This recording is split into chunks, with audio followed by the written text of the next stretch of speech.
Alrighty, hello. And let me make sure that audio is all good. You can hear me. Alright, good. That is always good, being able to hear. Alright, so today is going to be a little bit of fun time. We're going to start out by checking out the Honkai Star Rail version 3.3 special program. A little bit late to it, but thankfully I managed to stay away from any and all spoilers, which is hard to do. And then after that, it's just going to be an hour or so, potentially, of grinding, just some side quests I have left in the game still, and some old events that I just want to clear out, just so that my game basically is more cleared out. As for that, the special program, I'm also going to record that and upload that separately to YouTube later, so that will be great. But as for the actual stream itself, yeah, we're just going to be watching this first, and then after that, doing just a little bit of side quest grinding. So, before I start recording, I want to make sure I get a nice little YouTube intro set up. Gotta generate those clicks, you know. So let's see if I can do this in one take. You know, I am not a one take really good at that, but we're gonna do our absolute best. All right. And hello YouTube, I am Otaku-ru, and today we're going to be checking out the Honkai Star Rail version 3.3 special program.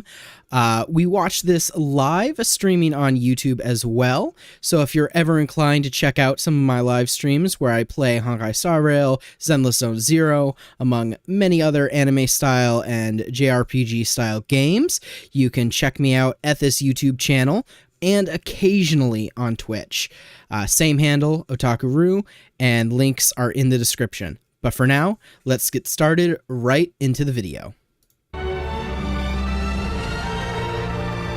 Alright, that should make a good intro, I believe. And while this is counting down, 10, 9, I'm gonna quickly check my audio, make sure the video itself is not too loud so that it can still be heard. This program's sponsored, huh?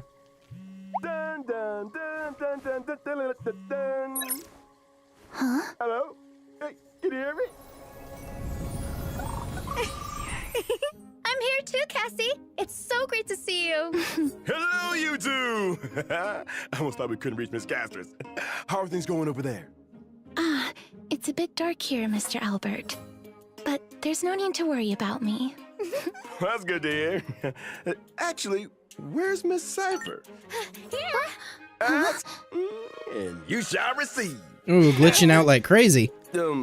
Miss Cypher, are you... Having signal issues? Don't worry, the wind is just a bit strong here in Akuma. Lady Oh. Cypher, Jeez. you okay? Don't worry, there are just lots of really passionate fans today, and I'm just so happy to see Albert. But shh, all quiet.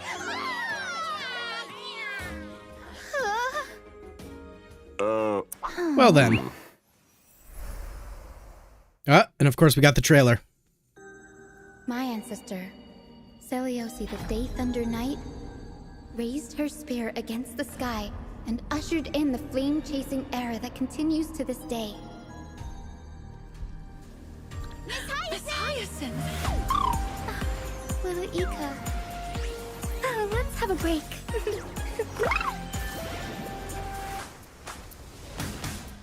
Guide with the Rainbow Bridge. May this faint light dispel the gloom, restore the skies. Chrysos Air's flame chase journey is nearing its end. Friends, Oh boy. let us soar together. What in the hell is that? Is that our next boss? Where did they hide that thing? Oh, look who it is. Cypher! Cat and mouse time! Don't fight, so I can leave early. Oh boy. Our cute play session is over. Oh my. Oh my, oh my. We'll take it off. Ooh, it's the Flame Reaver. Holy.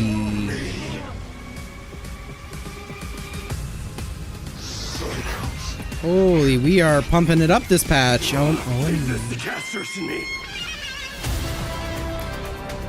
Awaken, Lady Seliosi!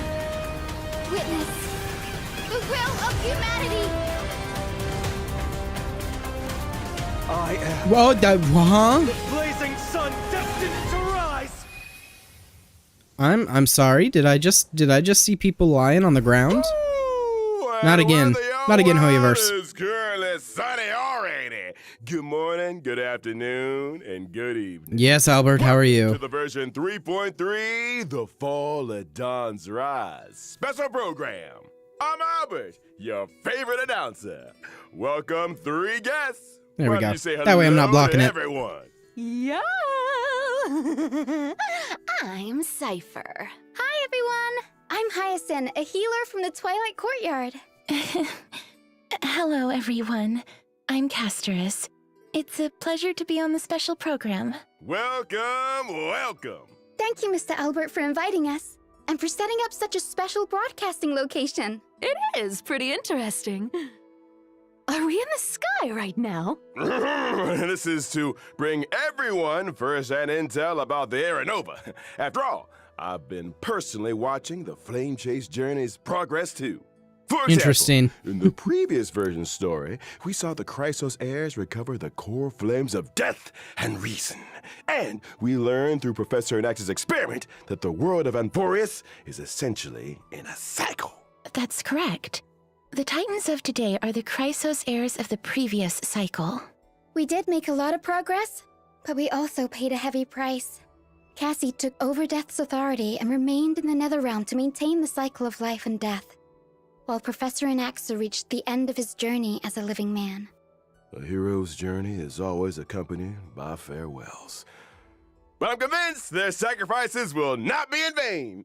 In version 3.3, the Trailblazer will set out with the Chrysos heirs on their final campaign of the Flame Chase Journey. That is, the battle against the Sky Titan. Lovely. Speaking of Aquila, no one has ever been able to uncover their secrets, even though you can see the sky just by lifting your head and Akuma. That's just how it is. The sky has remained untouchable throughout Emphorius' history, and anything beyond the sky is strictly taboo.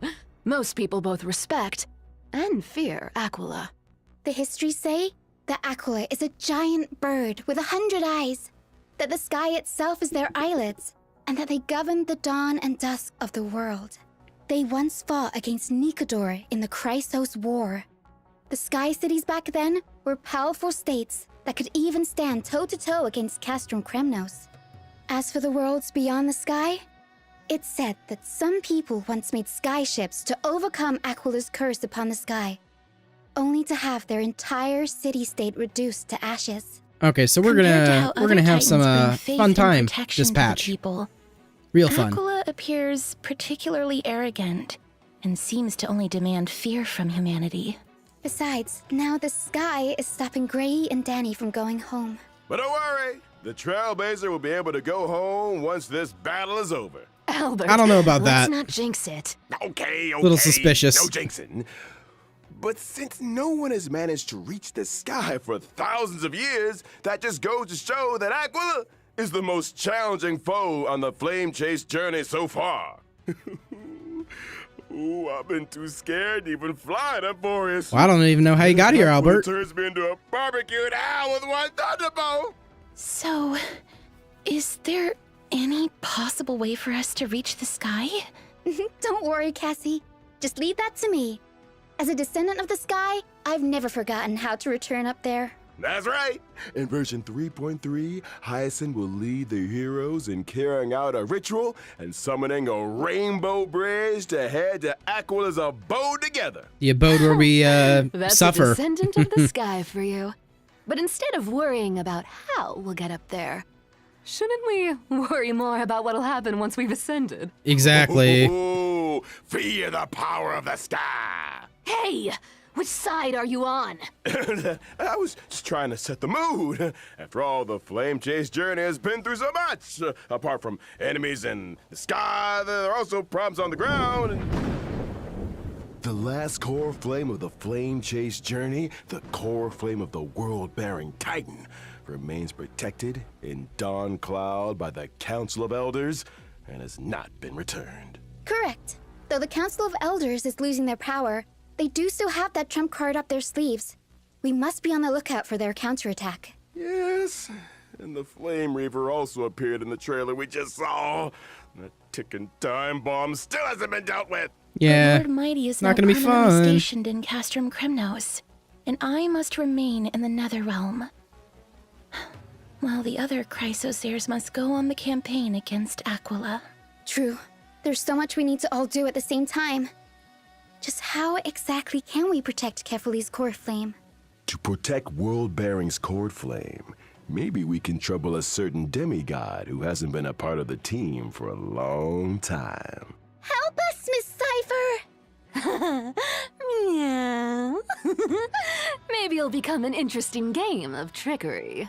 Apart from the pursuit of Aranova within Emporius, the geniuses beyond this world are also keeping a close eye on things. Of Madame course. Herta's data spirit entity successfully reached the vortex of Genesis at the end of version 3.2's main story. And we gotta know where that's gonna learned from her go. Conversation with Lygus that the third path enveloping Emporius is the destruction.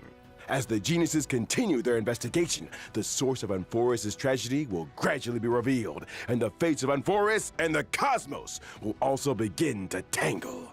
As for how, that will be up to the Trailblazers to find out in the upcoming story. To make sure that everyone can smoothly pass the final challenge before reaching the Aranova, Albert, and bringing you the latest reports on the Sky, Castrum, and Aquila. Alrighty Today, then. the Eye of Twilight has clear Look weather, at that. low That's humidity, actually and a really high pretty. UV index. Make sure you stay hydrated and cover up. This is the heart of the Sky Cities. The various intricate machines here can control the weather, and you can enjoy unique meteorological phenomena using the Celestial Mural. But these grandiose buildings were gradually abandoned over time, and all traces of Aquila, the Sky Titan, have been lost. Concerning. Some claim that they are now hiding in the depths of the Eye of Twilight. Though this place now lies empty and lifeless, we may still glean the Sky Folk's past glory and wisdom from the traces left behind by time. What a magnificent city hiding in the sky. I bet there's lots of treasures that we've never seen on the ground. Oh, of course, Cypher. I also feel like this place seems very different from everywhere else in that forest. Of course, please be careful as you observe the view from above the clouds. In this splendid Sky Castrum, we'll be fighting Aquila, the sublime, radiant avatar of the sky. The Sky Titan is the most capricious out of the 12 Titans. We really need more information about them before we begin the campaign. Are we gonna That's get that right. information? In the first phase of the Holy. battle, the weather will be clear. Clear weather will have a starting temperature that can deal damage to allies. Aquila will increase environmental temperature over time, and their damage against allies will also increase as the temperature climbs. Allies So will this is gonna be also another able to hard, deal more Emporius damage boss, to it Aquila appears. when the temperature rises. But it's better to attack as many enemy targets as possible to reduce environmental temperature and reduce incoming damage. You'll get a heat stroke if it gets too hot, so make sure everything stays cool. God, I love Cypher's That's voice. right. And in the second phase of the battle, we will meet lightning and thunder. Storm clouds will descend together with sharp gales. During this phase, the environment will accumulate thundercloud stacks, and Aquila will deal damage to allies based on the number of thundercloud stacks. A sunny Lovely. day turned into stormy weather in the blink of an eye. When allies attack Aquila in the second phase of the battle, they can seize thundercloud stacks. And Aquila will damage themselves based on the thundercloud stacks seized by allies.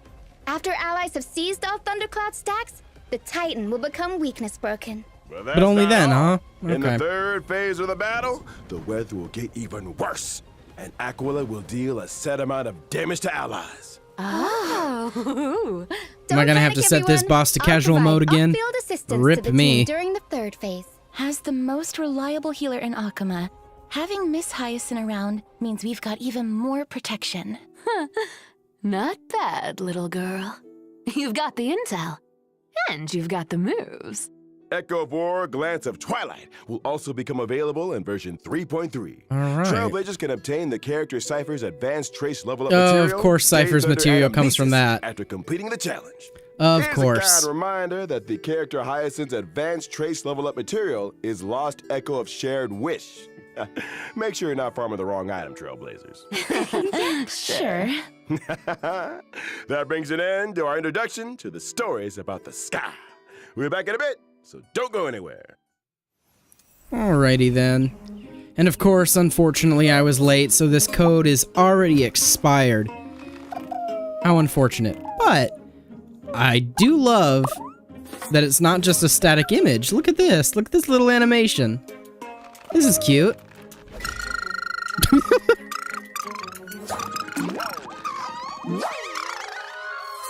Now, what is that thing? That's the real question.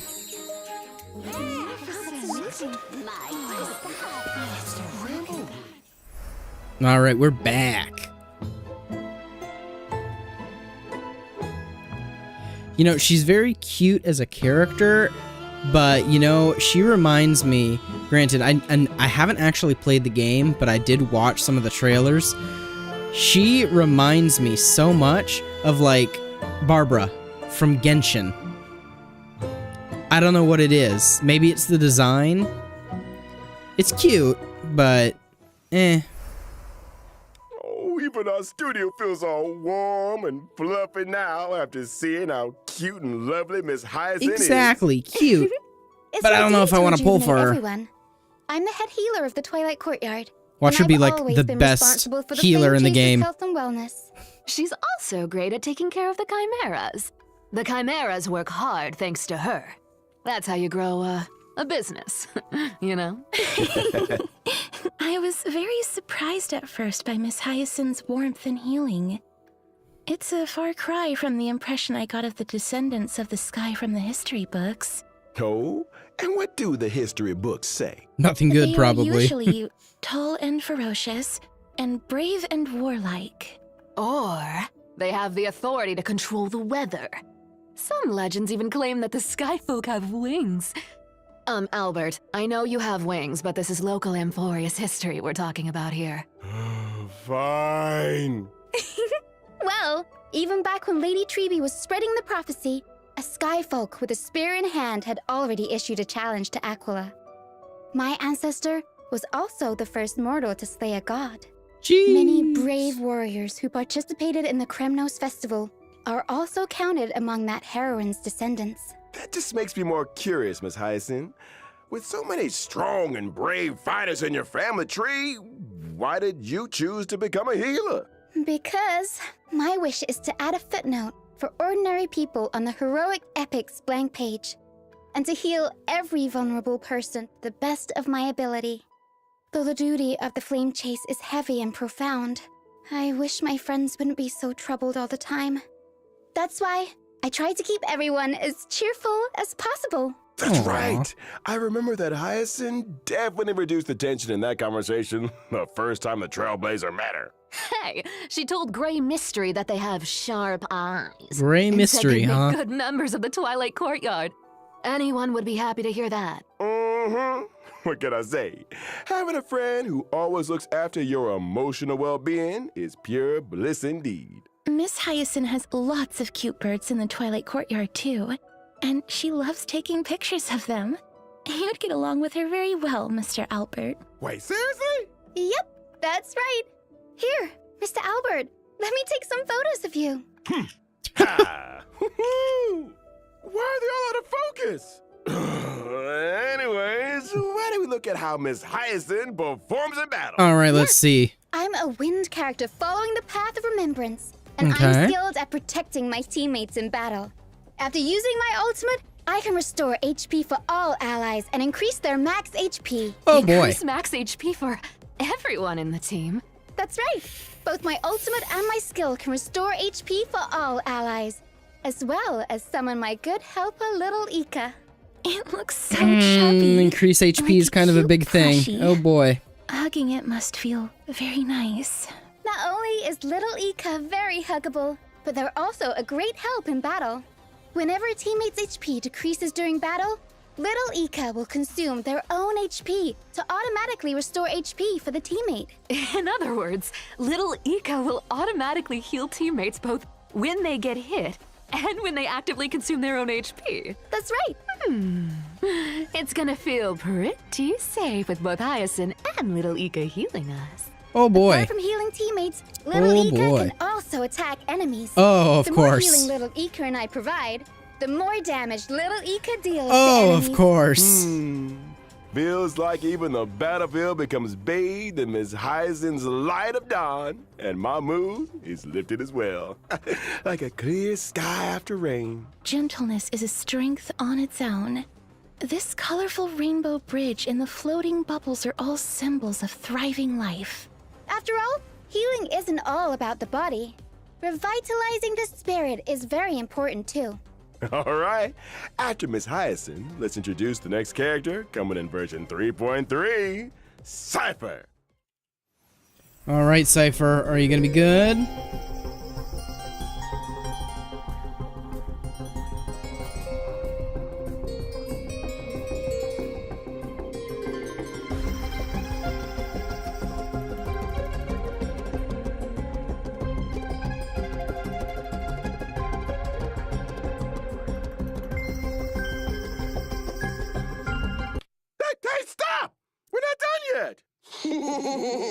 Boss Cypher told me there were treasures in Fat Beak's studio.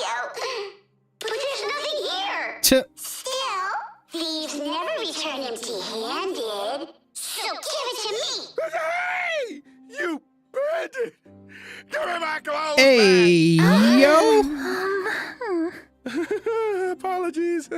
Let us Oh, continue. poor Albert. Like Glai and Triby, Cypher is also a Chrysos heir who joined the Flame Chase journey at the very beginning. She has had the divine authority of trickery for many long years. But unlike the other heirs, Cypher's movements have always been elusive, and no one can pinpoint her whereabouts. She is almost never in Akama, but there always seem to be stories about her in the city. Can't help it. I can't live in a place where the seamstress has got everything under surveillance. Albert's right. We've been in Akama for so long, and yet we've hardly seen Miss Cypher at all. I wonder what she's up to all day. I have a hot scoop from an anonymous gray-haired source that says Cypher has been colluding with the spirit thief. Hey, it's not colluding. Bartolos and I just have, similar interests. We're good partners when it comes to going on adventures and hunting for treasures. Yeah, Stealing more that things from Albert, I spirit thief see. was so impressed by Cypher's charisma that they voluntarily became Cypher's sidekick. Impressed by her charisma? Or by the promise of riches? But seriously though, if someone could make me rich, ooh, then they'd be the most charismatic person on earth. Here, you can have it back. I had a look at your working conditions, and it's not in line with our principles. Ooh, tut-tut, what a poor bird. Poor bird. Take this as well. Go treat yourself. We're just bullying poor Albert. After work. Thank you.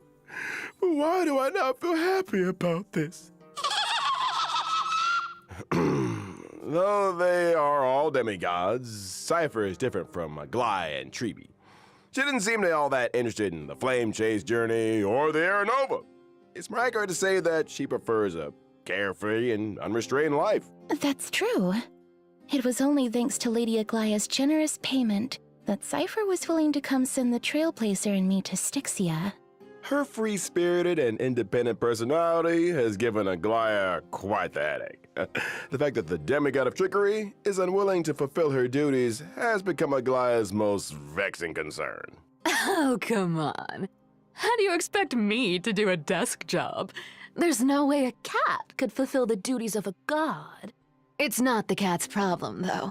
Cats are always right. I see. Cats are always right. Cats are always... Wait, why did we all start defending Miss Cypher? Isn't that the wonderful part about being the demigod of trickery? The authority of trickery? Maybe that's how Cypher got Aglaya to value her so much. The cat pulled a little trick, and Aglaya was absolutely powerless to stop her. You want to know my trade secrets that much? Then you gotta pay up, you know? Please stop on my wallet. Well, as to how Cypher caught Aglaya's eye and was invited to join the Flame Chase journey, that'll be for the Trailblazers to find out in version 3.3. For now, let's see how this cat fights in battle. Yes, is Cypher gonna be Let's worthwhile to get on pull? with it, Let's then. see. I'm a quantum character following the path of nihility. Oh While boy. in battle, I prioritize inflicting the enemy with the highest max HP on the field, with a special state.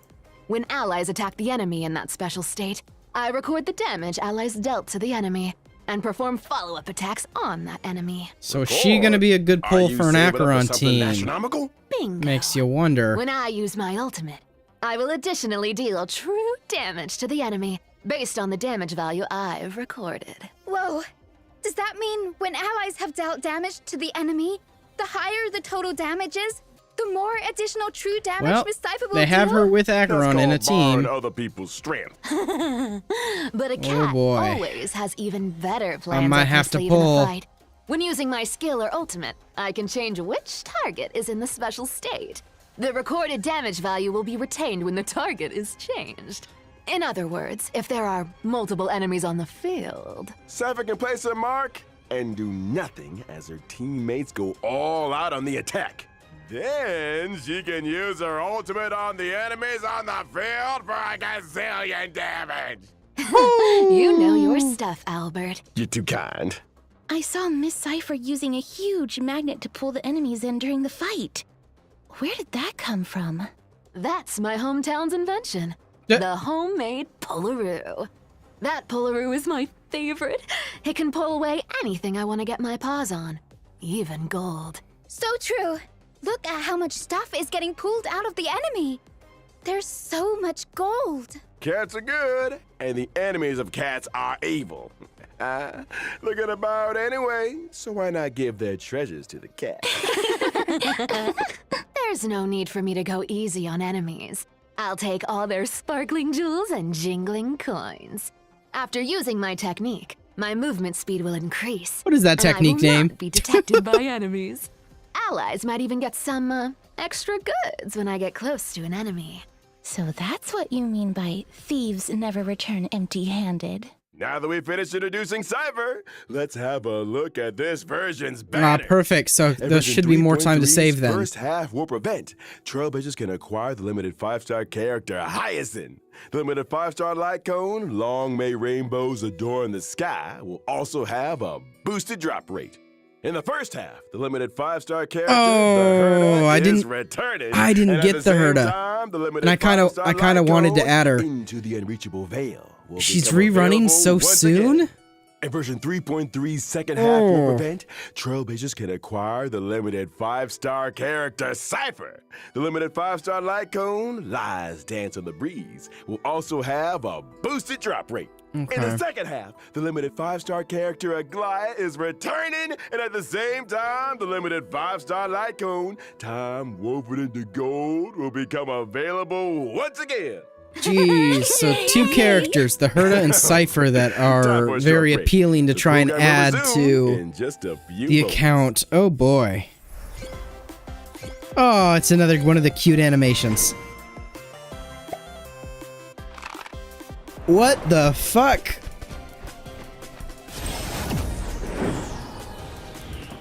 That Albert makes me uncomfortable.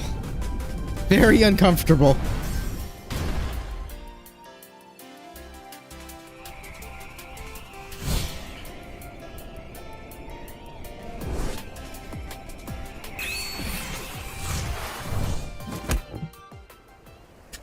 All right then. Welcome back. This is version 3.3 special program. Albert, you good? What happened to you during that break, Mr. Albert? I'm okay. I just went on a walk in the forest and crashed into something. You crashed into a tree? Someone told me Mr. Albert crashed into a flying emperor. What a... Jarring victory. All right. Enough of this. Let's get back to the program. Penacony's Speed Cup Spheroid Racing we got a Tournament is now Penacony open event. for registration. The mightiest drivers are about to gather and fight for supreme glory together. During the event, the Trailblazer will drive a spheroid race car and participate in a racing competition. Interesting. Different race cars have different characteristics and abilities. First, let me introduce you to this super cool looking Sea Hunter Shark with a God-tier engine and supreme Wow, horsepower. it's oh my the gosh, it's favorite of basically Mario old-fashioned Kart. races, guaranteed to terrify your opponents. The racetrack is We got different for Mario each Kart and race. Honkai Star Rail There before will be GTA acceleration 6. bands, deceleration bands, and different kinds of obstacles. You've got to be able to deal with these surprises if you want to become the champion. Hey, wait, there's a car coming up. Ooh, the opponent's putting on the pressure. Ooh, but I see Hunter Shark skillfully uses rockets to disrupt the opponent and employs the acceleration bands to overtake them on a turn. That's awesome. But the spheroids don't move forward by rolling? It's not like roll the hamster ball night. We can't have the driver doing somersaults in there. Anyways, as the competition progresses, we'll unlock more race cars and enjoy different racing experiences. Like what? Show us. No problem. Let's look at the Lucky Car 13 Orphans. It's said that whoever drives this car will be blessed by the god of games, be forever safe, and win every tile game. I see. And there's this one with an absolutely stunning name. The Herdador. All these cars look... Oh, well, there are die-hard fans everywhere. But I'm sure these celebrities won't mind having their likenesses printed on cars. Besides, the Trailblazer will encounter They're kind of old poking some friends in fun this at competition. Itasha. Apart from the owner of these cars, I heard a certain hacker helped the Trailblazer register for this competition. Then I wish all the drivers good luck in this competition. Let us now turn to the other version events. All In right, version what else do we got? 3.3, the game Legend of Ooh, the the Galactic raccoon. Baseballer The Demon raccoon King, comes back. put up by Giovanni, will have its official release. Giovanni's investments is still paying off, and that's all thanks to the valuable suggestions the Trailblazer gave in the previous beta test. The official release of Legend of the Galactic Baseballer will retain the lore and setting of a little raccoon looking for a baseball bat. In every battle wave, the baseballer must defeat as many enemies as possible, gain experience, and try to increase their team level. After you've raised your team level, you get one chance to select a weapon or accessory. And you can raise your combat power by combining different weapons and accessories sensibly. After achieving max level with a weapon, and if in possession of its resonant accessory, it can ascend into a legendary weapon. On top of that, there's one legendary weapon among the ones available this time that can be ascended further into an esteemed weapon. There are also combos between normal weapons that can become powerful twin weapons. Lots of cool new stuff. This is the official release after all. Lots of new content has been added since the beta version. Also, the baseballer may encounter the Demon King's minions during battle. Defeat 'em okay then. for a chance to open chests and increase your combat power. After completing all the trials of one planet, the baseballer will receive one ultimate bat fragment. I see. In the final battle, the baseballer will need to use the Reforged Ultimate Bat to fight the ultimate enemy, the Black Cloak Demon King. Mr. Giovanni has great Looks like hope Flame that the Reaver to me, official but release of the we'll Legend call of him the that, I Galactic guess. Baseballer will bring the Trailblazer Supreme. Adrenaline! In version 3.3, Divergent Universe Protean Hero will also have an update, and the remaining 6 I'm golden so behind on bloodstones both will be Divergent and released. Simulated New Universe, boss not gonna lie. system. What's the trick this time? In the I don't 6 think goals I've that played come those with the game Divergent modes in Universe Protean months. Hero update, Literally. the duration of one full day can be reduced, making day and night switch more frequently. This means that more Golden Blood Spoon effects will be triggered as day and night switch over. Oh, so you're saying we should take advantage of how often day and night switch and reap the buffs to deal more damage. Indeed. So out of the 6 new schools, what will you choose, Mr. Albert, as an expert of the Divergent Universe? This is a bit difficult. I'll pick Throne of Worlds to have a go first. I believe that when day and night switch over, Throne of Worlds will allow my allies to deal more damage. I Day and see. night do switch very frequently here, so the team will have more chances to deal damage. Relying on the field effect is pretty interesting. There are more interesting things where that came from. For example, the chemical arts of the Bow of Rift can turn discarded and destroyed curios into cosmic fragments. All right It then. sounds like there will be new dimensions to consider in the future when it comes to strategizing. You see, the Divergent Universe's strategy system also includes a new function to share strategy codes. Trailblazers can use a strategy code to directly import a strategy in That the certainly is a game. code. Now it will be even easier to find a specific strategy. True. Okay, now let's take a short break. The show will resume when we're back. All right, what cute animation do we get this time? Oh, for shame. 2 out of 3 ain't bad, but now I'm sad. I wanted another cute, stupid, silly animation.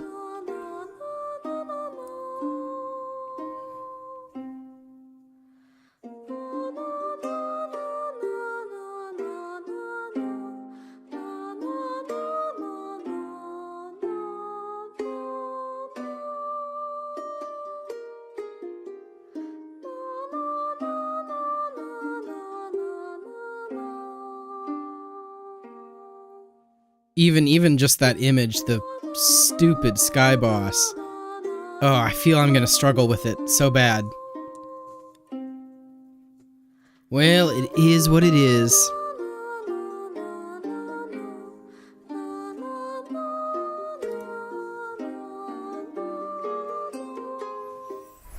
Welcome back.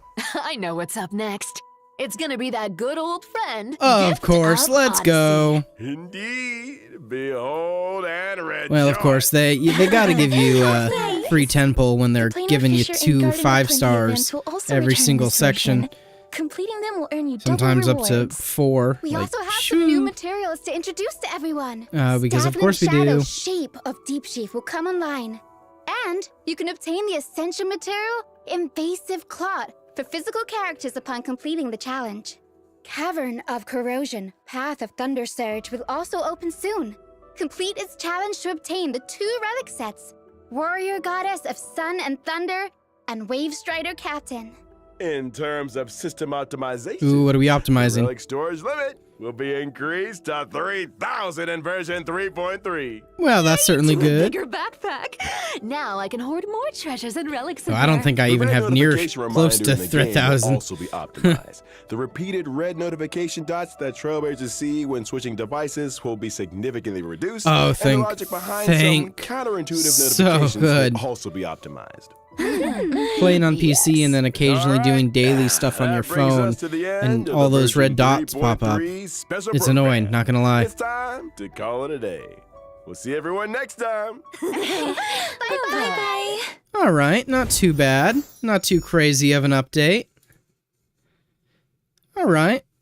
I will take it. I will take it indeed. I'm obviously, much more excited for the story than I am anything else. But definitely going to be a little concerning seeing how much I'm going to have to try and save up as quickly as possible to see if I want to try and get both the Herda and Cypher.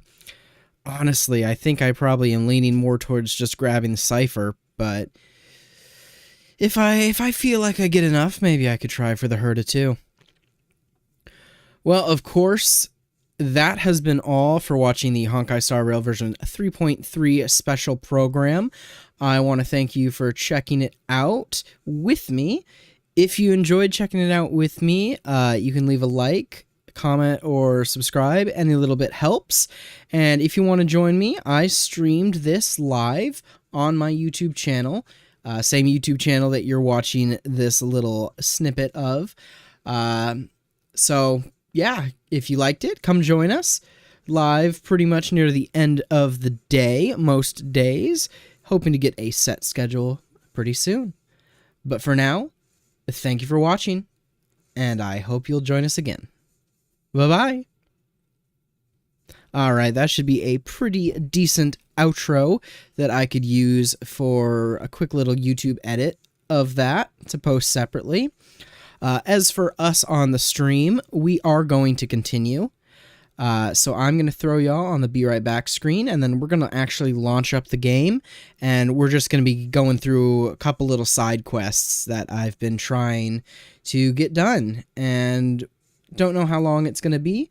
Minimum probably an hour or so, but just want to get through some of those side quests and clear my account up as much as I can. So throw y'all on the Be Right Back, and that is where we will be when we join again. Ciao!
And hello, let's make sure audio goes through so you can hear me.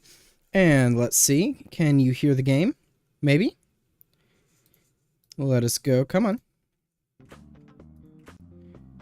There we go, and it looks like the game audio is now coming through. Alright, same thing with Zenla Zone 0. This is my UID, and I will copy it. And if you want to friend request me or anything like that in game, feel free. I have nothing against that at all. So it is in the description. And just in case anyone is watching the VOD, and they so happened to add me as a friend on there, it is also sent in the chat. So for those of you who are watching on mobile or whatever, you can copy it from the description or from the live chat on the side of the screen. That is my Honkai Star Rail UID. So, and I pretty much add anyone who I have on here. Friend basically anyone, and you can use my characters, I can use your characters, it's great. So yeah, you can see I've added a bunch of people who just occasionally play. So anyway, only at 34, so more than happy to fill that gauge up to a full 100. For those who maybe would want to, Acheron, Sparkle, and Silverwolf are who I currently have as support characters, but I do have these characters down here that I could add, or if you happen to notice anyone in my roster that you think might be a good fit that you would like to be able to use or borrow, feel free, go ahead. Anyway, so as I mentioned, it's going to be side quests, a bunch of side quests. It's also kind of funny looking at side by side, the messy hairstyle and then my icon. Very similar. But that's a good thing, because Honkai Star Rail HSR was my very first gacha game, and was also the, well, not only first gacha game, but other than Minecraft, was my first actual video game. What a way to start it off, going into these types of games. Anyway, as you can see on this side of the screen, yeah. I don't know how many of these I'm going to get done today in this stream, but I definitely want to get a good portion of them done. And probably want to head back and get some of these. Yeah, like look at this. I still have this stuff to do too that I didn't get done. So, and this is great. I love being able to go back and actually see, did I get everything done? Have I done everything? So I think we should go in chronological order because, you know, that makes the most sense, doesn't it? Yeah. So I've gotten all those done, thankfully. All of those, yeah. All of those, I'm pretty sure everything on Eurylo 6 and most of the stuff on the Xianzhou is done. Yeah, that's all done. That's all done. That's all done. But it's all this stuff to finish that. Finish that. Alright, so I guess then we are starting back in the Xianzhou. Xianzhou. However you pronounce it. And let's see, what do we have left on here? Yeah, so I've already done all of that. So, swords to plowshares. Did not get that done. So, yeah, let's start. Start with that one. And I think this one's actually voice acted, which is great. Haven of memories. Maybe. Who knows? Every touch. Of course, there's every been the moment is like a thorned rose. issues with that. But, and of course I'm going the wrong direction too. So let us go the right direction. Yeah, there it is. Ever since March started learning swordplay from Yan Cheng and Yun Li, her voice has been absent on the Express. I wonder how well she's progressing. Where has she been these days? Well, it looks like we're about to find out. Have you seen March 7th? She didn't turn up for practice. Who's March 7th? Okay. Why don't you just message her? She's not answering? She's not replying to my messages. If I can't find March 7th, then I can only seek out her legal guardian, which is you. I am not her legal guardian. Yeah, Mr. Yang, Himiko, you can find it in too many names, can't remember. I was ordered to instruct her in the ways of the sword. She can skip this class, but I can't skip my duty. We need to talk about your child's behavior. Huh? Okay. Well, I'm more than happy to go talk with you, but March 7th is definitely not my child. She's a cutie patootie, but she's not my child. Okay, Yunli, answer me. What are you talking about? There you are. I was looking around before you got here. I already looked everywhere, but March 7th is nowhere to be found. Of course she isn't. So, no need to keep looking for her? Nope. Let's just assume she successfully skipped class. Oh, you sound so pleased about that. Actually, she's been quite diligent in her swordplay practice and hasn't taken many breaks lately. I think she deserves a day off. I see. Besides, I used to skip classes even more than her back when I was still learning. If I was in the mood, I could train for 3 days straight. But if I wasn't in the mood, none of my seniors could find me. So, I can understand where she's coming from. Alright, so obviously, it looks like she learned it from her master. So, can I go back? No need. I asked you to come, so I won't send you away empty-handed. Oh, so you're gonna give me something. Since you're here, let me treat you to some tasty food. Oh, well, I'll never say no to food. I'm more interested in you today. Huh? Interested in what? I'm not learning swordplay from you. Let's walk and talk. Oh, no. Oh no. Girl, that's not walking. Chad told me there's tasty food in Aru Mountain. Girl, that's not Let's walking. go there. You just walked through a person. A table for two, please. All right, come on in. What would you like? Well, we'll have one of everything on the menu. Oh dear lord. The entire menu? Are you leaving me with this bill? Do you think it'll be enough? No. She's worried we won't be able to finish it all. Oh, don't worry. There are two of us.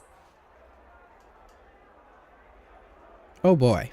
Well, then I'll start making a few dishes, and if you need more, just let me know. So you're an Thank eater, you. huh? Not opposed, but it's definitely surprising. Are you sure we don't need to look for March? No, I've thought about it.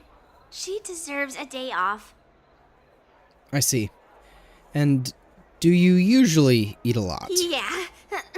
I mean, not too much, actually. Oops. Grandpa said to never be stingy when it comes to making friends. So, how big is your appetite? My record is 3 burgers in one sitting. So my stomach is a bottomless pit. Ah, then eat to your heart's content. And yeah, did you say you were interested in me? What do you mean by that? Well, to be more precise, I'm interested in your sword. You mean the Yanqing mentioned you before. the other one? He said that you're not to be underestimated, and that your weapon has a unique shape. Which one? The baseball bat sword? The preservation sword? Which sword are you talking about? Well, I've always been curious about your sword. How the weight is distributed, what material it's made of, whether it contains any special ingenia, and what kind of sword techniques you use. I kind of use it like a shield if you're talking about the preservation war, but it's a baseball bat if you're talking about the original one. Seriously? A bat? Are you still curious? Yeah, now more than ever. Well, I'd be more than happy to whip it out.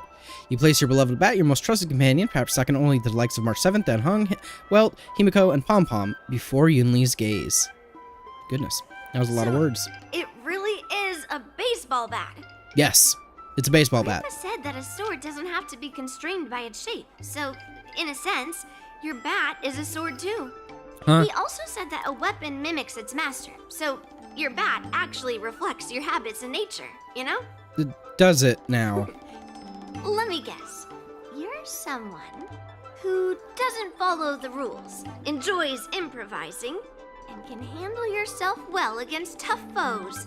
Am I right? Oh my goodness, it's a strategic explanation of the Trailblazer. Oh, you're mistaken. I always follow the rules. Oh, really? But I never guess wrong. Girl, that was sarcasm. I've come across so many sword wielders who acted all righteous and moral, but were really just liars. Their swords always told the truth, though. They told me that their wielders were just a bunch of frauds who relied on their divine weapons for everything. I've hunted down hundreds of swords like this so far, and every single one of them has been melted down. You're gonna try and melt a baseball bat? Yeah, wait, you take people's swords by force and melt them down? Yes, but only for those who cross the line. Melting their swords is my way of protecting those weapons. I see. But just looking at a sword is not enough. Grandpa always says, words and expressions can be deceiving, but in a fight to the death, a sword's movements never lie. The war dance is just around the corner. You'll be participating, right? If it's an event I haven't done, sure. For talented sword masters like you, the war dance is a perfect opportunity to show off your skills and make a name for yourself. But for people like her who have already made significant contributions to the Xianzhou, they maybe don't need to prove themselves on the war dance Oh, stage. you just called Yunli below me. I don't know if she's gonna take that well. It has been a while, Miss Nameless. And you are? And you are? That would be funny. Thank you for your introduction, Miss Nameless. I'm Shi Kuei, and I work in the Palace of Astrum as the secretary for the Helmmaster. I apologize for interrupting your conversation. I happened to hear you discussing the war dance. And since this person is an old acquaintance, I thought I'd come and say hello. Are you hosting any guests? Yes, with the war dance approaching, many guests from afar are pouring in. Mr. Pavo here is one of them. He's from the distant planet Kalevala. Mr. Pavo's planet recently joined the Pan-Cosmic Trade System. He brought his delegation here this time, not only for business, but also to return something that belongs to the Xianzhou. Miss Shikui, the word gift is perhaps more fitting than return. While it did once belong to the Xianzhou, we faced many tribulations to be able to deliver it here, so it should be considered a gift. There's a struggle behind that. I apologize for my poor choice of words. Mr. Pavo's delegation brought a legendary Xianzhou sword that had been lost for centuries. And Yunli has just gotten her attention raised. General Huayan plans to personally thank them at the Palace Astrum and present the sword as a prize to the champion of the war dance. Mr. Pavo and I were actually on our way there. Since you two were talking so enthusiastically about the war dance, maybe you'd be interested in joining us at the Palace of Astrum? I mean, sure, but what about our food?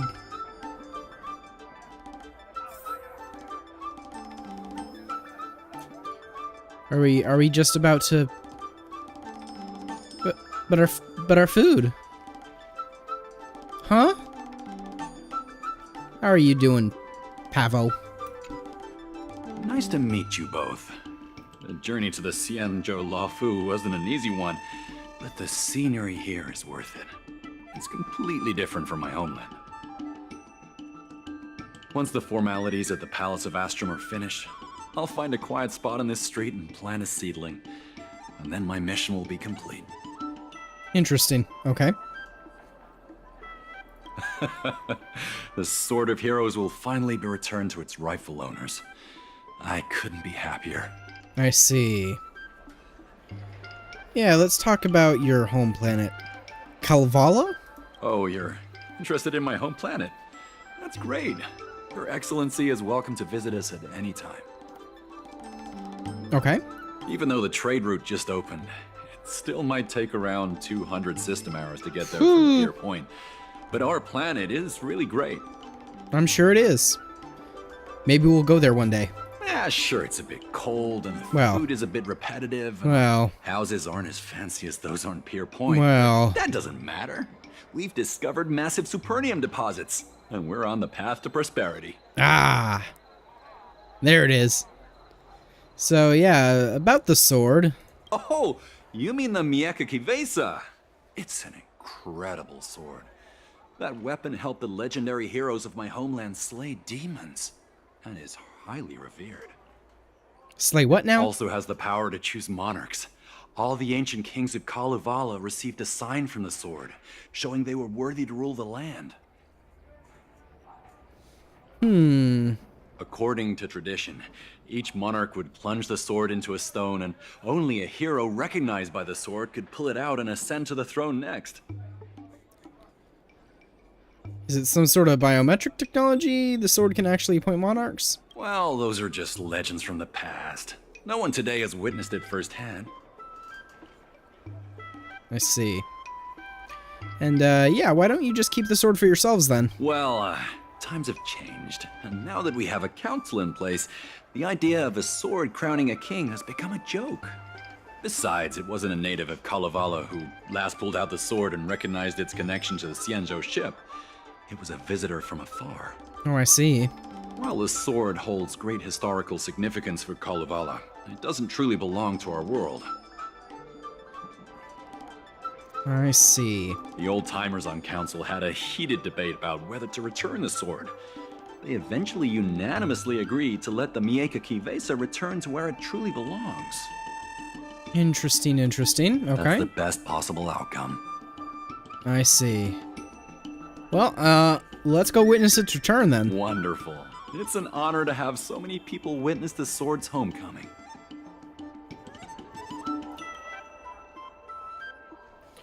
Alright, Yunli. It's a sword. Let's go witness it. Let's head to the Palace of Astrum together. Yes. I'd love to take a look at the sword. I know, right? Thanks to March 7th skipping class, we get to join in on the fun. You sound a little bit too happy about Grandpa that. always asks me to go look at swords with him, but he hasn't said anything about this one. It's really weird. Makes you wonder though, right? But now that we're invited, let's go and check it out. Alright. Well then, let's go. This haven of memories. Every touch, every moment is like a thorned rose. There you are. Come on, let's go to the ceremony together. Girl, I teleported. What do you mean? There you are. Huh? Please allow me to Argenti? offer a sincere compliment, my fair lady. Your beauty is as pure as a snow-white iris. Well, if it isn't my dear friend, glad to meet you again. Who is this weirdo? Weirdo. Who is this knight? That sounded a bit too I forced. am Argenti, a member of the Knights of Beauty. I was invited as a part of the Kalevala delegation to escort the legendary Mieka Kivesa back to the Xianzhou. May I have the honor of knowing your name? My name is Yun Li.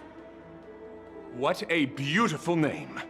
I wonder if you have ever heard the holy name of the pure and flawless goddess Adrilla. Oh, you're here, Yun Li. Didn't expect you to be so well informed. Well, now that you're here, don't forget your manners. Manners. Come on. You won't find another granddaughter as polite and well-behaved as me. Well, just remember this is a very serious ceremony. Yeah, serious faces. Sorry for keeping you waiting, Mr. Pavo. Now, let the sword gifting ceremony begin. Before the ceremony officially commences, I want to express my gratitude to the Knight Argenti. Thank you for enlightening us about the sword's origin and for escorting it here safely so that we may complete this ceremony.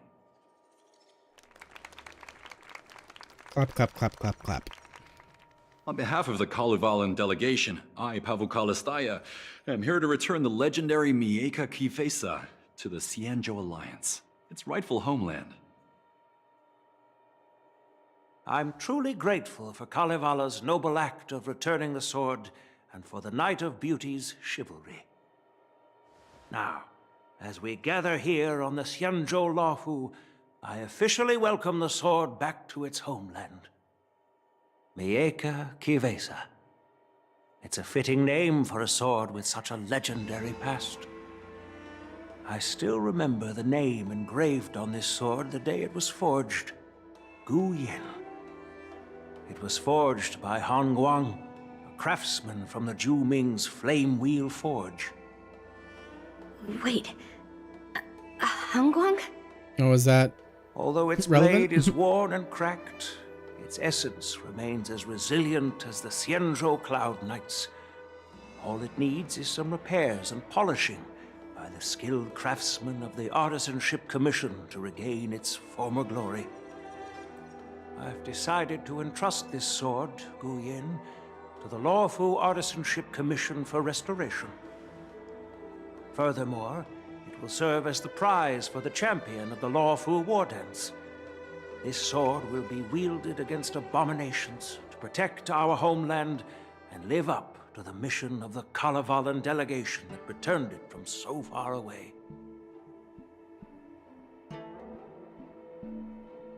Thank you, General. It is an honor for Kalevala. Now, esteemed knight and delegation members, please head to the Artisanship Commission, where... No! This sword was forged by Hongguang. Yun Li! These esteemed guests have brought back your father's work. Where are your manners? Uh-oh.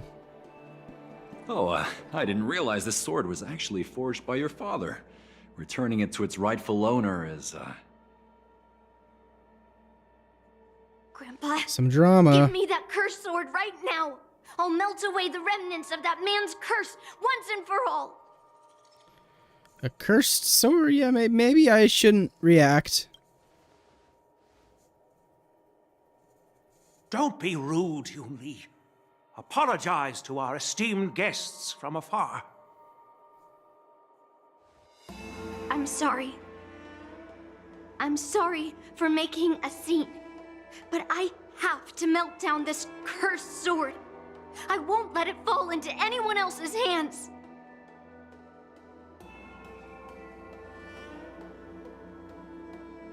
Yun Li, please, go for now.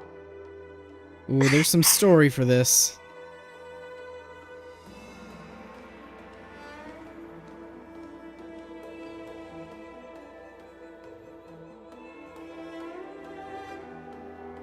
Interesting. This is exactly why I didn't want Yun Li to know about this.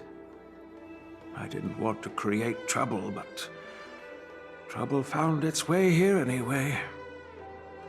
Perhaps it really is divine intervention.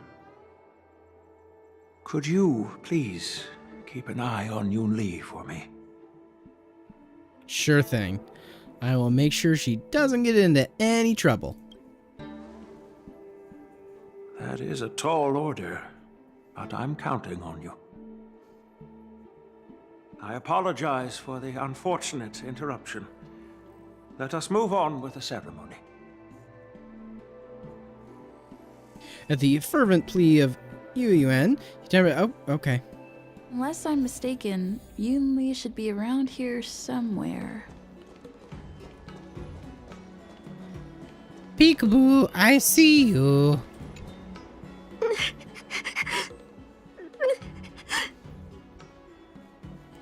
That's a cruel option. Observe a bit more.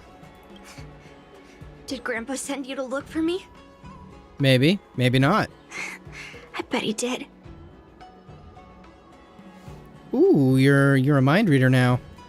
I feel like that's rude to say. Just so you know, I'm here just waiting for the perfect moment to snatch that sword. And once I have it, I'll melt it down before anyone can react. Don't even think about stopping me. No one can stop me. Well, and no one can help you if you don't explain what's going on either, so... Grandpa sent you here. Surely he doesn't want you to help me. Just because he sent Have me you here heard of doesn't mean, you cursed know, swords? I can't change my mind. That sword is one. So... it's a sword that's been cursed? I guess that's what it means, literally. A cursed sword lets anyone, even a complete novice, wield it with insane skill. Just by holding the hilt, even the weakest rookie can brandish it with incredible speed and strength. Well, isn't that a good thing, or... Okay. And with something like that, March 7th could graduate in just one day. I'm not joking around. And I'm not making up some crazy story. While a cursed sword grants instant abilities to its wielder, it comes at a cost. It's like continuously adding fuel to the forge. With each swing, the sword drains the wielder's blood and essence. Day by day, the fuel will run out, leaving nothing but an empty husk. So it kills the user. Soon enough, it will no longer be a person wielding a sword, but a mindless, killing machine. consumed by bloodlust and murderous thoughts. Sounds oddly familiar. I wonder if you've ever heard of a creature called a heliobus. It loves to feed on human emotions and memories, and excels at manipulating its hosts. Are they involved? There was a lunatic swordsmith who infused metal blades with heliobi, as he was obsessed with turning weapons into living things. And this is how cursed swords were made. And let me guess. Was your father one of those people who was obsessed? I know. I shouldn't have caused a scene at the sword gifting ceremony. But I've thought this through. If I don't make a fuss now, that cursed sword will cause a whole lot more trouble. So it's better if it's me causing the trouble.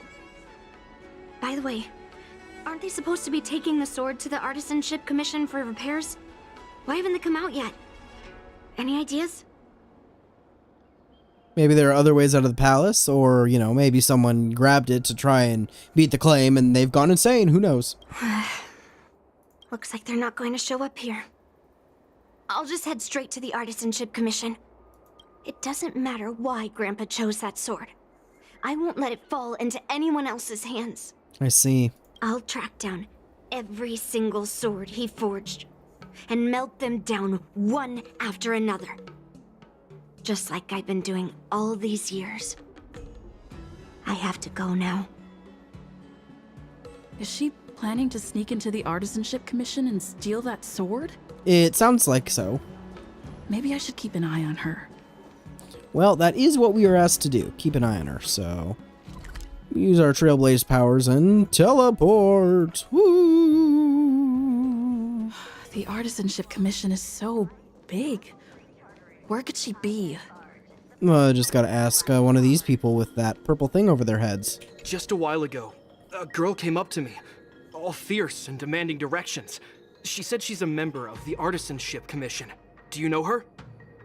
Well, I know her, but she's not a member of the No idea Artisanship. who she is. If she really works here, how can she not know her way around? Was she carrying a massive sword? Yeah, she wasn't big at all. But that weapon of hers was pretty intimidating. She was in a hurry, heading straight for the Artisanship Commission, and I didn't want to ask too many questions. Good, you shouldn't. She said something like, "I'm a member of the Artisanship Commission. Where do you keep your precious stuff?" I got scared and pointed her toward Master Gongshu's warehouse, where he stores his arumatons. Well, I don't know if Wait, that's why exactly did you what she's give her looking for. directions? What if she's planning to steal something? Yeah, let's get cut to the chase. Where'd she go? Where else?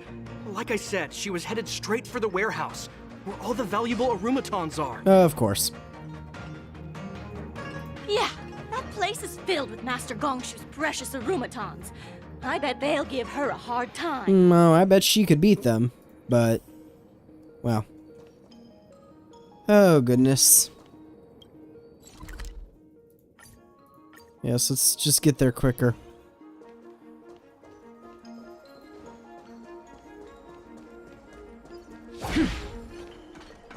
How do I get down there again? This way, right? It has been a while since I've been here. Oh boy. Fun. What are you doing here? Look, if I get into trouble, it's my problem. I don't want to drag you into it. Is this really the time to talk about that? Fine. Let's smash these metal cans first. Then we can talk. Okay. I'm lazy, so let's just put it on auto. Ready for another? Let's see how well Time for a my fight. team that I haven't used in forever, because I haven't played the game in forever, can still auto do it. Creations! So pretty. Look at the animations. Ow. Ow. Ow. Destined for oblivion. Get I weep wrecked. for the departed. It too shall fall. Ooh, pretty numbers. Net markers activated. Time for a good old counterattack. Ouch. Owie! Time for a buzz. This is double speed. Boom. Still waters of oblivion. Boom. Dead. That was the last of them. Thank you for helping me out. No problemo. This place is heavily guarded, but there's nothing but arumatons. Where is the arsenal? Not here. Seems like not even those craftsmen know where the arsenal is. At this rate, we won't find anything. And Grandpa might take me away before I can do anything. You're not really here to help me. You're here to stop me, right? I haven't decided yet.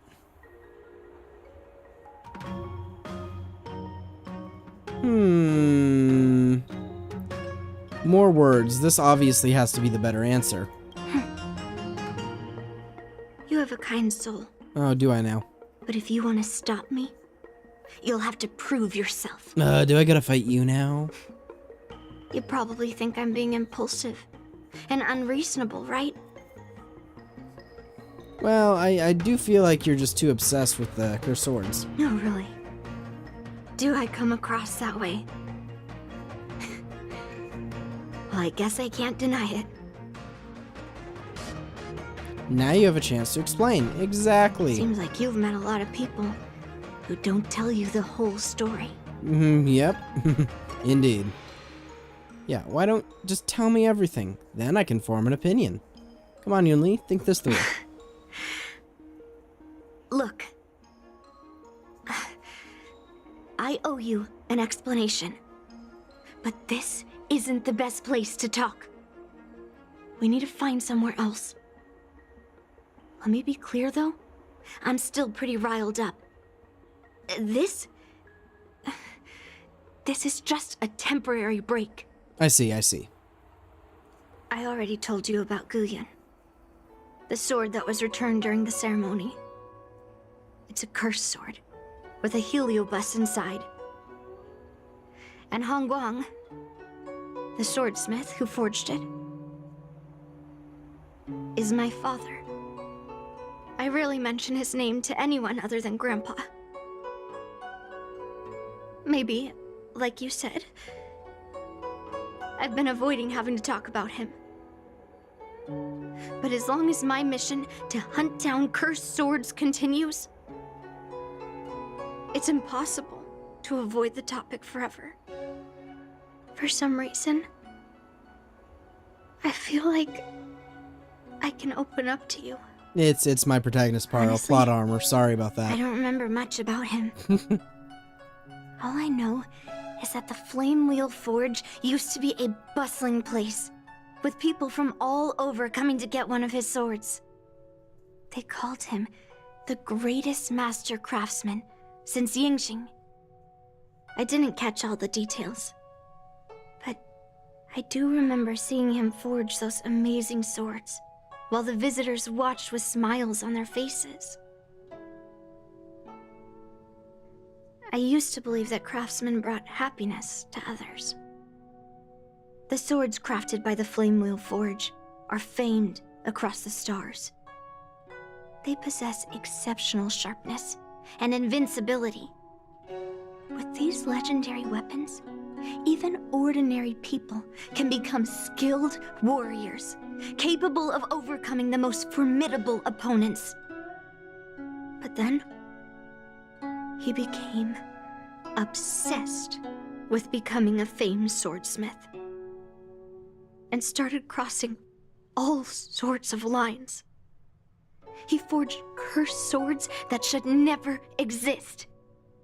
And all those people who desired those twisted swords started flooding into the palace. Just started getting ahead of themselves.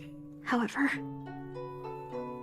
just like Grandpa said, those who excel with the sword will eventually suffer by it. The palace was overrun with visitors from Oh boy. afar. That's a image change. Left empty-handed, Others got swords that didn't fulfill their desires. And some even resorted to stealing. And in the midst of all the chaos my father created, he ended up being stabbed by one of the swords he forged. It was so sudden and unexpected. Everything went silent for a moment. All I could hear was the sound of bones breaking and blood pouring out. That's morbid. I was frozen in place, unable to move. It was only when my mother pushed me away from the deadly swing of the cursed sword that I managed to escape. I don't remember much after that, except for the pounding of my heart and the sound of my own gasps of breath.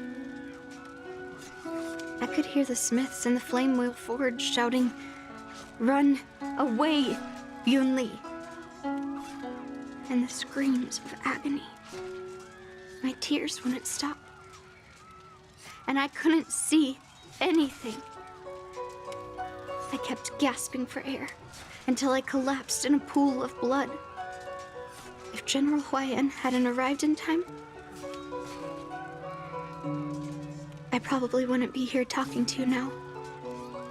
Ooh, After that's that, certainly a backstory. General Huayan took me in and Jeez. treated me like his own granddaughter. To me, he is 100 times better than my sinful father. He taught me forging and swordsmanship.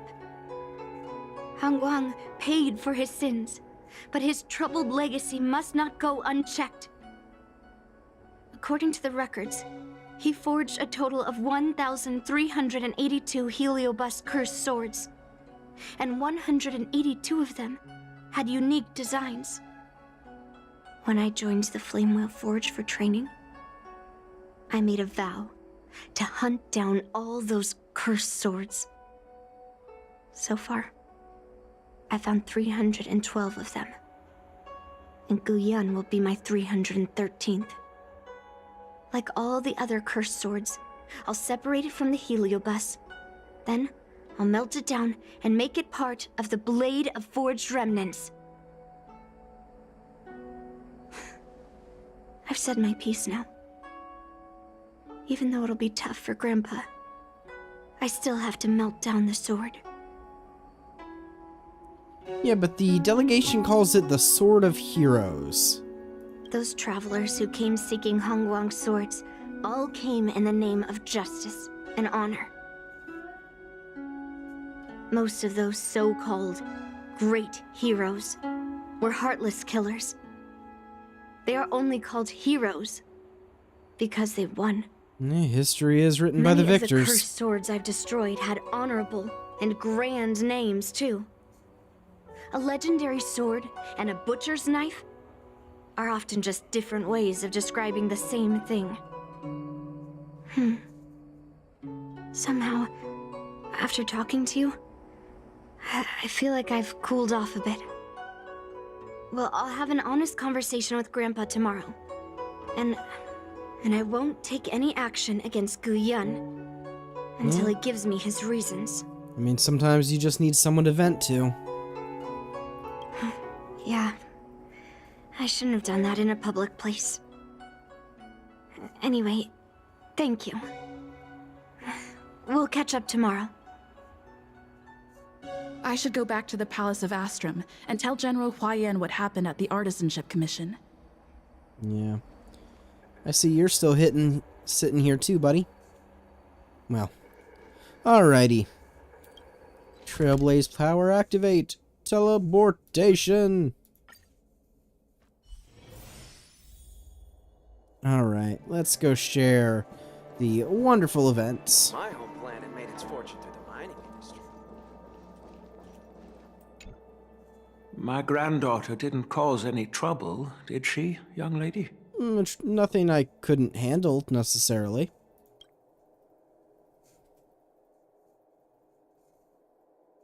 sorry for all this trouble. Yun Li told you quite a bit. Now it's time for this old man to tell my side of the story. Well, there's always multiple sides.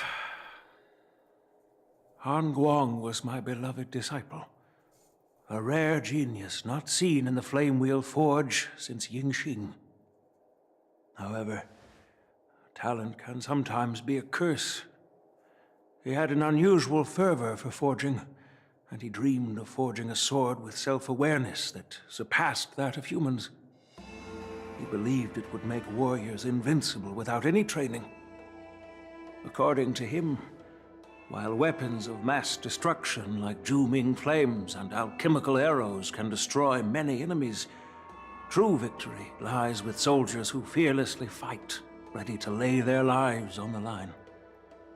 Usually, Xianzhou swordsmiths infuse a basic level of awareness into their swords to make them easier to wield. But even then, soldiers need to experience countless battles to overcome fear and sharpen their instincts.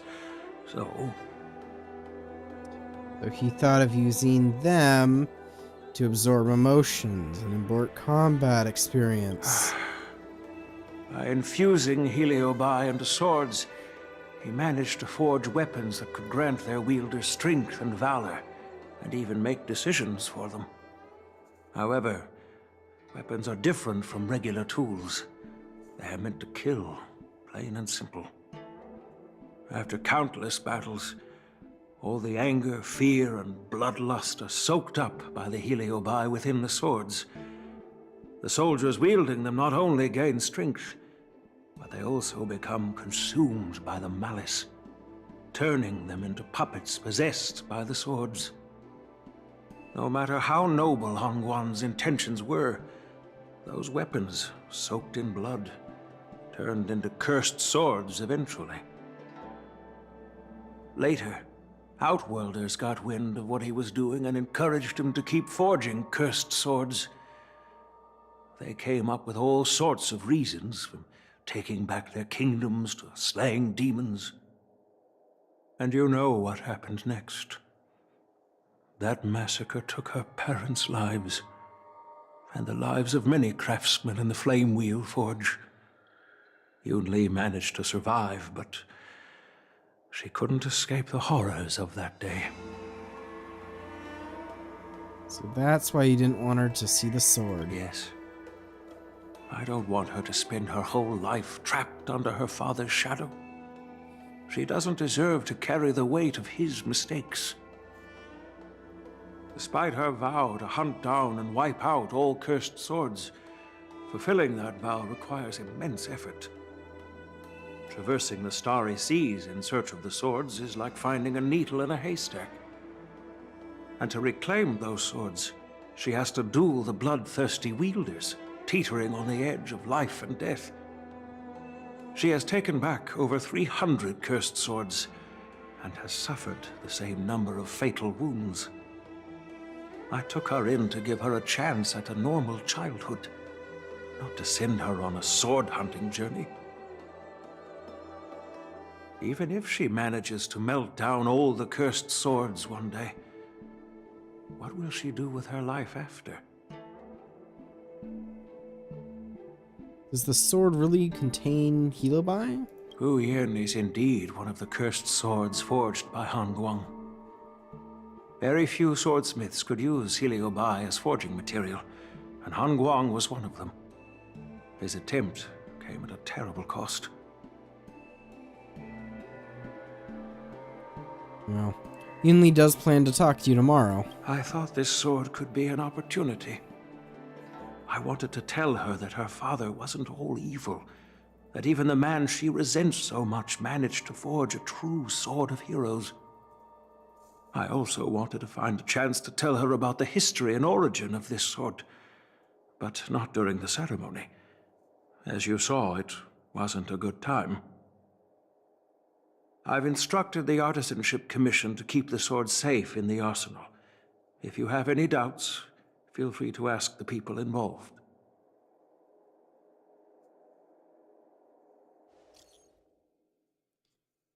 Yes.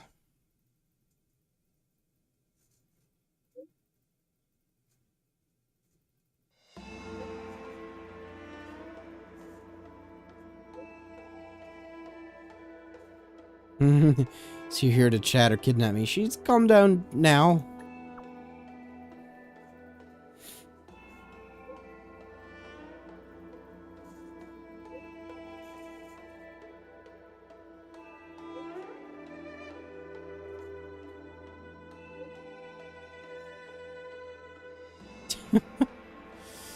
Oh, she'll probably tell her side of the story to more people eventually. Since my granddaughter mentioned talking to me tomorrow, I'll be waiting for her. By the way, you watched over her for quite some time. You must be exhausted, aren't you? So-so.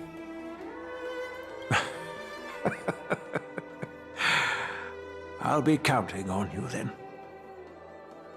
Time to go back and find that class-skipping March 7th. Indeed, let's go. March 7th. My home planet made its fortune with mine. Returned to Express and came face to face with March 7th, caught skipping class. Sipping milk tea and gossiping, time slipped away unnoticed. The next day arrived.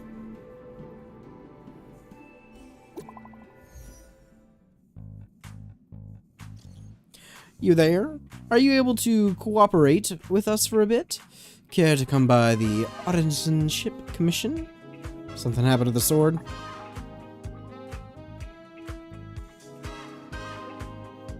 Whoa, I didn't even say anything. How do you know?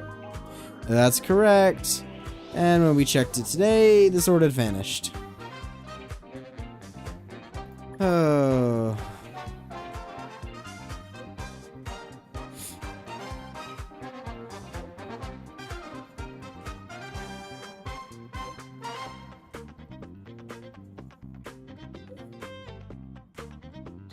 I'm on my way for the investigation into myself, it appears. Alright.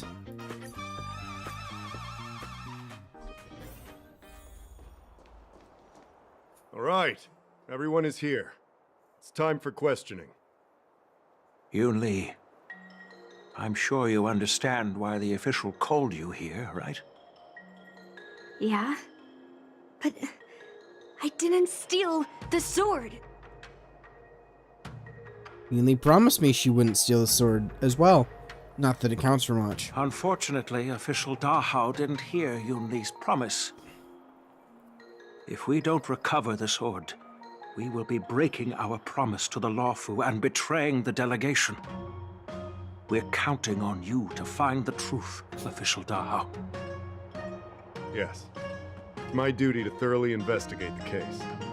Even though Yoon Lee is firm in her words, we can't just rely on her testimony.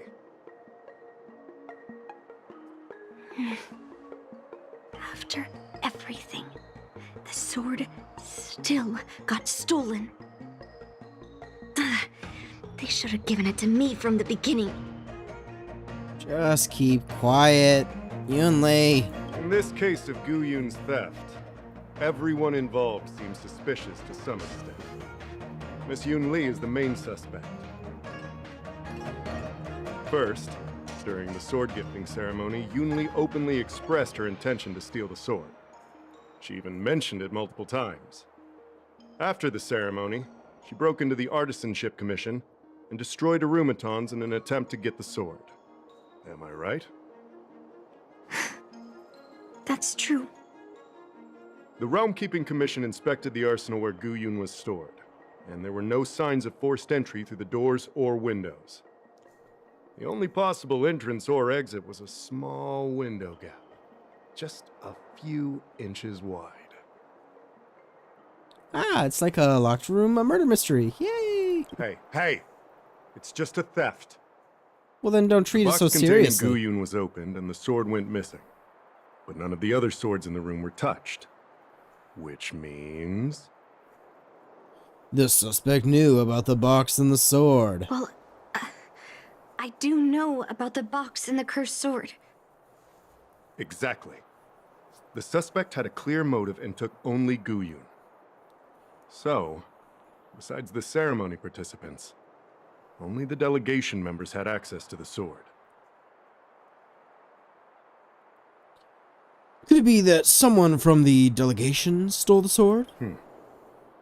In that case, why would they return it to the Xianzhou in the first place? Make it look like they had good intentions, but then they didn't want to truly give it up? That makes sense. The delegation, led by the Knight of Beauty, delivered the sword to the Artisanship Commission.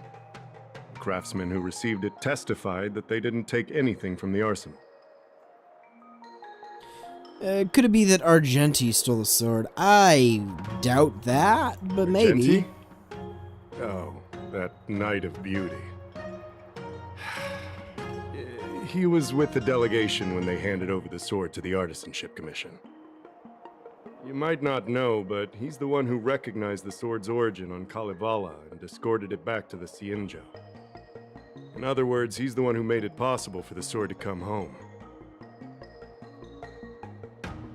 So, he wouldn't have gone through all that trouble to bring it to the Law Fu if he wanted to keep the sword for himself. Probably not, and I know Argenti, so probably not.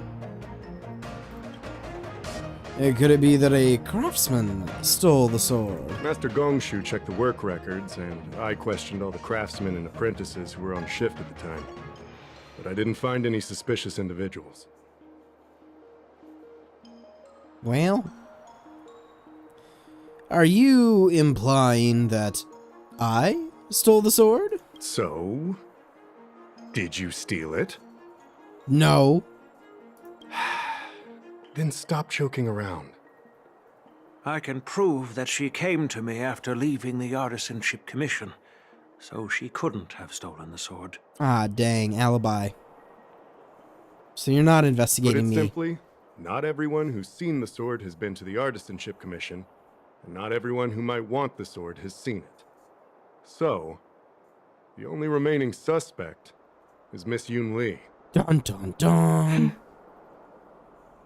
Fair enough. So, I didn't steal the sword. well, when you've eliminated the impossible, whatever remains, however improbable, must be the truth. No, this isn't the only remaining possibility. If you want to prove me wrong, you'd better come up with some solid evidence. Evidence. Let me gather my thoughts. I need to help Yun Li clear her name. Yes, I received your message yesterday and went to the arsenal to check on it. Was it there when you checked on it? But when I went back this morning, all that was left was the case. I don't know anything else, so asking more questions won't help, I'm afraid. So it disappeared overnight.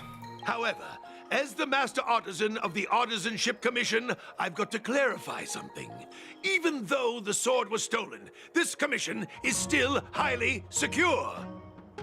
I see. Wait, no. I just remembered. My precious arumatons were smashed. Well, about that. Sorry. Alright. What do you got to say to me? Yun Li says she didn't steal the sword, and I am willing to believe her. Well, that's good.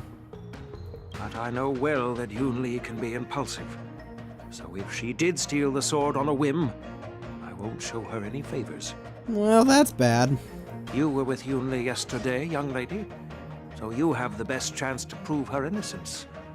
Is there anything you need to ask me?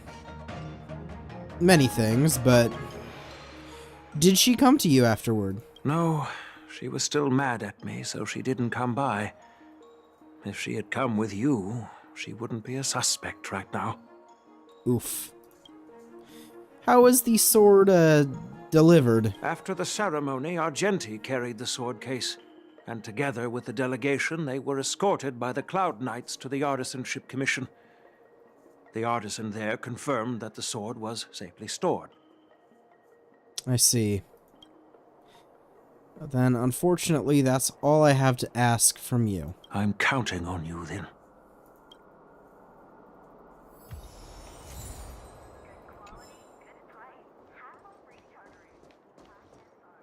If you've found any clues, feel free to tell everyone.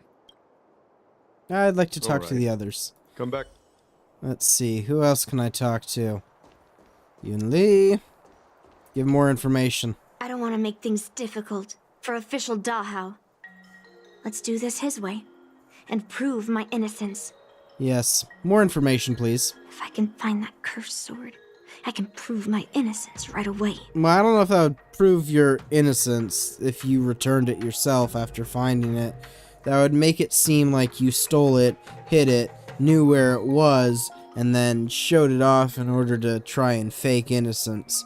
So that might not necessarily work. And it would be way too convenient. There's something else bothering me. Why would the thief take the sword? Leave the case behind? Did they melt down the sword like I wanted to? Well, maybe they didn't want the case? Maybe it was too much trouble. Yeah. Maybe. But if the case was too much trouble, wouldn't it be too conspicuous to carry around the sword like that? Maybe they put it in plain a sight? sheath? Who knows?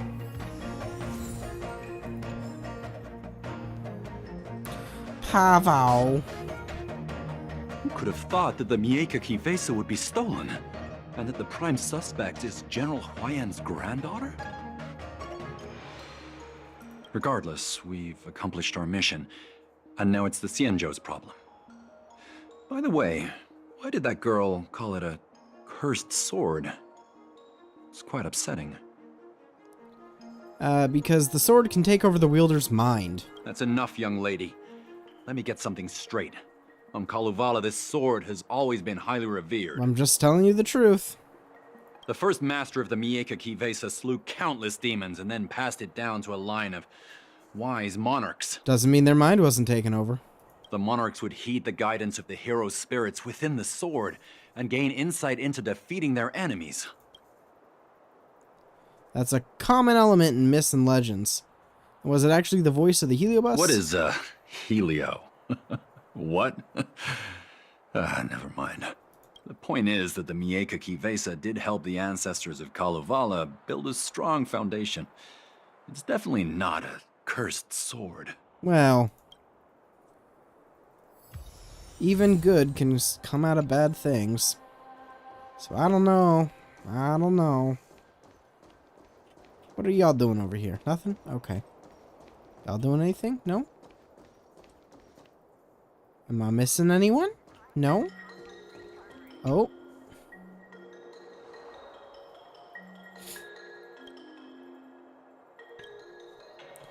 Yes, let's check the sword case.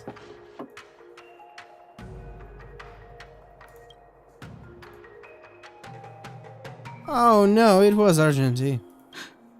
Why is this flower petal inside the case? And the lock? So, the thief took the sword from the case without picking the lock? And the exterior.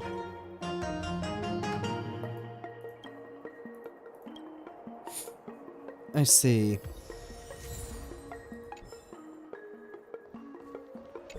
If you've found any clues, feel free to tell everyone. Yeah, I'm 100% sure it wasn't Yun Li at least. Thank you. But I'm not sure if I can convince Mr. Dahao. Oh, you don't need to convince him. 100% sure. Fine. Let me go through my reasoning again, and you can interrupt if anything feels off.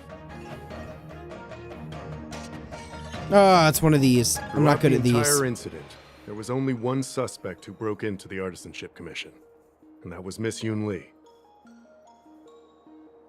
Okay. Your statement isn't quite accurate.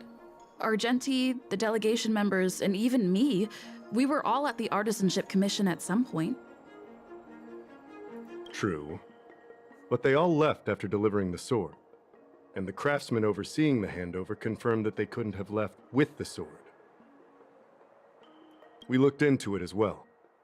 Before Gu Yun was handed over, the side crane at the entrance of the Artisanship Commission captured you leaving. But there's no record of Miss Yun Li leaving. Why would I dare leave through the main entrance after smashing the Arumatons? Throughout the entire incident, There was only one suspect who broke into the Artisanship Commission, and that was Miss Yoon Lee. On second thought, maybe let me think. Take your time. Throughout the entire Miss Yoon Lee caused a ruckus at the Artisanship Commission, trying to take away Guyun. But you stopped her in her tracks. Mm-hmm. What Dahao said seems right. Exactly. So at least Yoon Lee didn't steal the sword at that time, because we were at the Arumaton warehouse. Okay. If your testimony is reliable. I'm not implying anything, but we need to scrutinize every piece of evidence. Mm-hmm. Miss Yoon Lee caused a ruckus at the Artisanship Commission, trying to take away Guyun. But you stopped her in her tracks. Indeed, okay. After bidding farewell to you, Yoon Lee pretended to leave, but snuck into the arsenal alone and stole Guyun. After Yoon Lee and I went our separate ways, I messaged Master Gongshu to inform him about the incident. And much later, Master Gongshu told me the sword was confirmed safe. So up until that point, Yoon Lee couldn't have stolen it. Can I prove this? After bidding farewell to you, Yoon Lee pretended to leave, but snuck into the arsenal alone. Wait, you messaged Master Gongshu? I had no idea. Well, that's some solid proof right there. Yay. However, it only proves the sword wasn't stolen up to that point. I didn't do it! After bidding farewell to you, Yoon Lee pretended to leave, but snuck into the arsenal alone and stole Guyun. We haven't found any other suspects or evidence.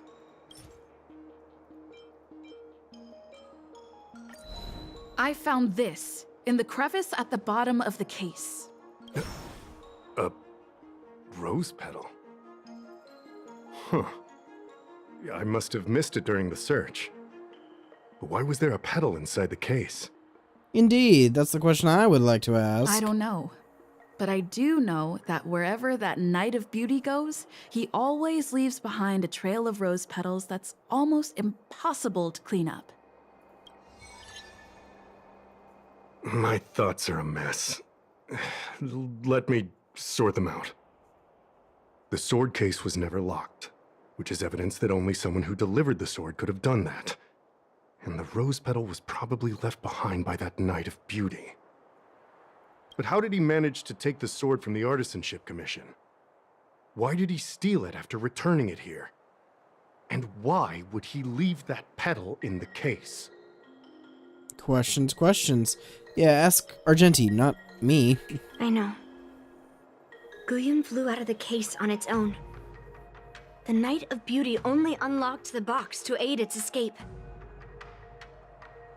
Don't be ridiculous. How can a sword escape from a case on its own? You've never seen a flying sword before? I've only heard about the Mieka Kifesa being able to fly in legends.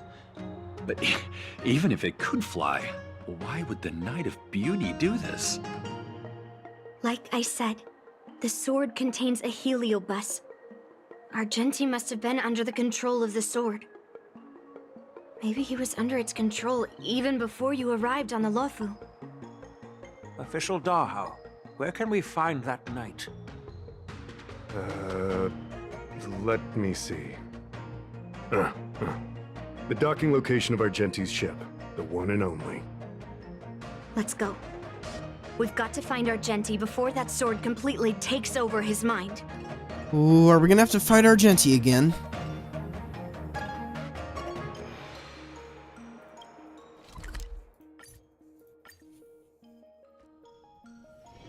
This haven of memories.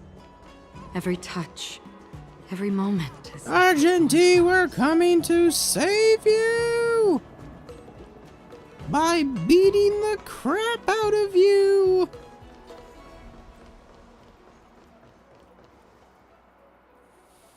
In a corner of Starskiff Haven, you stumble upon a nightclad... Goodness.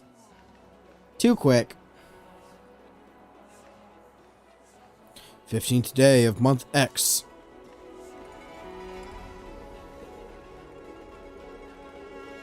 Oh look, it's me in the background. I've been waiting for you here for quite a while.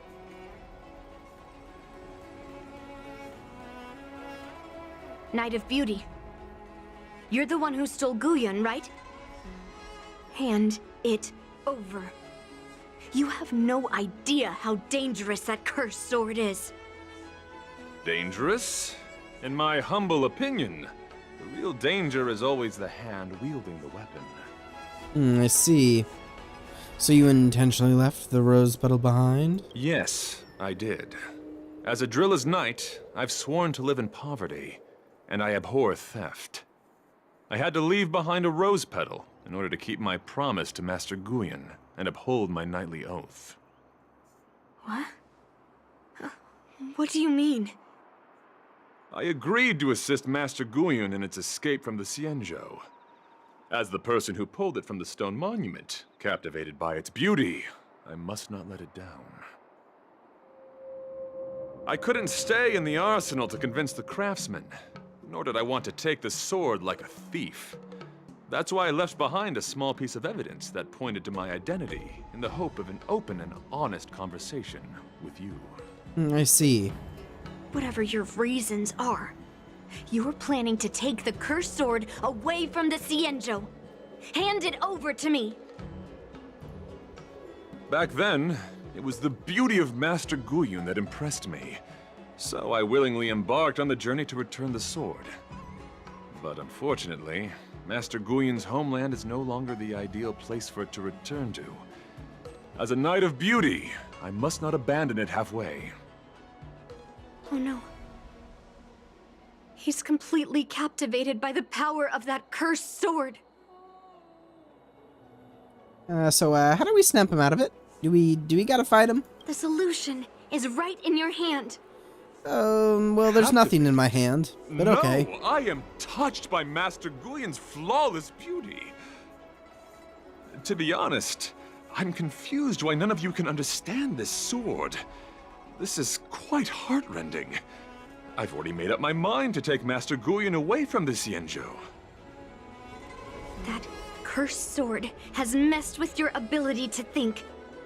But I'll break you free from its grip. I'll shatter its illusion. And the sword itself. Fair lady, if you're intent on taking away this person, this sword that is under my protection, please engage me with a fair duel according to knightly etiquette. As a representative of this duel, I, Argenti, challenge you. A representative? I swear on the spirit of chivalry, in front of Adrilla the Beauty, that I will represent Master Guyun in this duel. I see. If I win, you will allow Master Guyun to leave the Xianzhou with me. And if you best me, Miss Yunli, I'll accept my defeat and turn Master Guyun over to you. Do you accept my challenge, Miss Yunli? Sure. Fine. Let's see whose desire is stronger. Your desire to take it away, or my desire to hunt down all cursed swords. Show me what you've got. You're not going to use Guyun to fight for victory? Ow. Well, I know a thing or two about swordplay. In a proper duel like this, a knight should rely on the skills he's honed day and night. This is double speed. You're a real weirdo. I don't want to hear that from you either, Yunli. It too shall fall. Rise to the challenge. And awaken! On the still waters of oblivion. Alright, stage 2. Let the duel commence. Confess. Ow. Put forth all your might. Ow. Rise to the challenge. Ow. Net markers activated. Time for a good old counterattack. Rise to the challenge. This is double speed. The flesh wound. Human creations. I love Argenti's battle theme though. And yang. This music never gets old. Ready for another? I weep for the departed. Hit him with the ult. It too shall fall. For chivalry. And just like that. I've lost. According to the rules of a knight's duel, I should keep my promise and hand over the sword to you. But before I do that, I hope that you, as the winner, might have the mercy and listen to Master Guyon's past experiences. This sword has been cursed since the day it was forged. Place it in front of me, and let me destroy it. Do what she says, Knight. Oh boy. But I could hear that. You've done so much for me already. It's time for me to face her alone.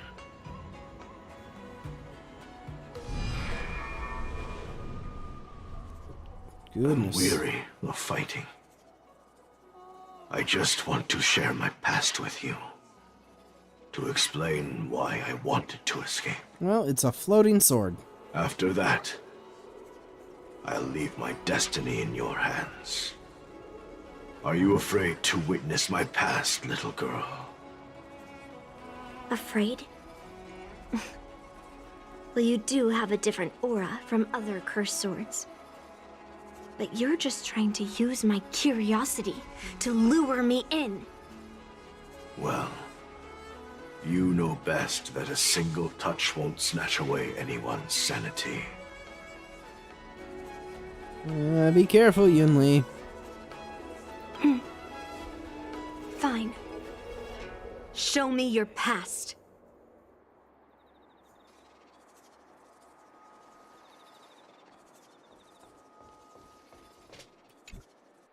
Let us see. It's already impossible to contact the main Cloud Knight forces.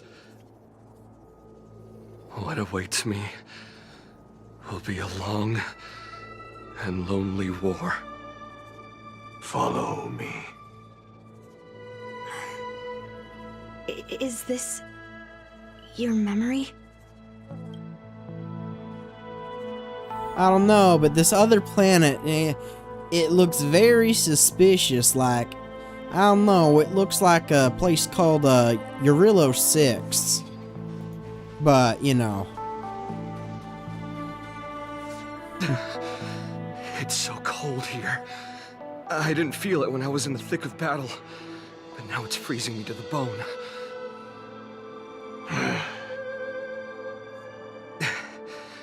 You're indeed a masterpiece from the Xianzhou Juming. If you hadn't taken control of my body, I probably would have been decapitated in that fight. Quiet, and stay alert. Boris and Wolf Troopers never give up the hunt. Hey, just relax a bit. It's been over 300 days since we were both stranded on this planet. The transmitter never rings, so I guess we can't count on that anymore. The people on this planet still use beasts to pull their carts. Obviously, there's no way they can help us fix the star skiff.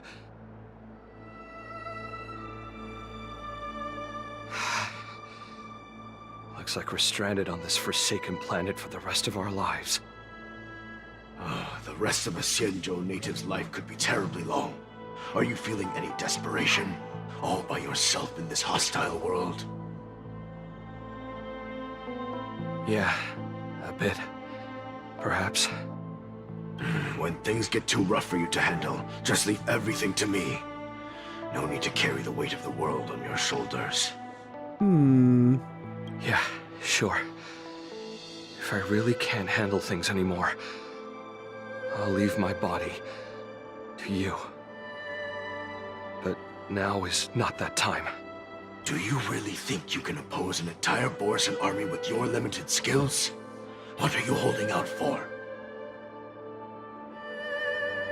It's true that I'm stranded here, but it seems like that Borisan pack is in the same boat.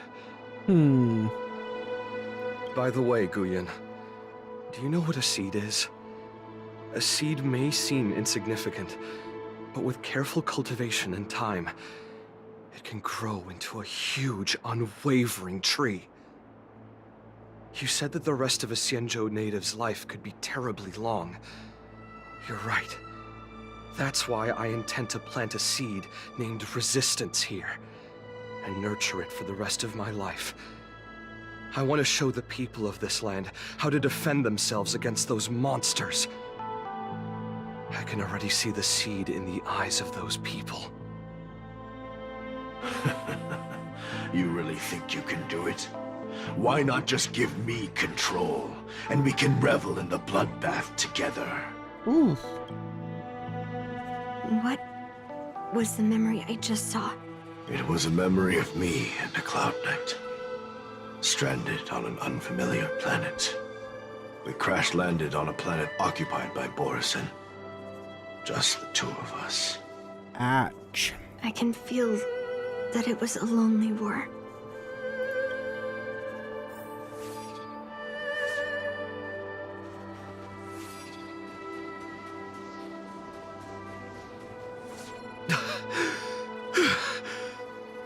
I'm alive. But all the young people in the village... They died. They died for you. They died because of your big promises. Promising them a life free from the Borison. I tasted their despair before death. They didn't see it coming. And neither will you. We can't stay here. Let's move on to the next village. Why? What's the point? You and your sorry excuse for an army have been fighting for over 3 decades, and you haven't won a single battle. What you're sowing is not resistance, but despair. This world is hopeless. It's completely infested with packs of Borison. You've seen their numbers, and you know their methods. And those commoners you've put your hopes in. They just kneel down and worship the monsters devouring their children and families, calling them their Beastmasters. You beheaded one of the Beastmasters for their sake, but they turned on you because they were scared of the Borison taking revenge. You remember all that, right? I do. I remember my first death. The Borison cut off my head. But I also remember that if it weren't for a brave youngster who risked his neck to reattach my head and give me a proper burial, I would have disappeared completely. I remember everything the people did for me. They left food at the entrance of my cave, fixed my fur coat, and some even joined my resistance. The rest of the Xianzhou native's life is still terribly long, and there will be new youngsters who will stand beside me in battle. Time is on our side. Okay. You said it was a lonely war. No. It wasn't a war filled with loneliness, but with despair. So much despair that I don't want to ever taste it again.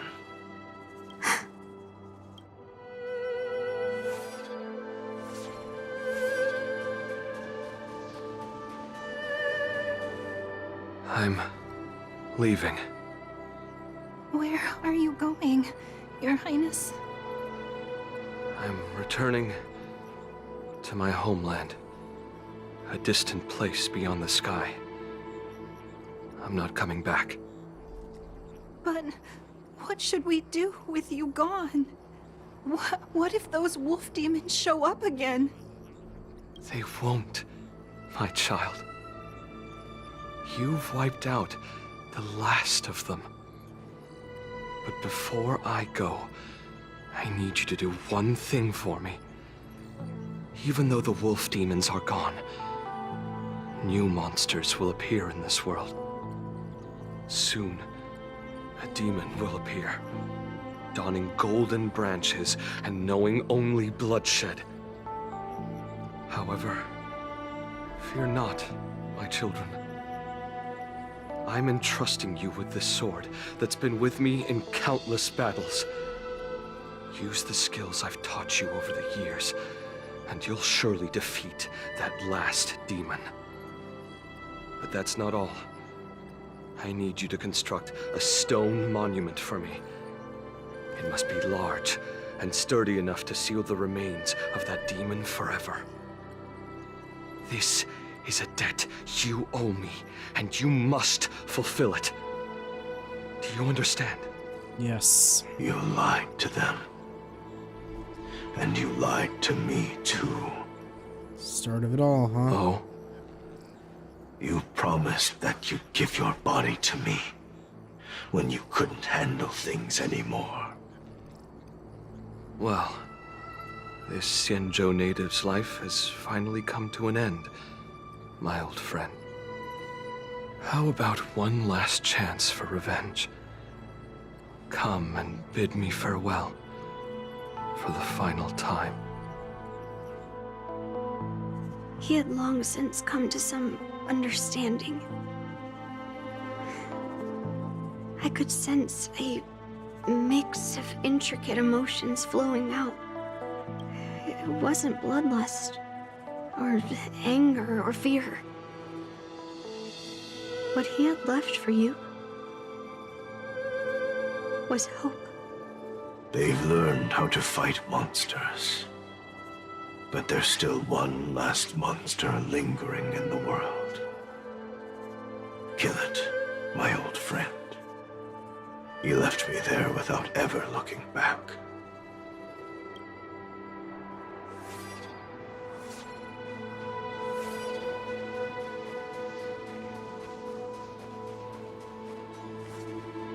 Thank you, my old friend.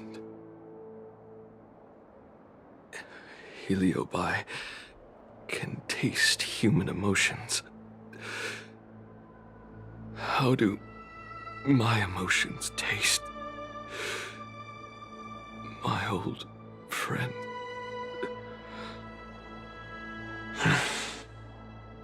A hint of bitter compassion and a touch of scalding courage. Your heart's deepest desire is to end the war once and for all. Now, the war is finally over. Can you hear? Even though you can't hear me anymore, my old friend, I'll do everything I can to bring an end to all conflicts in this world. So, this is the past of the Kalevalan people's Sword of Heroes? You helped the people of that world bring an end to war? No, I did not. I am a weapon, and I only became the cause of more conflicts. Countless monarchs of Kalevala saw me as a symbol of kingship endowed by nature, and they waged wars in order to possess me. I grew tired of their wicked intentions. I didn't want to kill for anyone anymore. So I returned to the stone monument where my master was buried. And since then, no one was able to remove me from it. But you allowed Argenti to take you away? Because even after all this time, I still wanted my master to come home.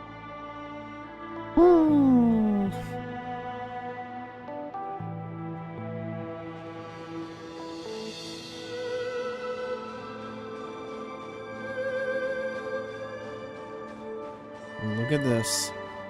During the sword gifting ceremony, I felt anguish when I learned that I would be handed over to the most skilled swordmaster and once again become a tool for killing. My master had engraved his deepest desire into my blade. End war. As a weapon, my purpose was predetermined from the start. I had to become a deadly sword that would relentlessly hack and kill. But once I fulfilled my mission, would I have the right to choose my own destiny like he did? So, I asked the Knight of Beauty to help me break free from this never-ending cycle of bloodshed. These thousands of years have naturally turned into memories of mine. I think I understand the beauty the knight was talking about now. I don't want to be a sword that brings death. My war ended long ago. The years spent as a tombstone were my finest. I've told you everything about my experience with Master Guyan on Kalevala. And now, I'm sure that Miss Yoon Lee is as moved by the sword's flawless beauty as I was back then. Well, it certainly explains some things. Even though I had heard the legends of this sword from the delegation, delving into its memories was still fascinating. Yoon Lee, I trust Guyin's experiences have changed your mind.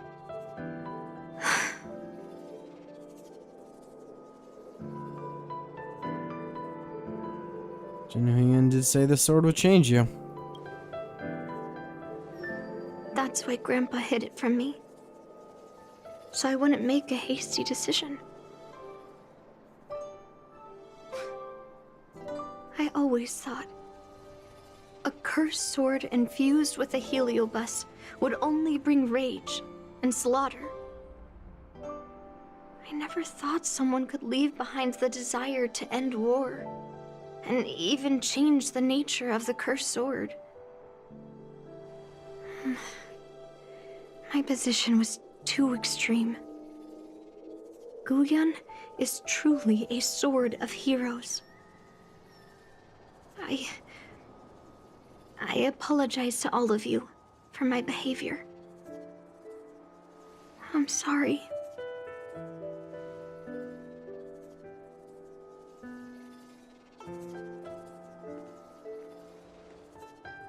Now that we've proven Miss Yoon Lee's innocence and found the sword, should we now return it to the arsenal? Are we sure that's what the sword wants? No. I'm still going to melt down this sword. Oh, well, okay.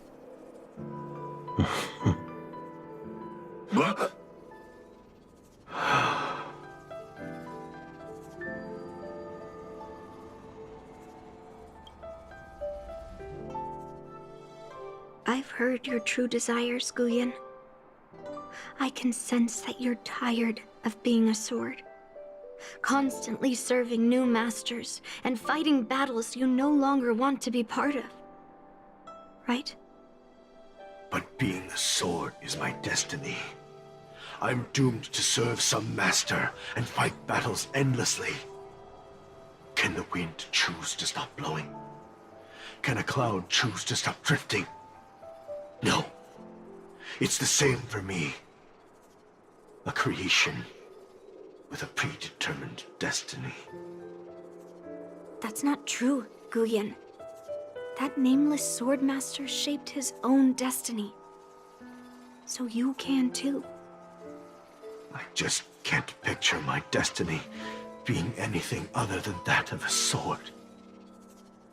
Do you remember when you stood alone in front of the swordmaster's stone monument? People admired you because you carried the memories of the hero. You were no longer a sword. You were a memorial. Later, as I became worn and weathered, the gentle wind would pass through the hollows of my body, creating melodic tones that echoed in the distant mountains. I became a musical instrument then. I miss those times. Can a creation become what it wants to be? The answer is yes. I'll grant your wish, Guyan, and transform you into something different. Something different? But this is the price for the war dance. If the Kalevalan delegation finds out... Please, say something, General Huayan. Well, my granddaughter has always been stubborn. Are you really sure about this, Yunli? What do you all think? You might as well ask the sword's opinion itself. Fulfilling Master Guyun's wishes is the reason I came to the Xianzhou. With the driller's blessing, you could turn Master Guyun into a plow.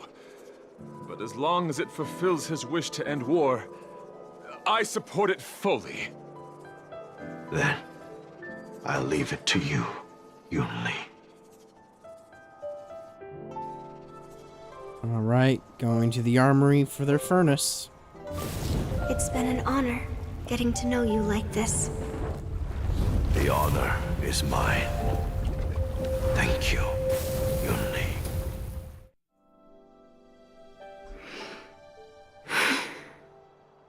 Why the long face, my child? Are you feeling regret, perhaps? You were completely determined when melting down the sword, so why the sudden change of heart? Grandpa, I melted down the prize for the war dance. How are you going to explain this to the Lawfu? In great detail. Oh? Am I hearing right? This little girl is worried about her grandpa. Didn't see that coming. If only I'd talked to you from the beginning, Grandpa. Maybe things wouldn't have escalated like this. But at least Guyun got what it wanted. I have no regrets there. When it comes to swords, you and your father are cut from the same cloth. So, are you planning to continue melting down the rest of Hongguang's swords? Yeah. Guyun is unique. But the other cursed swords are still too dangerous for anyone to handle. But maybe I'll try to be more patient next time. Be more patient. Well said. Remember what you learned today, because there will be many more situations in the future that will require you to be more patient. Understood. But what about the prize? Well, ever since you showed up at the ceremony, I had a hunch. So I prepared another sword as a backup plan. And don't worry, this one has nothing to do with Heliobi. Well, that's certainly a good thing. That's perfect. By the way, the ambassador from Kalevala and that knight went to Arum Alley. They're looking for a spot to honor the hero. Why don't we go take a look together? Let's go.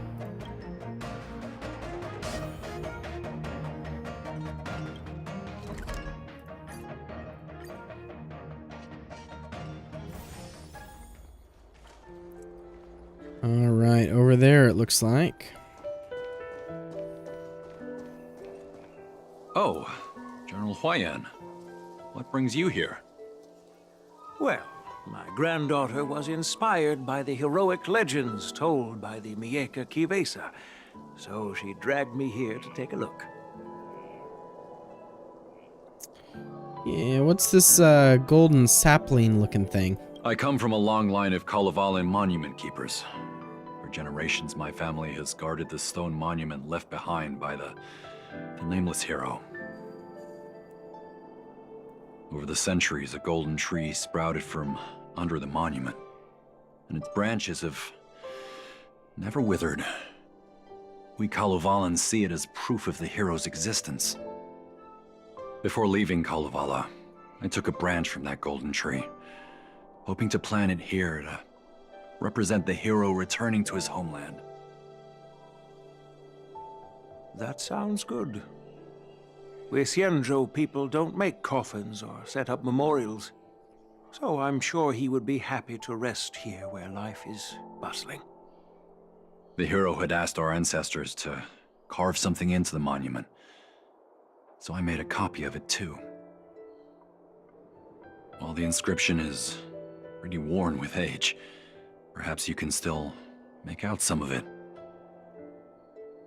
I have drifted far from my homeland and am on the brink of death.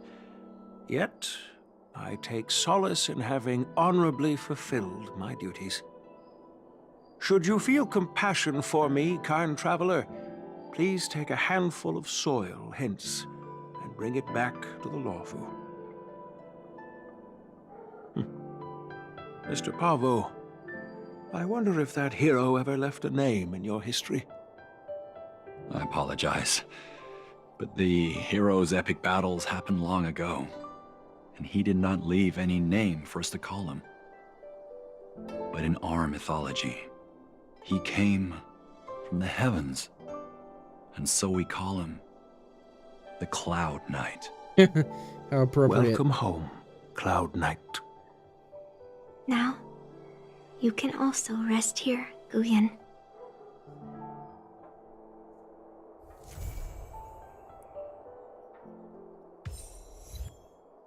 All right.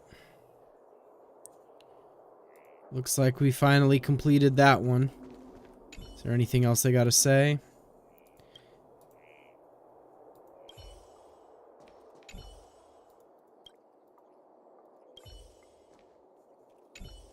Now that my mission is accomplished, the delegation will be leaving the Xianzhou Lawfu soon. But of course, the experiences here will become an epilogue to the hero's stories. This golden sapling will become a part of the everyday scenery of the Xianzhou. I believe it's what he would have wanted. I see.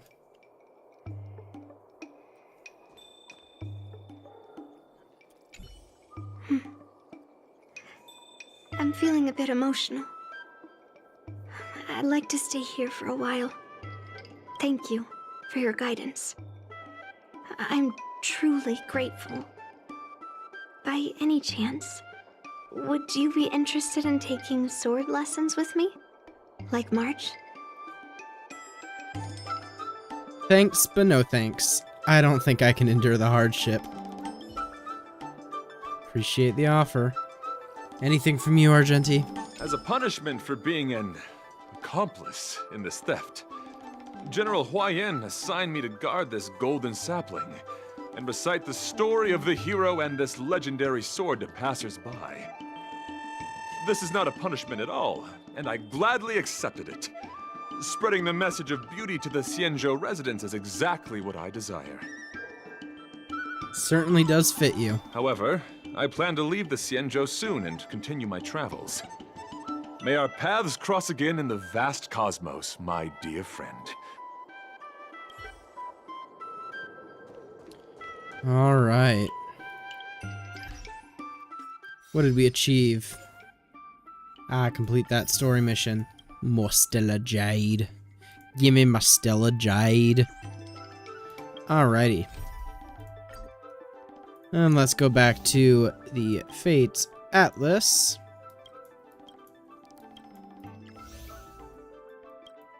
Alright, yeah, so all of that's complete. All of this is complete now.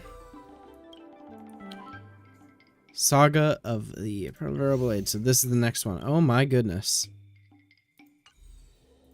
And the Luminary War Dance. Alright, we'll start with this one, I guess. Let's go.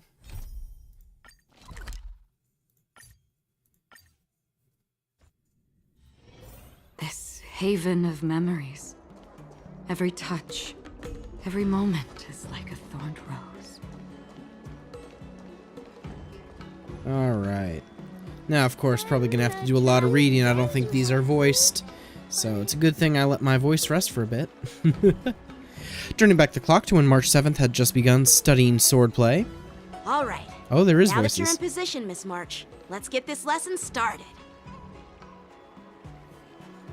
I'm not good at acting all master-like. Since Grandpa asked me to teach you swordplay, I won't hold back any secrets. Oh, thank you so much, Masters. Oh, wait. Does this mean our training is only officially starting right now? Maybe. After all, we need to watch you practice for a few days before we can figure out how talented you are. right? So, how'd I do, Master? You're definitely talented, Miss March. Hey, here you are. Did you hear that? These two masters just called me a swordplay genius. Okay. Yes, indeed, that's our march. Oh, just wait until I go back. Everyone's going to be so wowed by my new skills. Sure. Swordplay requires rigorous training. Before we start, Miss March, you need to find a clear reason to keep you motivated while you train. It doesn't have to be something huge, but it needs to be clear. In other words, even though you didn't exactly choose to be our apprentice, you still need to take the initiative during this learning process. I once had the honor of learning swordplay from a master. She asked me why I started training at such a young age, why I wielded a sword. So, for our first lesson, I'd like to ask you the same question. Miss March, why do you wield your sword? Yeah, March. Why do I wield my sword? I wield my sword to take down my enemies. I mean, what other reason is there? Wrong. I also questioned that sword master about why she uses her sword, and she said, to vanquish my enemies, nothing more. Miss March, you gave a similar response, which shows you've got potential. Wrong. March uses a sword because she likes the way it looks. That's it. Yeah, and if you want to defeat enemies, stick to your bow, March. I don't know what you're talking about. The best way to take down your enemy is with a blaster gun. I heard a hero say something like that in an immersia. He also mentioned that sword training can push a person's physical abilities to their ultimate limit. Seems like you've seen your fair share of immersion, Miss March. But if you want my opinion, if your goal is self-improvement, you'll feel just as accomplished even if you put down the sword and go back to your bow. Oh, come on. Don't listen to his empty talk. Oh, now I'm curious to hear what Master Yunli has to say. Fighting already. March, do you have any specific goals for learning swordplay? Like achieving a certain ranking in the war dance, or maybe you want to defeat someone, like Yanqing, or me. Who do I want to defeat? Her? Dan Heng? Himeko? Or Mr. Yang? If you can't think of anyone specific, why not set a simpler goal? Like, how many opponents do you want to defeat at once with a sword? I'll fight 10! 10? Oops, that just slipped out. It's actually another line from an immersia. You're really into immersion, huh? Having 5 enemies on the other side of the battlefield is the limit. I have no idea what you're talking about. I'm breaking the fourth wall, March. I think I figured out what's motivated March to learn swordplay. Could it possibly be immersia about sword masters? Hey, now that you mention it, that actually makes sense. I'm super interested in Xianzhou immersia and novels. Even though I use a bow, almost all the great heroes in those immersia use swords. So I want to be a sword master too. See? Sounds like you've developed a stereotype. It doesn't matter. Everyone has their own preferences. Becoming a sword master who fights for justice and battles evil? Well, that's definitely a good reason to keep you motivated in swordplay training. Now that you've both given your approval, I have another small request. I want to perform a tea ceremony to honor you as my masters. Remember, you'll need to tap the table a few times with your fingers. Tea ceremony? Tap the table? Do we have to be so serious about accepting an apprentice for the first time? Please? That's how those heroes in the Immersia show their respect. But in those immersion shows, they always kneel and bow, right? That's even more unnecessary. Let's just stop wasting time. Just treat us to some milk tea. And then we can start our real swordplay training, okay? Yeah! All right, let's go. To the Sleepless Earl. Yanqing is having none of it.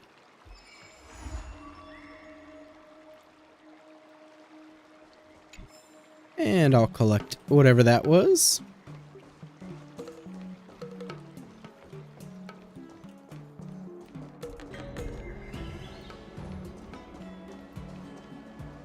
Oops, wrong way.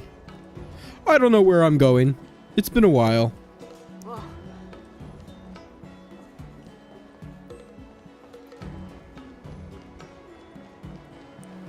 Alrighty. Bum bum bum bum bum bum bum. Hello. Hey, this is not how it's supposed to be, right? The Xianzhou is known for its tea culture and hospitality, but you're not treating me like a guest at all. Seriously, am I not a guest? No, Scott, you're a fucking plague. Dear guest. Stop! Don't call me a guest. You're not even treating me as one. I want my tea just right. Not too hot, not too cold, but the tea you served was either freezing or scalding. Is this how you treat your guest on the Xianzhou? How fantastic! No, it's just how we treat you. Your tea tastes like slop, and you even have the nerve to charge me for it! Are you trying to scam honest folks? And that name, the Sleepless Earl, it's so hard to remember. How about we give you a new plaque that says Xianzhou Slop? It suits this place better, don't you think? Yeah, let's just give him a good beating. Stop! You've gone too far. You want me to woof again for me? Who's that trying to be a hero? It's me, March 7th. Cause more trouble and I'll show you who your mommy is. Wait, what? Wait, that sounded lame. Hey, say something for me. Anything I say will be better than that. That's right! I'm the Sword Champion!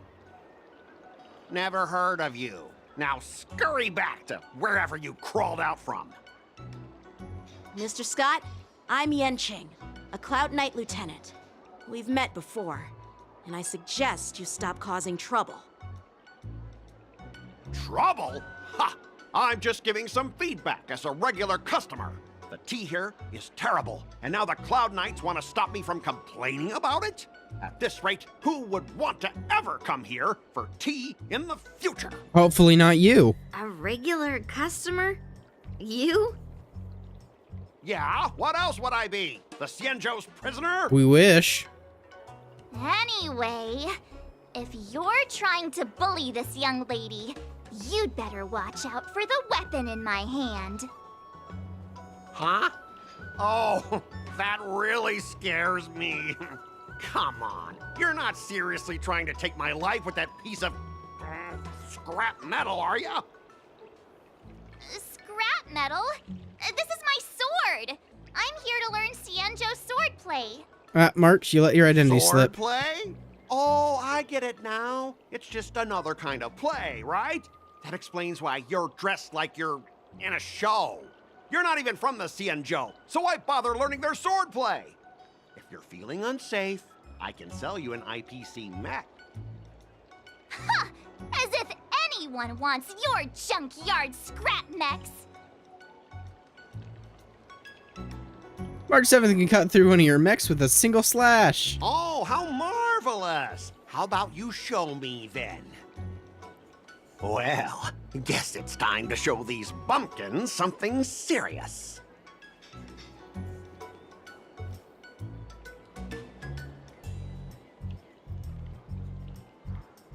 Just a reminder, IPC members, street fighting on the Xianzhou Lafu is prohibited. Make any funny moves? and I'll smash those hunks of scrap metal. Hey, relax. I know the rules. These are my subordinates. They got stuck here because of the transport ship incident, and they need to vent their frustration. In the end, it's all the Xianzhou's fault.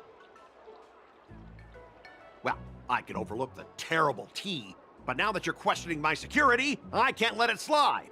After all, I have a courier business to run, and with so many clients watching, that just wouldn't look too good now, would it? I see. Instead of wasting your life learning useless swordplay, why not invest in our civilian mechs? You'll have your master kneeling and begging for mercy in no time. Stop! Don't you dare insult Xianzhou swordplay like that! If you have the guts, I'll show your mechs what I can do. Huh? A fight, you say? Now that you've thrown down the gauntlet, March 7th, I feel I'm obliged to accept your challenge. Say whatever you want, but once you've seen what our mechs can do, you'll be practically begging us for them. All right. So let's make a bet then. Oh, Scott. come on! How could I say no to a bet? I would like all of your So, shares of I can see IPC you're no stock if I master win. yet, March, but I'll play fair.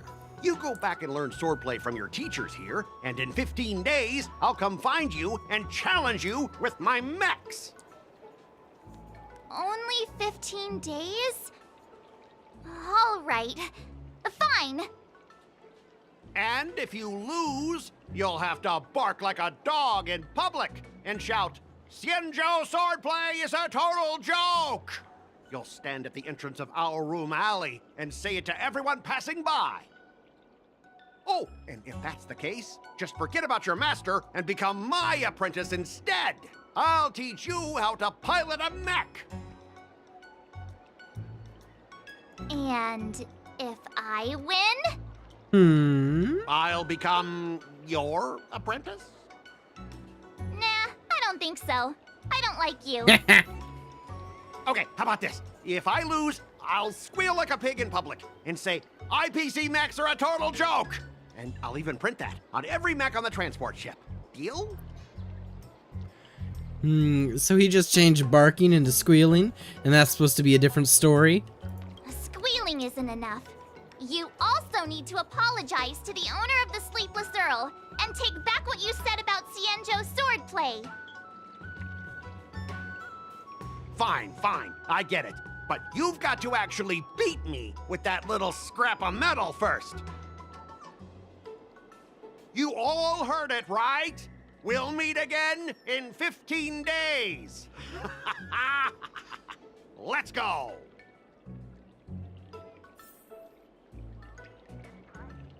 Well then. Yanjing, what do you think? The Xianzhou and IPC signed a trade agreement, so those IPC people won't dare to cause any trouble. But, I mean, a bet like this is quite unexpected. Yeah? What about you, Yunli? Those IPC guys just want to pick on an easy target so they can promote their scrap metal. So typical. And March, what about you? You're the one who made the bet in the end. I'm still worried about the owner. Let's go check on her. Aw, what a goody two-shoes. Are you okay? Yes. Thank you all for your timely help. The shop facing a bit of flack from visitors is a minor issue, but Miss March's decisions to challenge him is serious. I feel responsible as if the shop has inconvenienced you. Don't worry. I can't stand by and watch someone be bullied. I have to stand up against injustice, no matter what. Not only do you speak like a hero from an immersia, but you also have a kind heart. Your charisma has completely won me over, Miss March. Yeah, sorry, March is a bit of her role-playing I'm phase. not quite a hero. Yet. Oh, I know you're here for the tea ceremony. Please, come inside. Thanks for for the invitation, but right now, I just want to focus on practicing swordplay. Masters, let's save the tea for later. Sure, the tea can wait for now. However, I have a question, Miss March. How confident are you about the bet you just made? I don't think March has given it any thought at all. Come on, how could I possibly lose?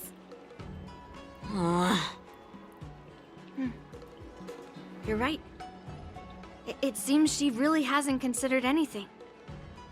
I don't see any issue with it. Let March give it a shot. As long as she trains diligently, I believe she can easily deal with that hunk of IPC scrap metal. As long as she trains diligently. I'm now filled with determination, Masters! I'll learn swordplay well and teach that guy a lesson! You're my most trusted friend. You'll be my assistant teacher, and make sure I learn swordplay properly. Ah, I see. 3 teachers and 1 apprentice. If I can't learn swordplay well, I'll have no one to blame but myself.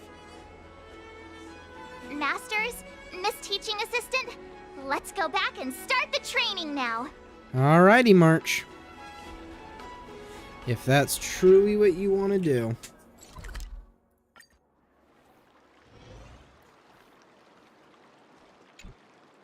That IPC guy will show up in 15 days. I've got to become a swordmaster by then. Becoming a swordmaster in a mere 15 days is quite challenging. But we can't lose our momentum, Master Yunli. Momentum alone will only keep you going for about 3 days.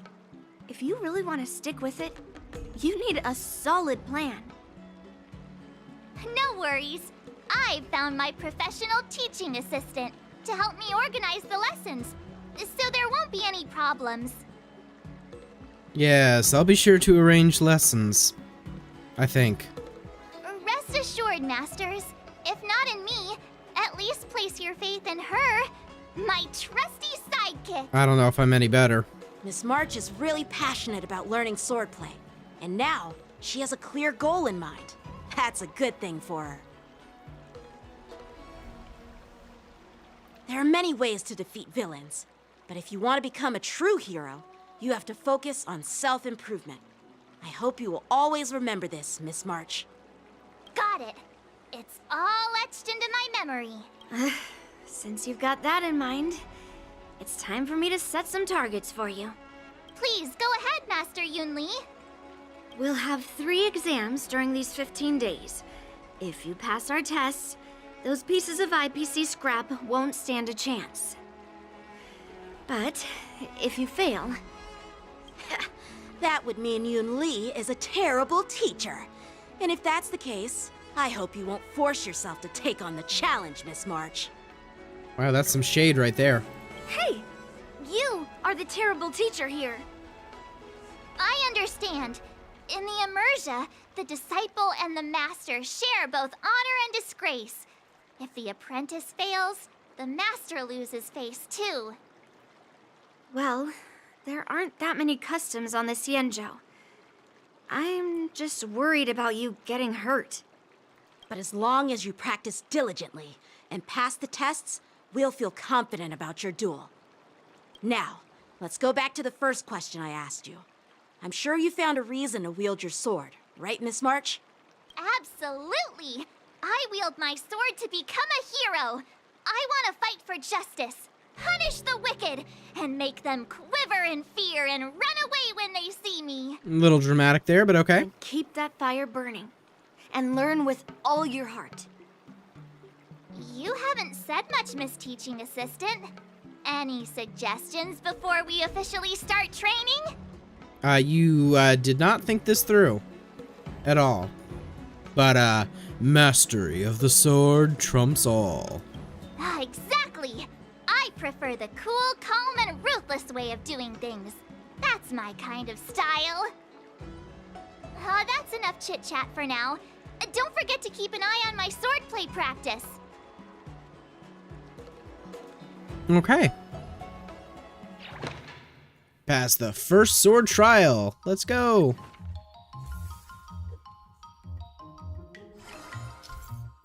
Saga of the Primaveral Blade. As the swordplay assistant, you will be arranging March 7th swordplay sessions and helping her with mastering sword moves to prepare her to defeat Scott in 15 days. Miss March, the key to mastering the sword lies in understanding various sword moves. Cut the fluff. Let March get hands-on and learn a few sword moves directly. Alright. Swordplay is the very essence of all sword moves and can unleash immense power in combat. Let's start by setting a tiny goal. Learn the sword move, Cutting Cold. Alright. Strength needs to be that much, and swordplay is okay. Set this swordplay as your learning goal, and you can check the required stats for mastering it here.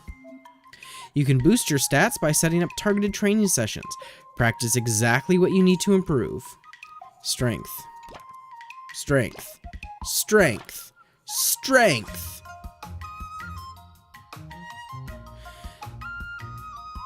Ah, sorry, March. But we gotta get you to get strength training. I'll fight 10. March, hang in there. Woof. Only 2 of them, huh? Nice work. I'll add 1 more. What is... No. Okay.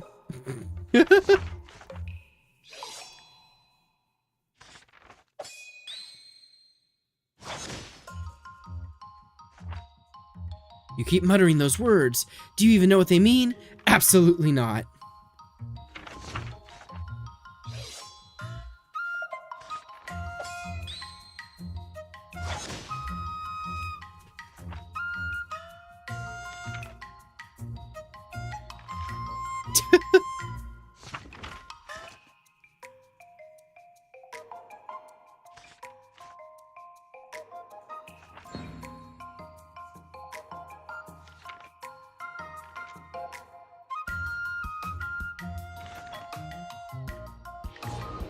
Alrighty then. Mastery requirements for the newest sword move fulfilled.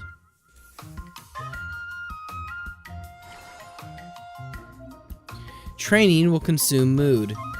If my mood isn't good, efficiency will also decrease. Balancing work and rest is crucial. Click here to schedule an excursion to restore mood.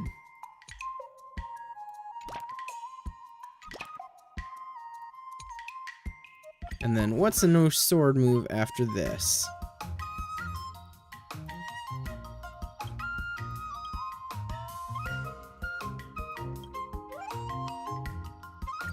Did I really just learn that? I guess I am pretty awesome after all. Alright.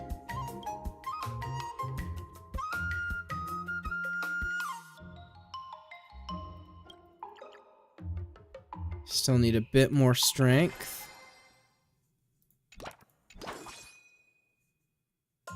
Actually, you know what we'll do? There we go. We'll mix it up. There you go, March. You should be much happier with this, I guess. Swordplay sessions can take a lot of time. Click here to speed up the passage of time.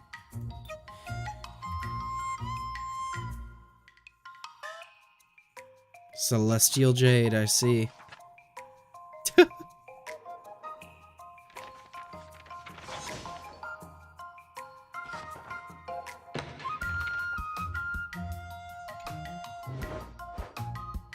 A martial challenge has been sent to the Palace of Astrum's rear garden.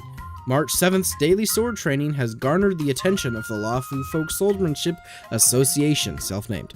They will dispatch their prize student to challenge the rising martial star March 7th. The local association is no class at all. Yunli gets March 7th to make the utmost preparations. On the eve of the duel, March 7th decides... What do you recommend? to do nothing and go to bed early. To embark on a sword training montage.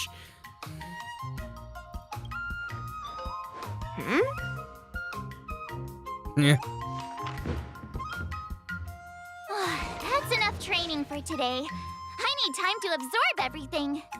Oh, March. And can we master this yet? Nah, still 120.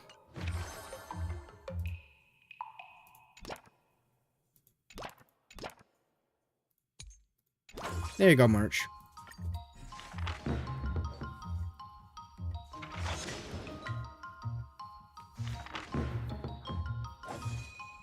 Oh, look at that strength training. I learned so much today. Well done, me. Woo! Training level has been improved. Alright. And March's progress is incredible. Already qualified to fully master Cutting Cold. Master the sword Another new move. move under my belt. The next goal is to build on this it out. move and learn the next level of swordplay. And set that as the goal. Goodness. Tenacity and strength. That's what we need next. So first, and then, let's go. What's their interesting story now?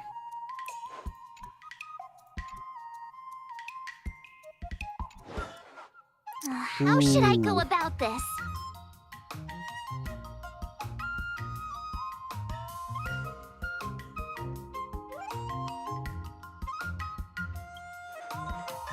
I don't think so. You'd have to learn how to jump first, huh? I see.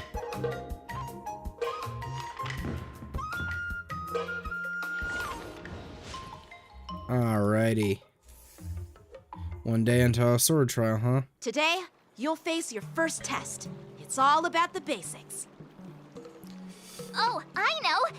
It's a float like a butterfly, sting like a bee. Oh, right? March. That's boxing? But close enough, I guess. You guess? Grasping the basics is crucial to mastering swordplay, Miss March.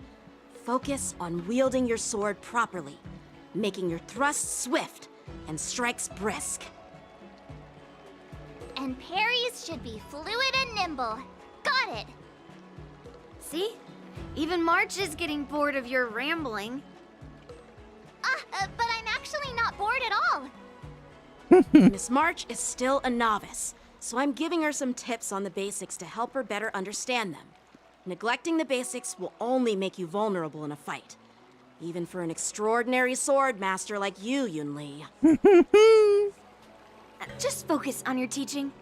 Why bring me into this? Because he can. That's why. Didn't General Huyan offer you any guidance? Looks like your general hasn't told you to stop hopping around like a sparrow in a fight, huh? Guys, let's save the seminar for later. Miss March has been learning the basics of swordplay, and now it's time to put her knowledge to the test. Unsheath your swords and show me what you've got, March. Let's go. According to the schedule, there's a test today, right? I'm ready. The sword trial must be completed by March 7th alone. The entire battle will proceed automatically and no assistance from teammates is allowed. The higher March 7th Sword Art Ascension ranks, the easier it will be to pass the trial. Successfully completing the trial will enhance her stats and restore her mood. And if we don't? Alright, well, let's start. Battle, begin.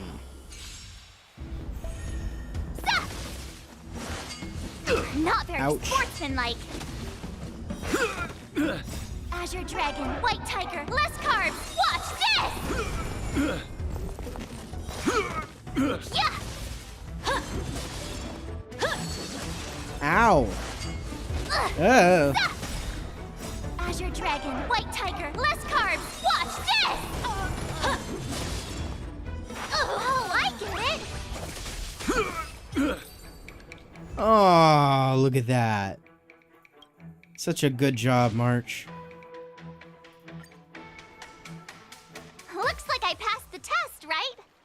Sure. Yeah. Well done. You passed with flying colors. Great! Hey, hurry up and congratulate me. Sure. I couldn't have done it without my masters and you, Miss Teaching Assistant. Okay. So if I were to take on that IPC guy now, what would you say are my chances? You already have a martial arts background and plenty of real combat experience. With swordplay guidance from me and Yun Li, if you were to challenge the IPC's security mechs now, I believe... You wouldn't stand a chance. Yun Li's... right. Yep. No chance? Hey, are you trying to crush my confidence? I'm the kind of girl who performs better when I'm showered with praise, just so you know. Is that right, March? When you're still taking a break, the mechs are training. Oh, come on. You're just talking nonsense to keep me motivated. You're right, the mechs don't need to train, they're mechs. I thought teaching March was just something of a hobby, but now, actually seeing her progress gives me a sense of accomplishment. Oh, really? So now you finally acknowledge her talent, Master Yun Li? Don't worry, Miss March. I've been serious about teaching you from the start. Don't try to cause a rift between us. Every move and technique I taught March is straight from the Juming art of swordplay. 15 days of training is short, Miss March. Whether you pass or fail this test, I hope you'll continue with the basics, because that's your best shot at winning. All right, After every March. test, the General would take me to the Artisanship Commission for sword maintenance. Let's go, Miss March. Today, I'll follow the General's example as a way of acknowledging your progress. All right. Thank you, Master Yenqing. Beer. Moments later, in a dark corner on the Luofu. So, have you found any information about her? Yeah, that girl is one of the nameless on the Astral Express. Oh, she's no pushover. Don't you think this bet's a bit too risky? Yeah, it is. So what? Have you seen those big shots in the Strategic Investment Department? Do they ever make safe bets? No, but that's why they're in the Strategic Investment Department and you're not. Flying under the radar? You there! Get me the most powerful mech we've got! Oh, Scott. Understood. Checking the inventory now. Now I'm curious to see what this 15-day crash course apprentice is really capable of.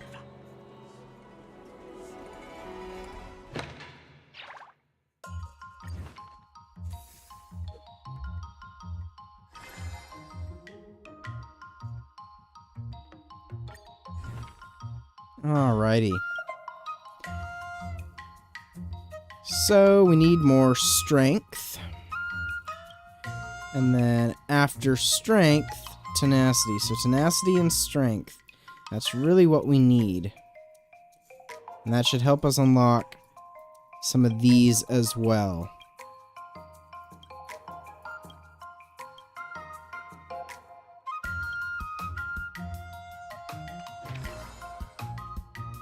So don't worry, March. Your next training session after that will be actually an excursion.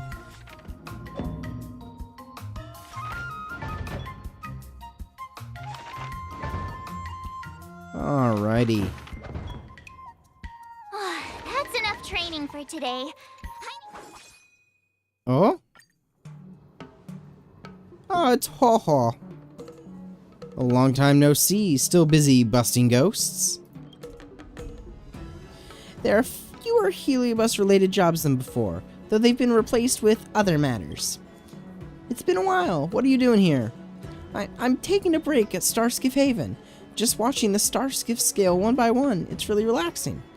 Being a 10 Lords Commissioned judge is pretty stressful too, I bet. 2? Have you run into something that's been weighing heavily on your mind, Miss March 7th? I've started picking up Xianzhou swordplay, so there's been some academic stress and social stress. You elaborate on the matter of the upcoming duel between March 7th and that IPC busybody. I think I get the gist of it. It's not easy trying to master a school swordplay in such a short time. No wonder Miss March 7th is stressed out. I know some evil warding swordplay, so if you need some help... Ha! You can't even hold your sword steady. Don't you think you're overestimating your skills? Sure, I can't hold it steady, but I'm better than you. You don't even have hands. Oh, this timid fry's got a sharp tongue. If you were in the War Dance ring and I possessed you, you'd have to try really hard to lose to that brat from the Seat of Divine Foresight. Master Yanqing is really powerful. You sure you aren't just blowing smoke, Mr. Tail? Humph.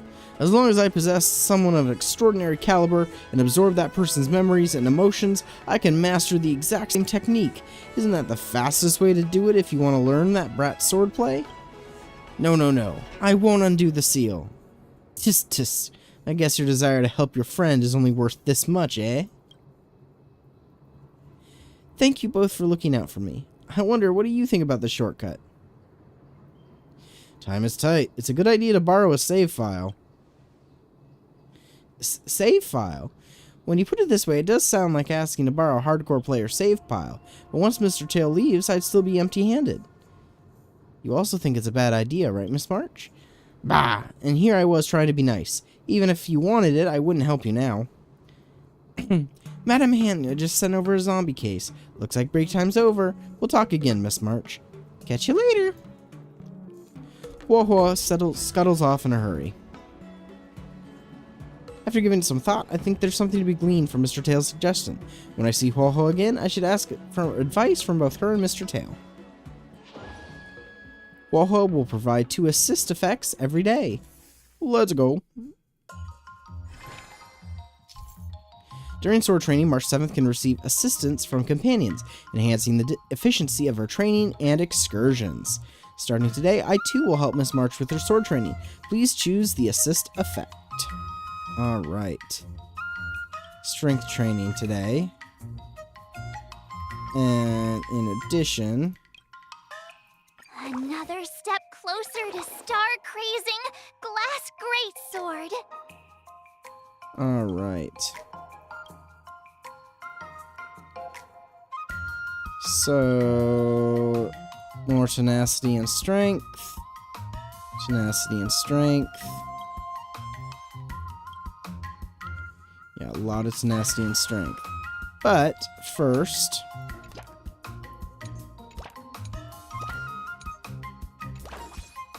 let's go.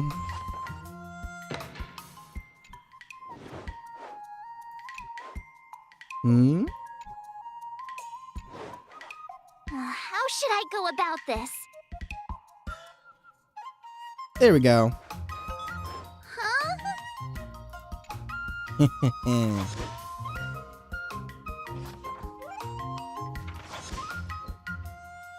I learned so much today. Well, look at Well that. done. Alright, 2 days.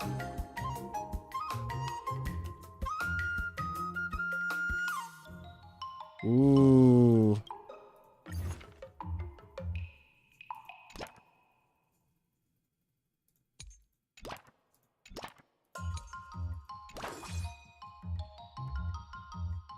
Let's do that, yeah.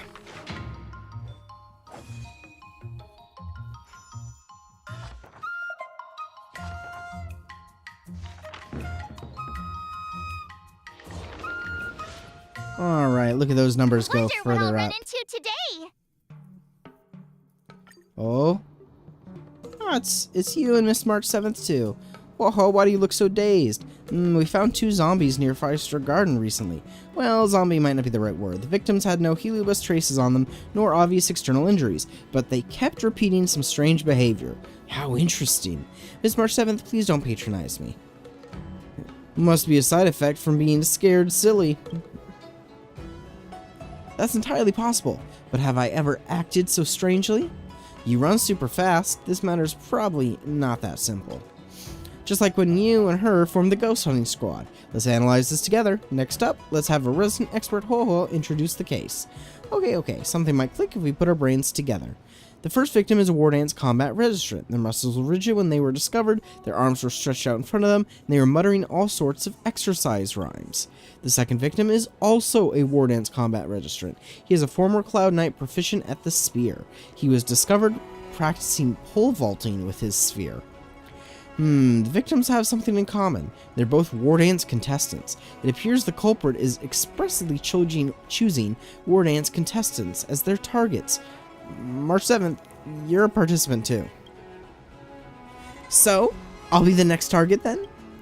You should give the analysis a rest first and let us finish talking. Besides the fact that they were participants, they also had similar characteristics. They're both fools who went to Fixtral Garden to poke around after reading the messages on the Lofu's ghostly grove. These victims believed that Fixtral Garden's vengeful gloom would temper their skills and decided to train here before their matches started.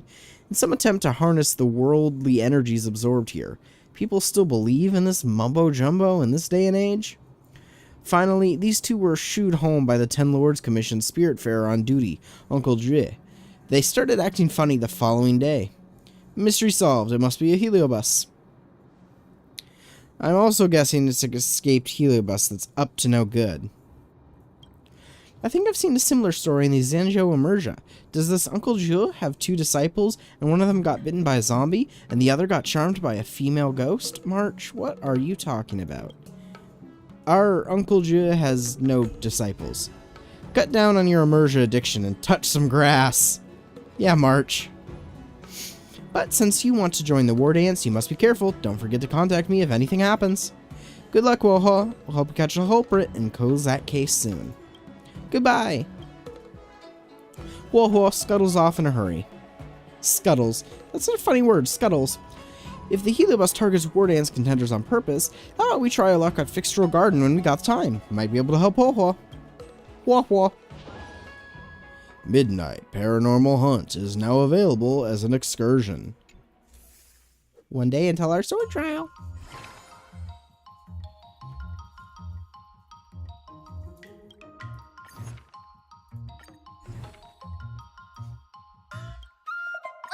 Did I really just learn that? I guess I am pretty awesome after all. Alright, tenacity, dexterity.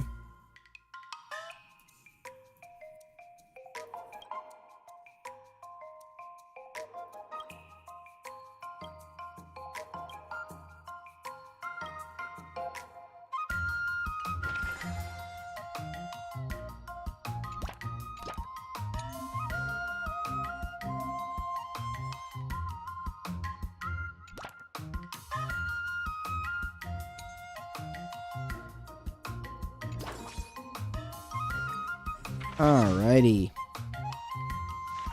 Let's go, March. Get that strength strat up.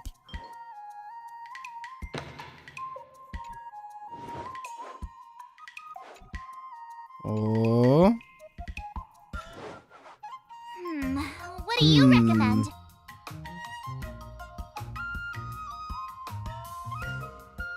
Let's go with that one, because we're behind on that one as well.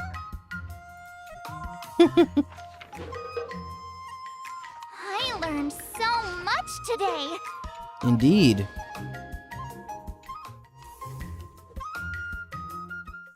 Time for your second test. I'll be your examiner this time, and I'll be testing your ability to defeat enemies with unconventional moves. Alright, let's see then. Grandpa always said that everything can be a sword, and that there are endless possibilities for learning swordplay in this vast world. If you want to defeat your opponent, you'll need your own secret move. And that would be? Speaking of secret moves, I've prepared some flaming potent tea. Alright. Huh? Is that the flaming potent tea from Arumali? You got it! I saw this immersion where the hero drank the flaming potent tea and started stumbling and shaking all over the place. But then he managed to defeat his father's murderer with his drunken swordplay. Good example. Do you know how to do the drunken swordplay? I don't think March does. No. I figured I could just learn it by drinking flaming potent tea.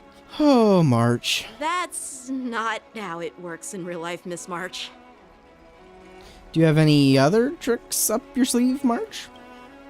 Absolutely. I've learned a lot from my adventures. Well, do tell, do tell. I've heard you've traveled a lot, Miss March. I'm excited to see how you incorporate your experiences into your swordplay moves. Your opponent this time is similar to the IPC mechs. Unsheath your swords and give it everything you've got. All right, March, come on. According to the schedule, there's a test today, right? I'm ready. Another new move under my belt. I gotta find time to try it out.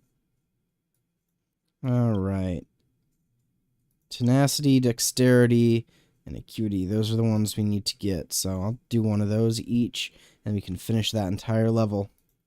That way you have that basic swordplay down before we start with getting any of those more advanced maneuvers. And start that trial. Okay, let's see how well you do, March.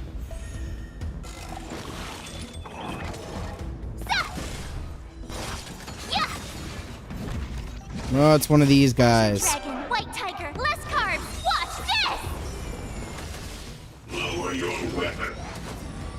Yeah. Oh, I get it. Treasonous. Ouch. You're hurting March.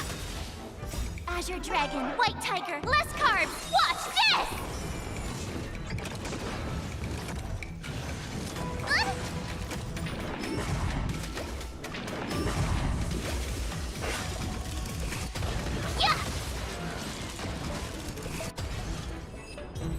Alrighty.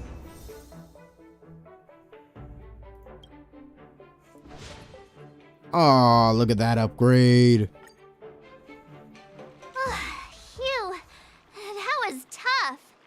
Those moves were pretty unconventional, but the way you've blended them into your swordplay was impressive. It's like you've developed your own unique style, Miss March. Unique is certainly a word for it. So, I thought you were just wasting your time traveling around with Yun Li's encouragement, but it seems like it's paid off. Well, well.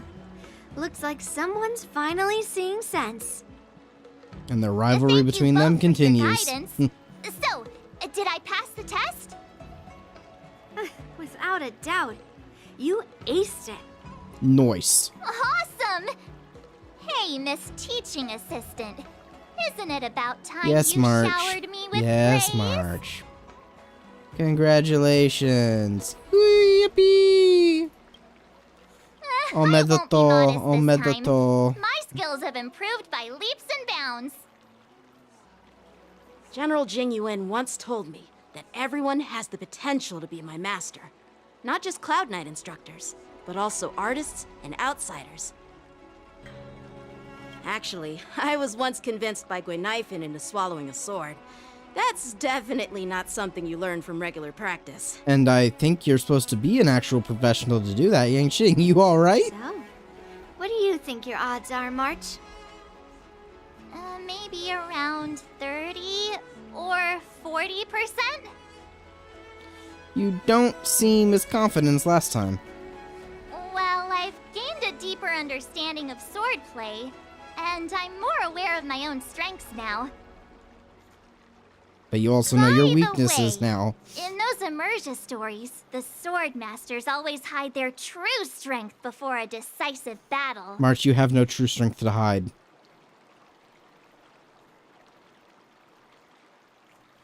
Yep, those who boast they'd win usually end up losing. Yeah, that's usually how it goes.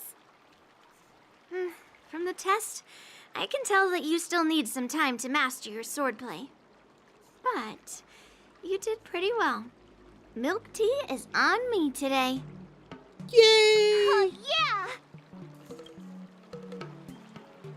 Moments later, in a dark corner on the Lafu. The progress report on the Nameless Girl's sword training is complete. What should I do now, Specialist Scott? Huh? Are you being sarcastic or something? I mean, don't I have other important tasks to do? It feels like a bit of a waste of time to keep tabs on some random girl's swordplay. Bro, you're getting paid for it. Don't question it. Waste of time? No!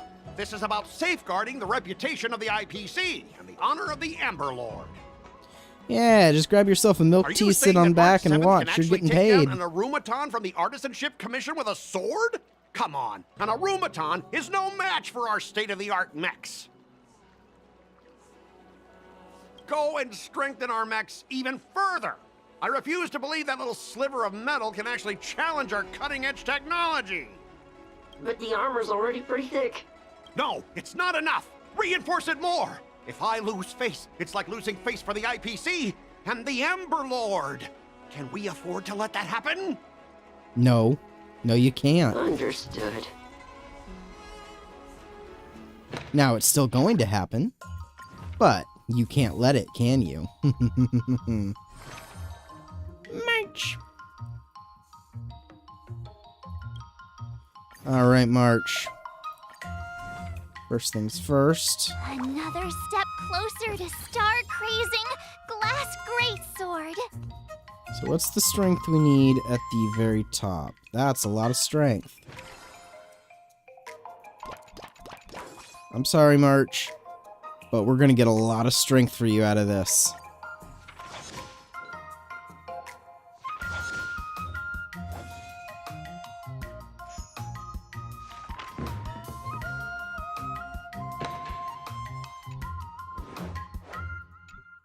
Oh.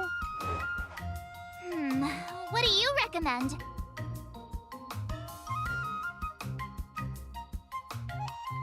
Strength. Going all in on strength. That's enough training for today. Look at all that strength we just gained.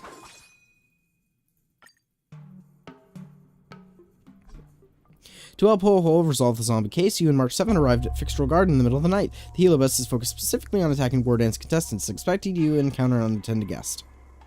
Whoa, this is amazing! You got a spiritual light gushing out of your crown. To have the physique of a martial prodigy at such a young age, you're a martial genius who only appears once in a century. You should stop lavishing your praises on March 7th. She might actually believe you. What do you mean, huh? I'm a born martial genius. As long as you let me attach onto you, your core meridians will be instantly activated, allowing you to attain a century's worth of effort in no time. Victory at the war dance will be a cakewalk. Heh. Trying to appeal to my competitive spirit? No can do. Stop cowering in the shadows and show yourself. Fine, you got me. Honestly, though, I'm a master of all the martial arts across all schools. Just let me touch your head, and I'll be able to impart all my skills to you in the blink of an eye. At a price. I don't suppose it's becoming a zombie and sputtering gibberish, is it? Forget it. I'm not learning any of that. You don't want to? I'm afraid that's not up to you. I give my lessons free of charge. You have no choice but to learn them. All March 7th can see before her is darkness, countless martial arts of myriad unnamed styles all surging into her mind. Unfortunately, though, not a single move is related to swordplay.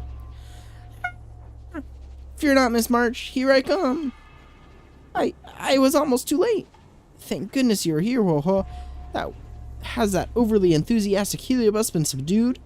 Yes, I've subdued that vagrant Heliobus in the lumen... I suddenly can't move my arms and legs. I'll apply a talisman on you, and then you just need to have a good rest. Sometime later. I think I've gotten to the bottom of this zombie mystery. The Heliobus preyed on the competitive will of contenders to channel all its martial mantras into their mind. How to raise your arms and legs, how to move your body, infinite information surging into your mind non-stop. A pity we're not like Heliobi. Such a massive magnitude of information will only overload our minds and render us immobile. The body can't keep up with the mind. While it was just for a short time, I felt like I could see everything, hear everything, but I couldn't do a single thing. So this is what it means when the body can't keep up with the mind. Now that you've recovered, I should be getting back to seal this Heliobus. We'll meet again. Goodbye, Woho. Woho scuttles, off in a hurry. I was thinking about spending some time with Woho today, but she's got stuff to do. Let's chat again next time. It's draining being possessed by Heliobus. Let's grab something tasty to eat. Escapade bonus unlocked. More Woho assists.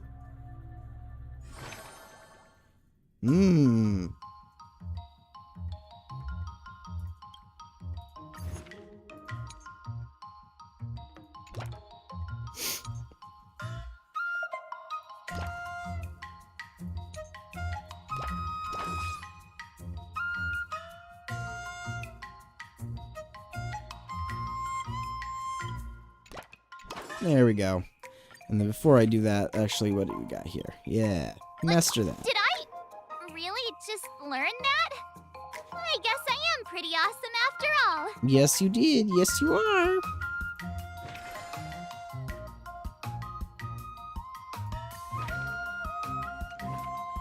All right.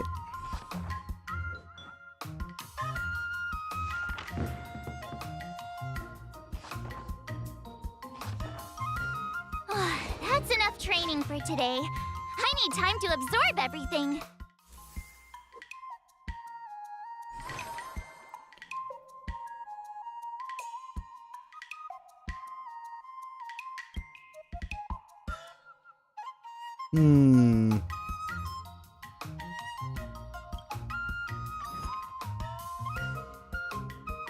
All swords and no play makes March a dull girl, you know. Yeah, let's do that.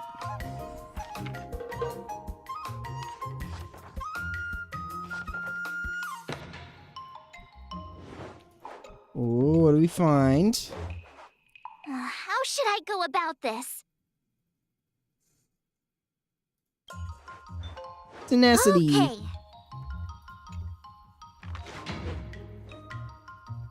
I learned so much today.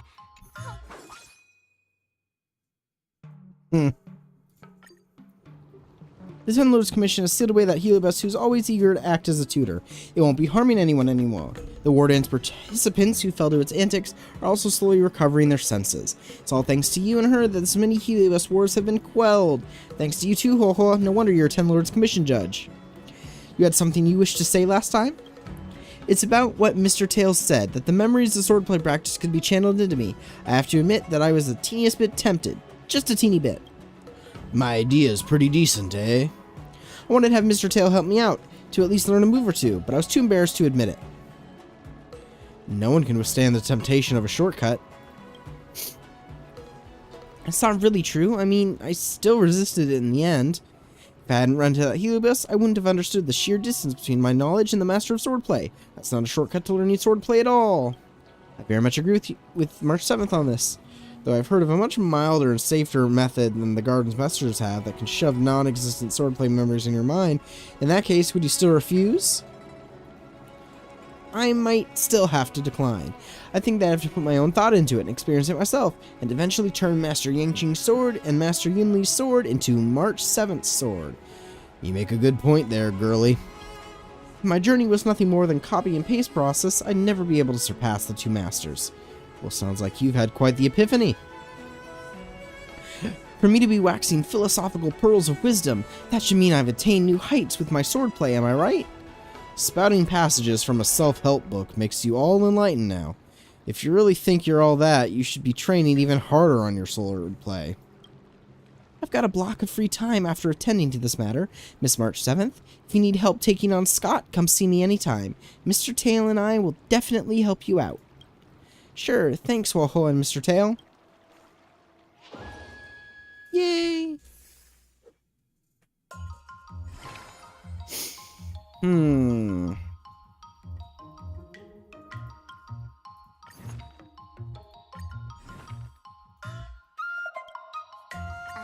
new move under my belt. I gotta find time to try it out.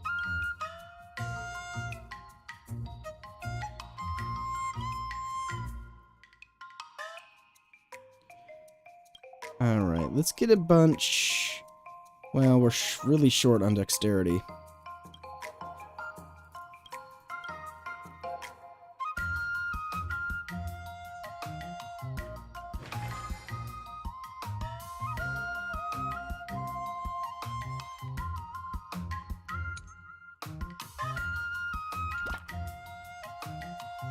Actually. Jeez, I'm exhausted. I think today should be a rest day. There we go. Let's do this!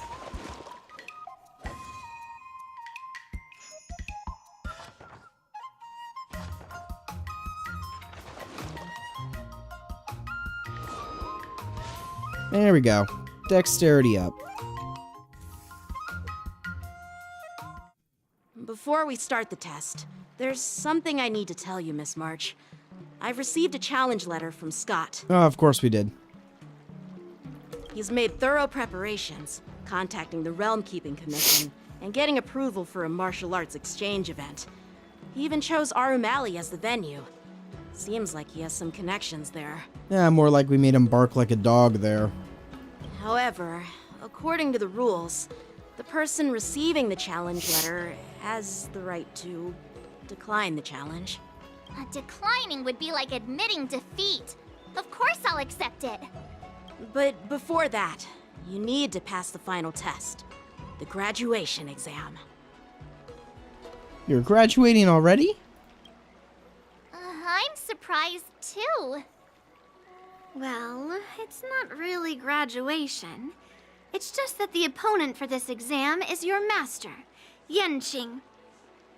When General Jing Yuan was teaching me swordplay, he used to personally spar with me during crucial moments to assess my skills. After all, the master should be the one who is most aware of their students' strengths and weaknesses. But, Master Yenqing, facing you in a duel, do I really stand a chance? Yeah, 50-50 chance. You either How will we win or ever you find don't. out if you don't even try? Are you only scared because I'm your opponent, Miss March? Unsheath your swords and get ready, Miss March. The duel starts now. Jeez. Final test. I'm a little nervous. Oh, come on, March 7th. You got this. Alright, well, all that basic stuff. Yay.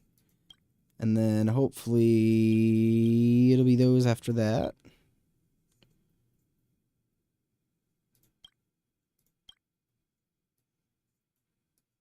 Alright. So we need 50 of that. 50 of that.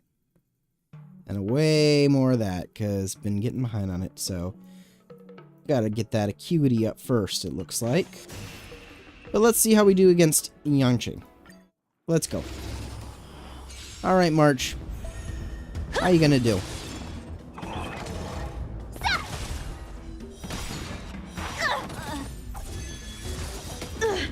Azure Dragon, White Tiger, less carbs. Watch this! Come get me. Oh, I get it!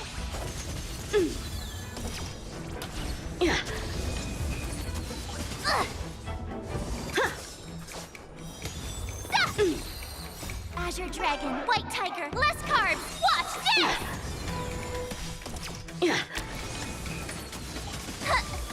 I'm just warming up. Not very sportsmanlike. Ouch. Yeah! Awesome! Now watch this! Azure Dragon, White Tiger, less carbs. Watch this!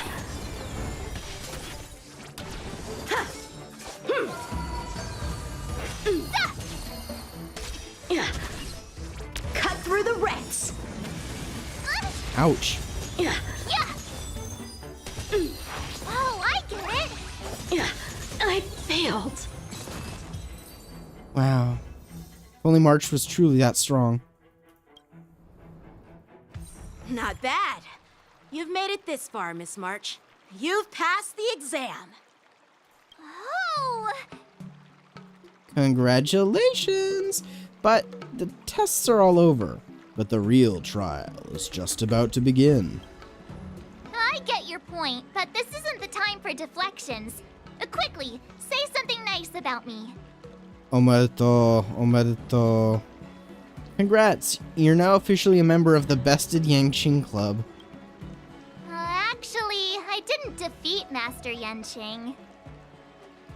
With your swordplay skills, you can effortlessly take down IPC mechs, March.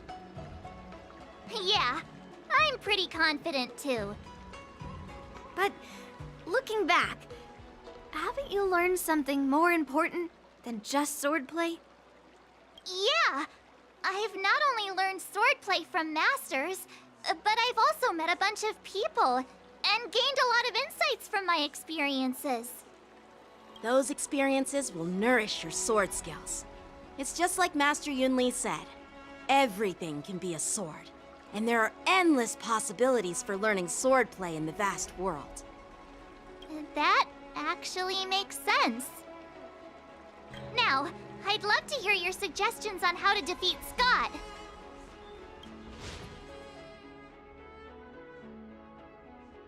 Oh boy.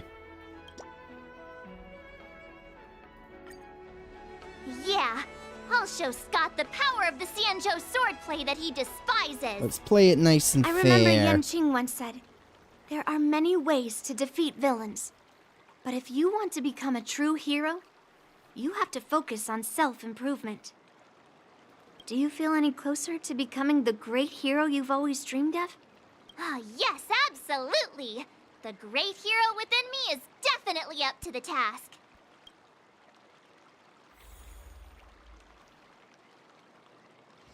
Alright. Ooh, collect all this stuff I missed. Wow, wait, we're already going there? Well, let's go. Well, well, if it isn't our hero, March 7th. I'm not hiding or backing down. You challenged me, and I'm here to accept it. But I'm curious, why pick Arum Alley of all places? It's packed with tourists around, and it'd be bad if someone got hurt. Why Alroom Alley? Well, your buddy knows the answer to that. Well, this is the place you lost a bet and barked like a dog after all. I can't deny it. That fateful day left a mark on me. Yeah. That's why I chose this place. I want to show all those people who laughed at me that I can stand on my own 2 feet again. Okay, Scott. They'll be like, what? That Scott is back again? What's he got up to this time? They'll see that I, Scott, who was once shamed in front of everyone, is back in Alroom Alley to restore his honor. Sure. They'll see that it won't be me squealing like a pig today, but you! You said that with such passion. Are you even seeking revenge on the right person? Right person? No. I want to enact revenge on the entirety of Alroom Alley.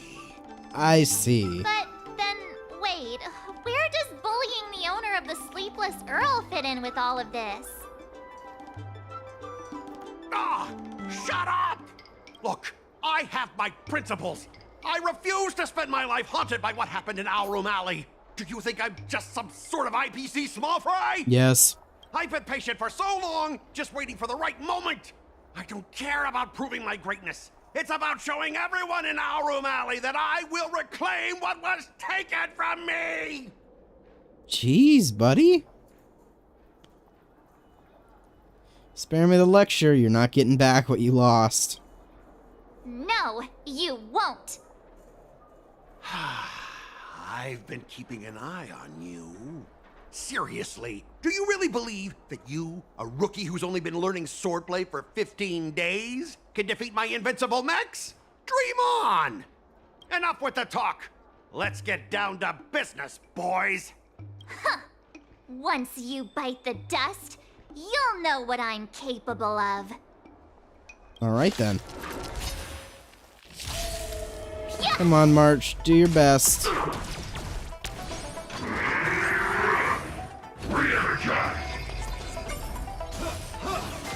Ouch. Not Ouch. very sportsmanlike. Ouch. Not very Ouch. sportsmanlike.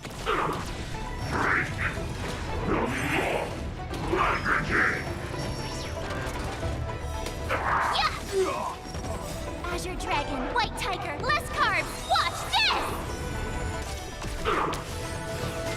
Youch. Come on, March. Come better, come better. Yeah. Oh, I get it! Well, the mech is down. Battle 2. Azure Dragon, White Tiger, less IPC carbs. not playing fair.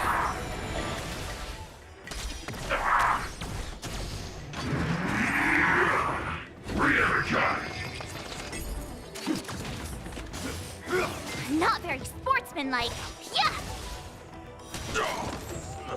Awesome! Stop! Shoot! Azure Dragon, White Tiger, less carbs. Watch this! Well done. You pathetic losers! How did you all lose to that rookie? Sorry, Scott. Hey! I'm just built stop different. blaming others. Didn't you lose to me too? So, does that mean I have to? No way! This can't be happening! How could a tiny piece of scrap metal defeat the IPC's mechs? You guys must have cheated! This doesn't count! I demand a rematch! Scrap metal, huh? The key to victory is never the weapon. It's the person wielding it. Well said, well said. Everyone in RM Alley is watching. Right. I bet you're quite familiar with them too. Enough! Fine. I've done this before anyway. I apologize. I want to apologize to the owner of the Sleepless Earl. It's my fault for causing trouble and making a scene on purpose.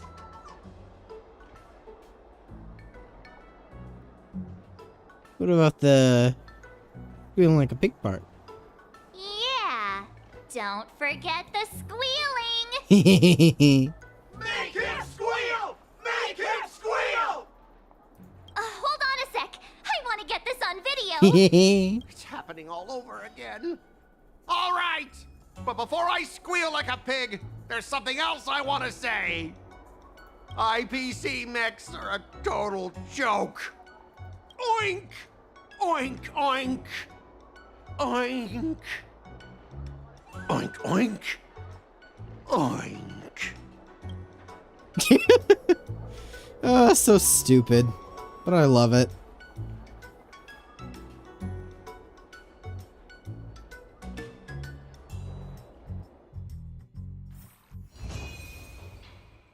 Ah, look at that.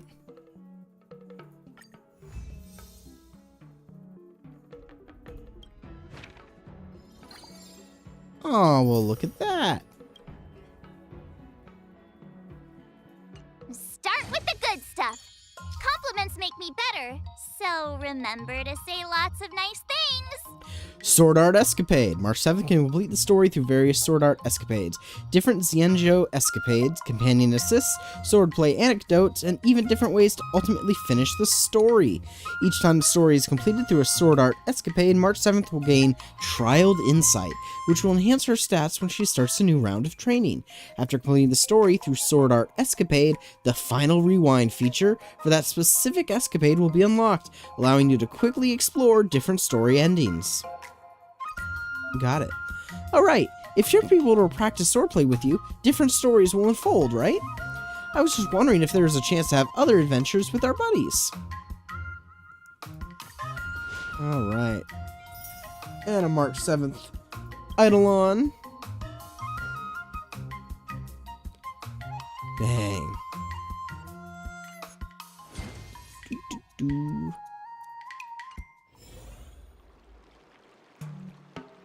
Alright. Ah, so that was that one completed.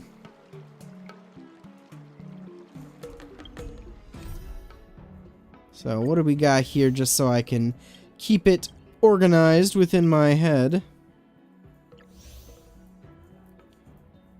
I see. So this one quest considers all of these, and we've just completed this one. So the next one, obviously, is Way of the Primaveral Chase, Cleanse.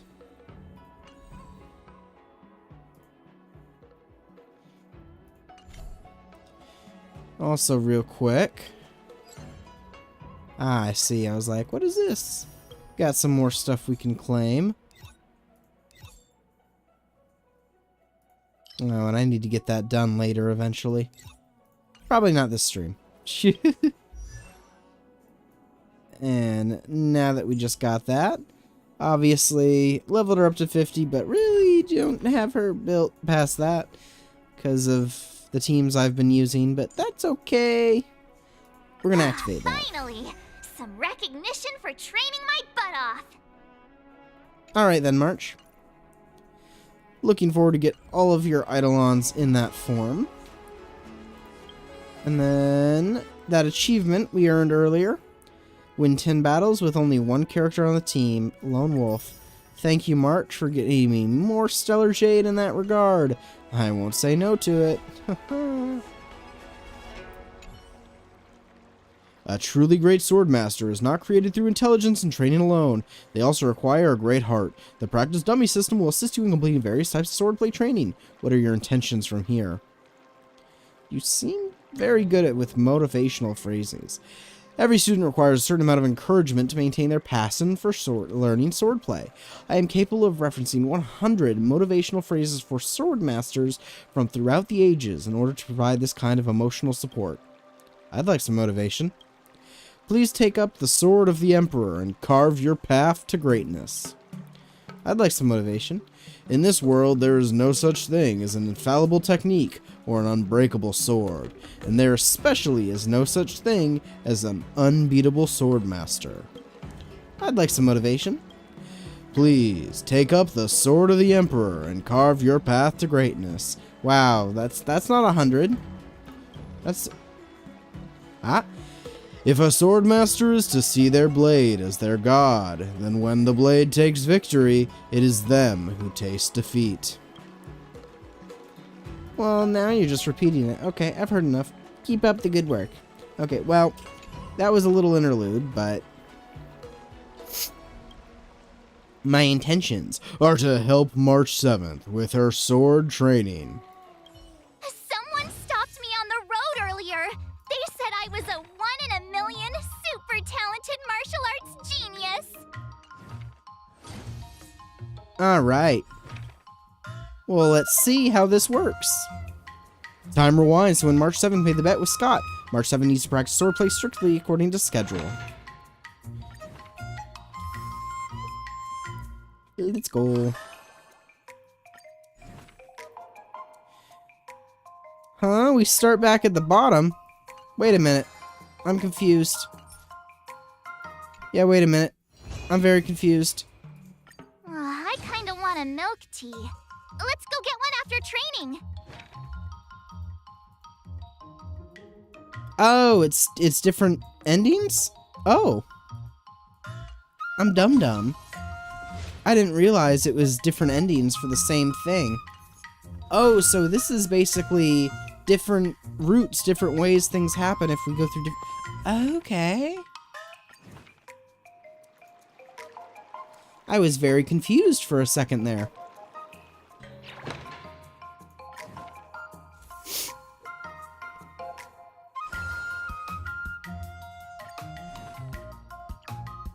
Another step closer to star-crazing glass greatsword. Alright, strength, tenacity, dexterity, and acuity.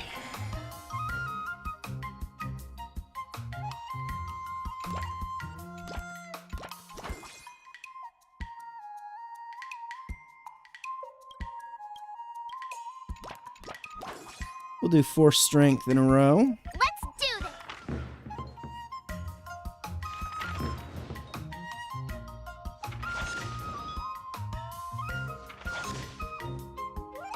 I learned so much today. Oh, well. Well, let's see. Is that you, Ching Tre? I don't think I've ever seen you taking your work seriously before. It seems you have greatly misunderstood me. I'll have you know that I have always taken my job extremely seriously. I just happen to slack off for a few hours every now and then. Are you here at the Divination Commission to see the Master Diviner? We're here to see you, of course. Make you work more. To see me? Let me be clear. I will happily chat, but if you've come with me for work, out of the question. You really do understand me. Wait, you're not planning on kicking back and drinking Star or bubble tea while you watch us diviners work ourselves to the bone, are you? Then you'd make some ridiculous social media post about this being just another day on the Xianzhou Lo Fu or something, right? You've gotten the wrong idea, Mr. Qingchui. I've come to the Divination Commission repository in search of an ultimate sword technique. You're looking for a sword technique? I don't know what you mean. You elaborate on the matter of the upcoming duel between March 7th and that IPC busybody.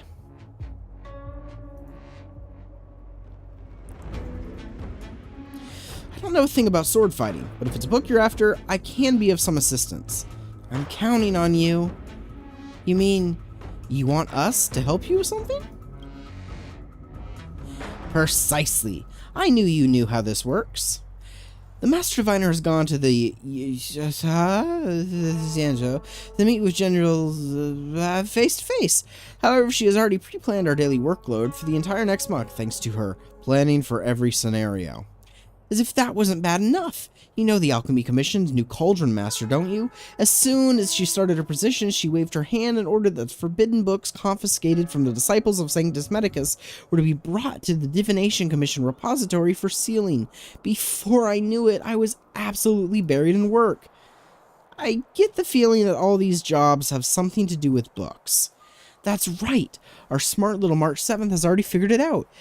I see. You have come to the Divination Commission in search of a book, and I am in the process of organizing books here. Isn't that just perfect? It's almost as if I'm getting free... we'll be the best partners the cosmos has ever seen. You get paid to work. We don't. You were going to say free labor, weren't you? We've known each other so long, and you still treat me like a stranger? As if I could make a visitor work for me. You two would be here on an undercover visit to experience the daily life of the Divination Commission. Let's go. We can ask another diviner. Wait, of course, I would not just take advantage of you two like that. Rest assured that if you come and help me arrange these books, then you will be given permission to look at all the volumes kept in the Divination Commission. There. If you happen to come across a book recording secret sword techniques, well, that's a win for you as well. Well, when you put it like that, there's no time to waste. Wait, let's leave it here for now. It's time for me to finish work. But it doesn't matter if the Master Diviner is here or not. We cannot have rumors about the Divination Commission using exploited labor getting out. Next time, remember to find me during work hours. Qingchui happily leaves the Divination Commission with a skip in her step. She must be going to play Celestial Jade.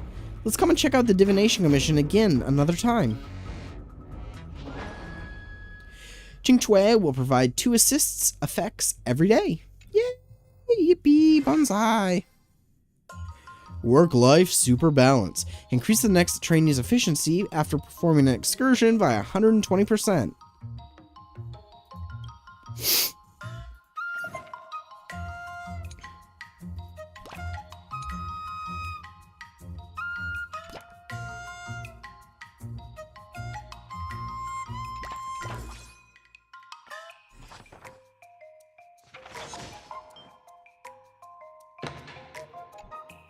Ooh. What are we gonna find? How should I go about this? Oh, we gotta go with mood. More efficient that way. I'm not sure.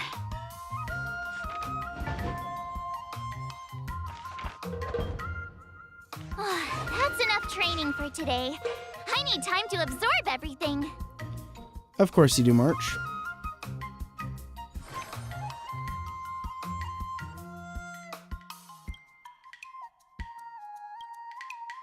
Ooh.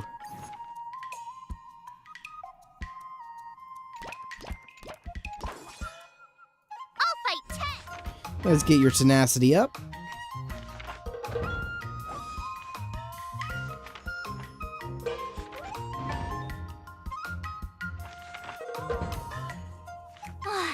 That's enough training for today. I need time to absorb everything. Oh, what do we get?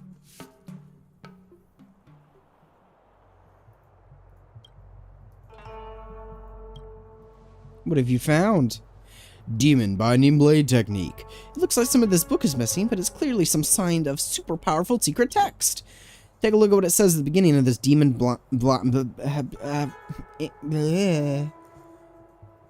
Okay, well, yeah. What does that mean? You have to harm your own body. Otherwise, learning this type of sword skill will cause you harm. In other words, it's like work. As long as you're involved in it, it'll harm your body. I feel like the scroll writer has bad intentions. Not necessarily. Well, what about this 99 Yang incarnation?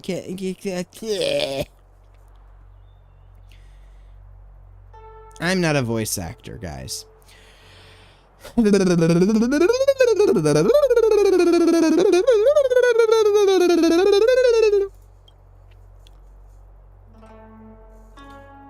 This is martial arts.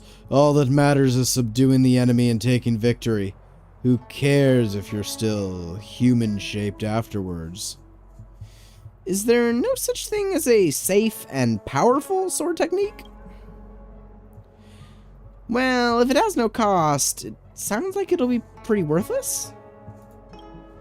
The majority of the incomplete texts in the repository are failed examples of martial research and development. Not only do they require combinations with forbidden potions like those found in the Disciples of St. Smeticus, some of them even require all sorts of dangerous weapons. Of course, the martial research of our ancestors was always making progress. Look at this note here. It is possible to master the 99 Yang incarnation while still maintaining your human form. It's possible? I want to see what this master has to say. I've indeed discovered a fantastic method.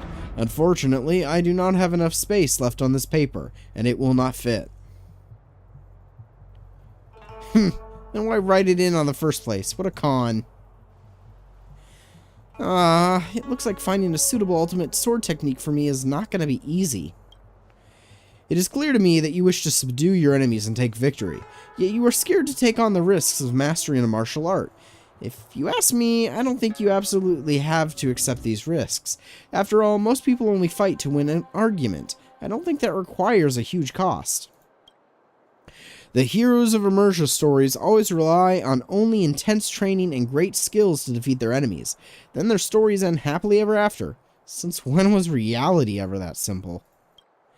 Is that not realistic? Vengeance, grievances, envy, shame. Humans have many complicated emotions. Do you really think things in the real world are simple as I defeat you, you defeat me?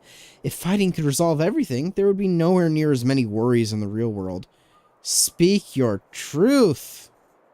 Reality is so complicated. I am a diviner, after all.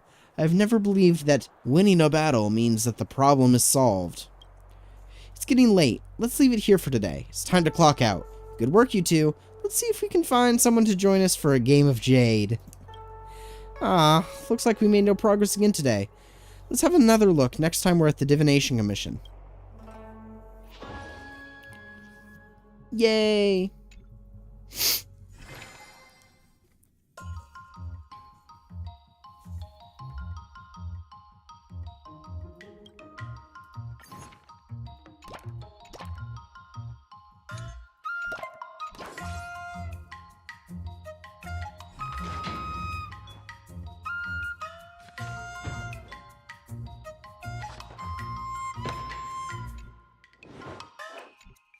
And what are we gonna get?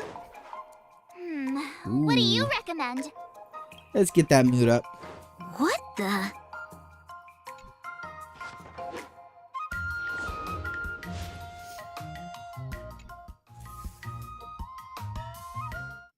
Today, you'll face your first test. It's all about the basics. Indeed. Oh, I know. It's float like a butterfly, sting like a bee, right? Yep. That's boxing? But close enough, I guess. Grasping the basics is crucial to mastering swordplay, Miss March. I believe this is the same Focus on dialogue as it wielding was your last sword time. And parries should be fluke. See? Even March is. Yeah, it's the same. Actually not bored. Miss March is still a novice. Just focus on your teaching. What? Didn't General Huyan offer? Looks like your general hasn't told you to stop hopping around like a sparrow in a fight. Guys, let's focus on the test. Miss March has been learning the basics of swordplay. And now, it's time to put her knowledge to the test. Unsheath your swords and show me what you've got, March. According to the schedule, there's a test today, right? I'm ready. Another new move under my belt. I gotta find time to try it out. Alright, and then strength, and then acuity, and then dexterity. That's the order.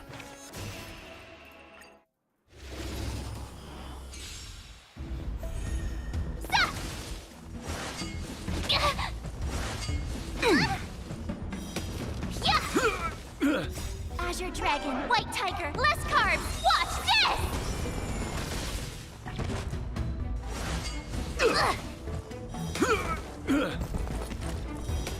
Now watch this! I don't know why, but it's really fun to just watch this play out. It's like, look at March, finally getting to be a badass, just destroying everyone.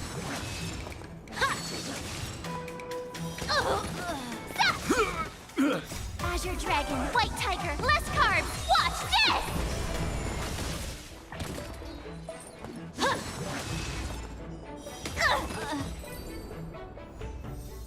Yay!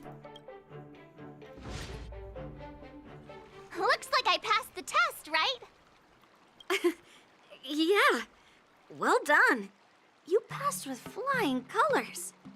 Great! Hey, hurry up and congratulate me. Yes. I couldn't have done it without my masters and you, Miss Teaching Assistant. So if I were to take... You already have a martial arts back. You wouldn't stand a chance. Yun Li's... No chance? Hey, are you... Maybe you stand a chance if you used your bow. Wait, are you saying my swordplay still isn't good enough? If that's what you want to take from that. I thought teaching March was just something of a hobby. Oh, really? So now you finally acknowledge her talent, Master Yun Li? Don't try to cause a rift between us. 15 days of training is short, Miss March. Whether you pass or fail this test, I hope you'll continue with the basics. After every test, the General would take me to the Artisanship Commission for sword maintenance. Let's go, Miss March. Thank you, Master Yenqing. Moments later, in a dark corner on the Luofu. So, have you found any information about her? Yeah, that girl is one of the nameless on the Astral Express. Oh, she's no pushover. Yeah, it is. So what? Have you seen those big shots in the Strategic Investment Department? Do they ever make safe bets? Nope. She thinks she could fool me by flying under the radar? Understood. Checking the inventory now. Now I'm curious to see what this 15-day crash course apprentice is really capable of. Well, capable of beating your ass.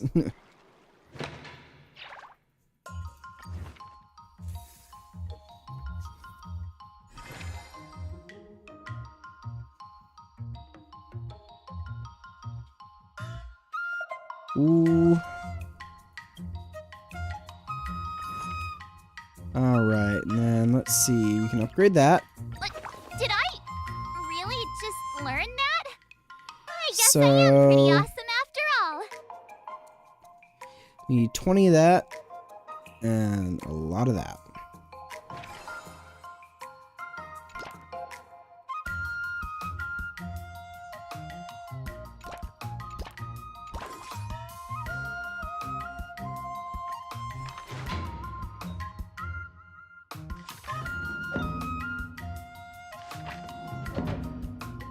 Let's go, March!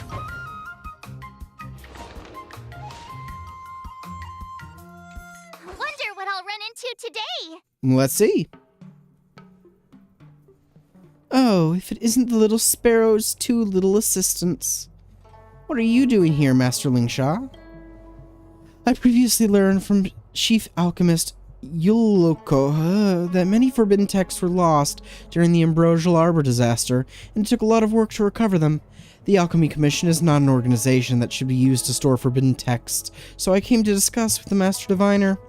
And then, these forbidden texts became my job. What kind of books are these Alchemy Commission forbidden texts? They are remarkable texts that never should have existed in this world. Not only do they contain madness and fear, they also hold blessings and power. They sound like the ultimate sword techniques that we were talking about earlier. I'm not the kind to let others do all the work. I have caused you a lot of trouble, little sparrow. Let me help you with the organizing. Wow! Thank you, Master Lingsha. If I'd have known you were such a kind leader, I'd have chosen to go to the Alchemy Commission over the Divination Commission any day. Oh? I will have to report that to the Master Diviner. No, please don't! Let's just get these books sorted, and we can all play a nice game of Jade together. As the group busied themselves and time passed on... Okay, well, that was too quick. It was at this moment the group noticed a March... Oh no, Master Lingsha, please take a look at what's happened on March 7th. This girl must have accidentally opened one of the forbidden texts. Qingchui, close the book up, and I will prepare an incense to bring her to her senses. I'll handle the forbidden text now.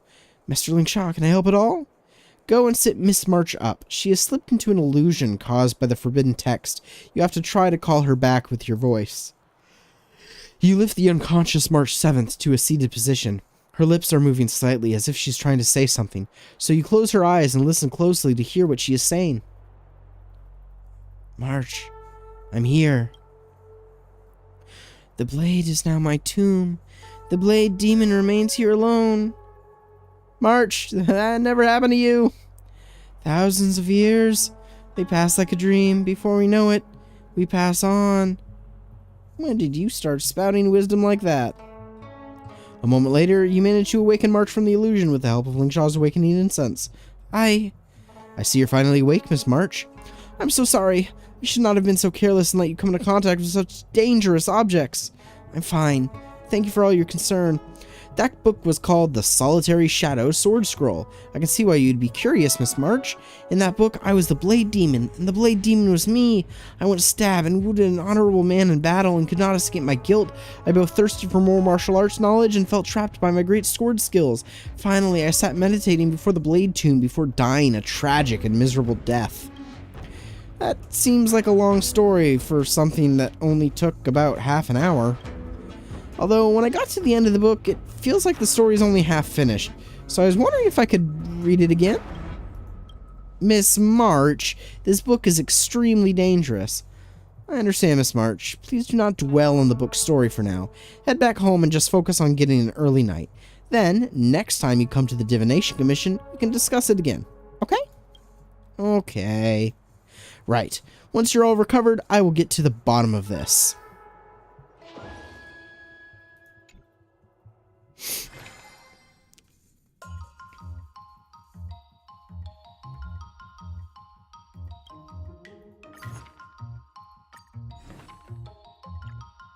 Another step closer to star-crazing glass greatsword. Alright. So, Cutie.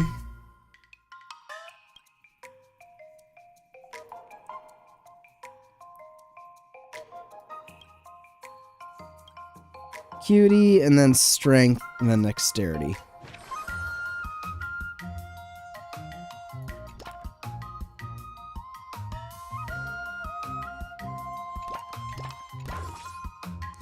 Yep, I got it, March.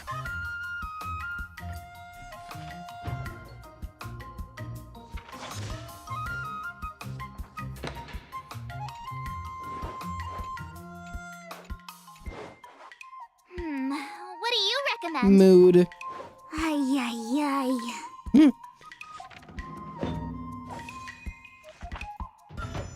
Woo. I learned so much today. Perfect.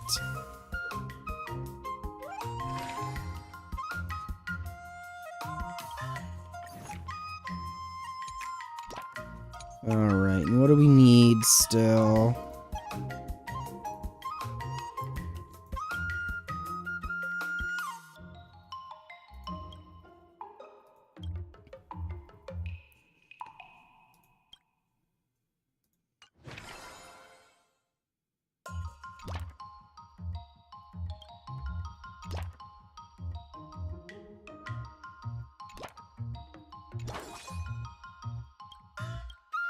Ooh.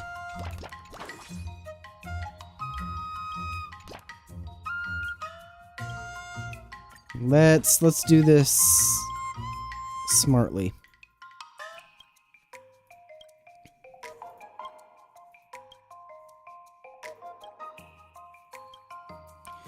Everything except tenacity.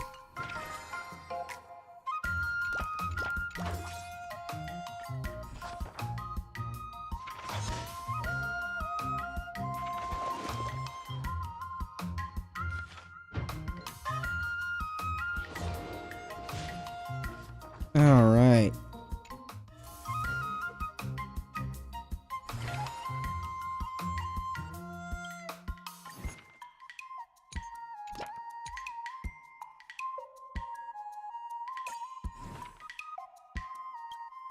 Still the same.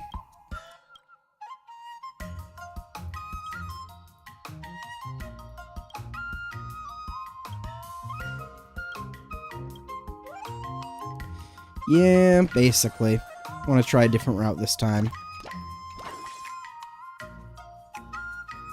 I'll fight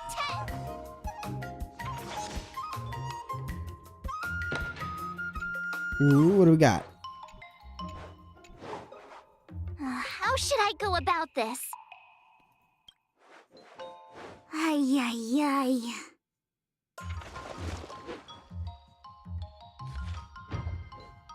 Alrighty. Look at those numbers get bigger. I love it when big number get bigger. Time for your second test. Yep. Grandpa always said that every... Yeah, this is the same According to the schedule, there's a test today, right? same dialogue as it was last time. There we go. Strength is upgraded, so basically almost all of these will be updated once they get to the next level. And so we'll have it auto battle this dude. Come on, March. Beat his ass.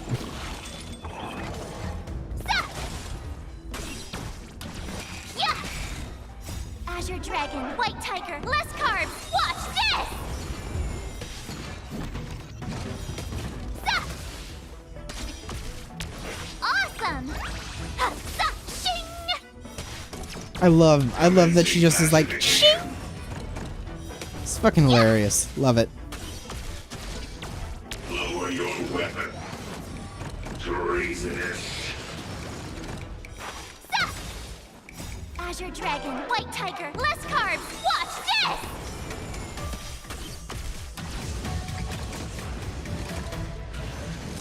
Ow. Oh, I get it!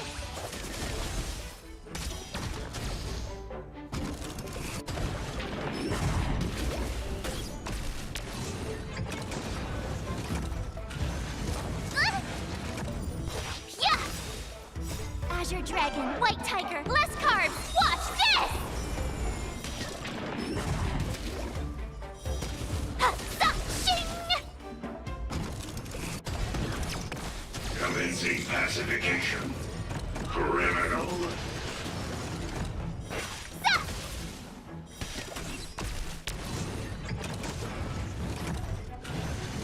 Not very sportsmanlike. Azure Dragon, White Tiger, less carbs. Watch this!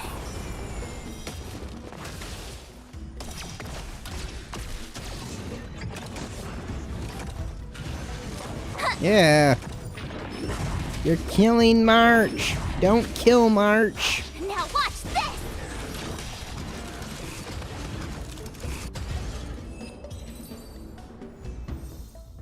Yay! Nice. Alright, same story, so we'll skip that portion of it.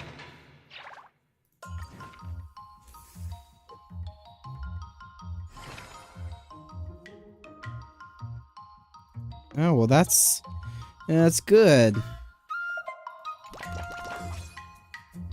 Let's do this!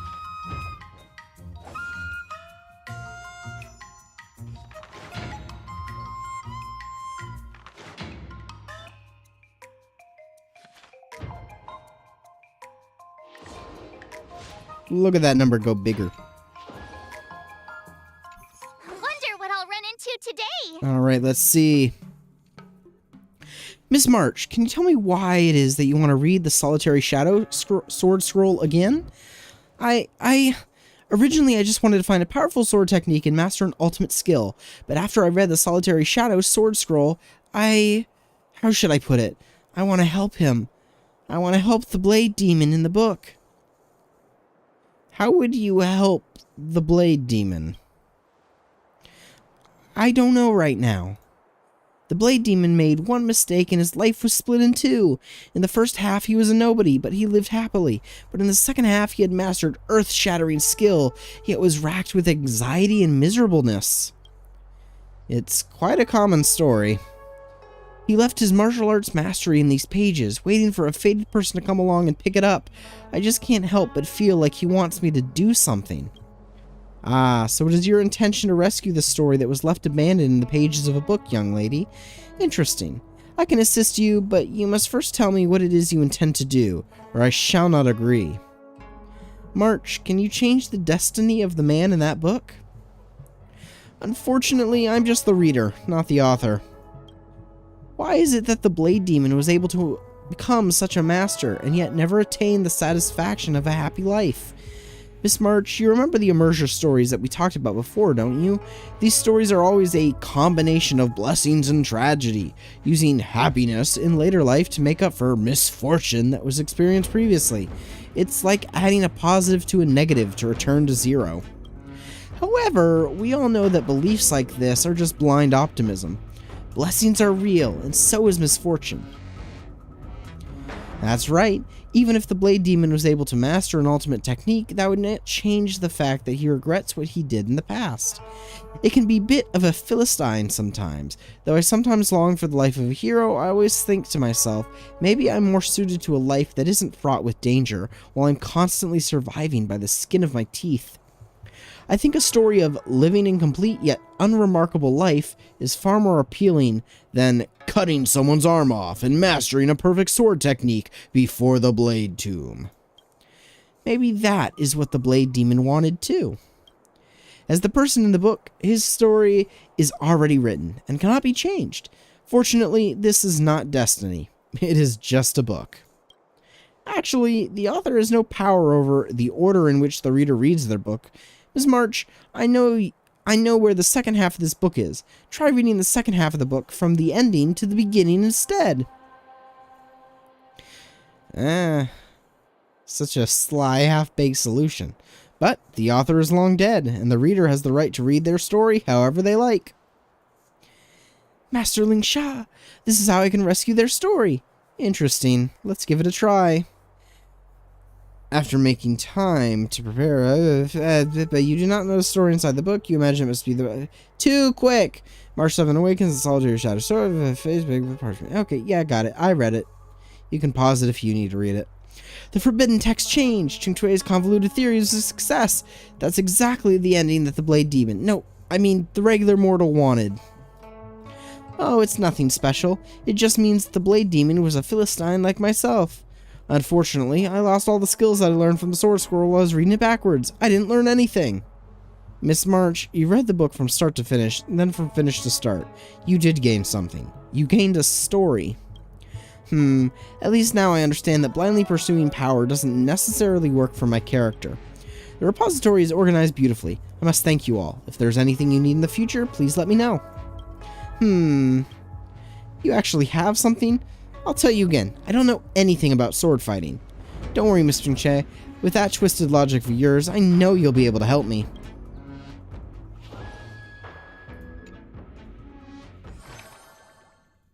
Alright.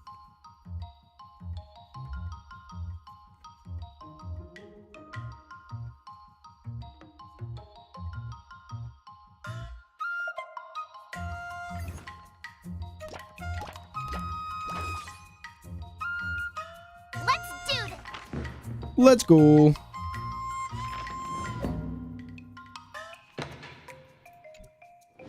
What do we got?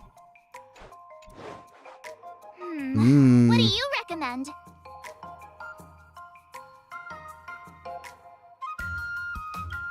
There we go. Get that strength up.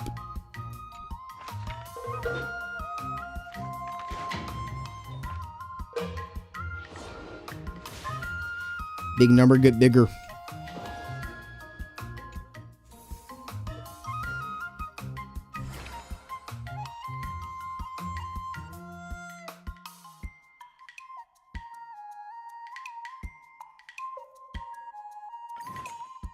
All right.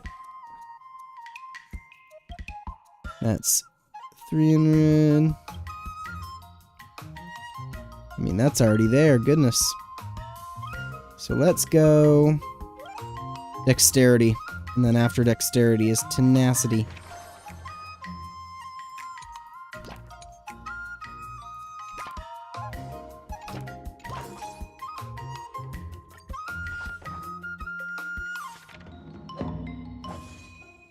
Woo! Look at that.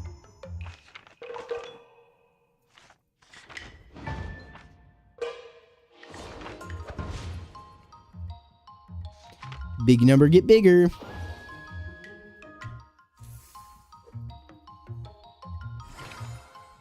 All right. And then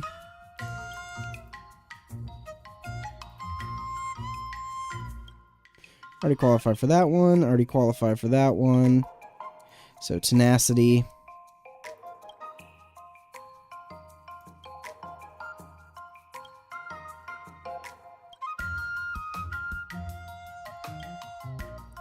Tenacity, then strength.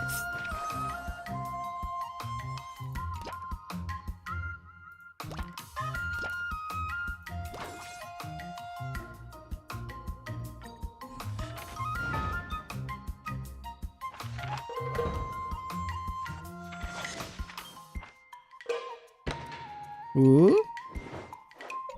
What do we get today? How should I go about this? Obviously, help that mood. Bring that mood up. Yay.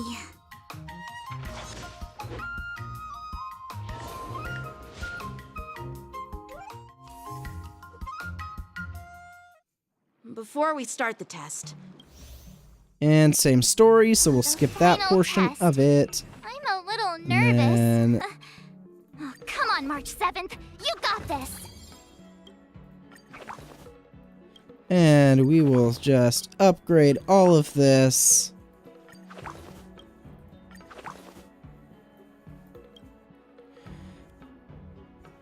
So close to getting some of these, but start the sword trial.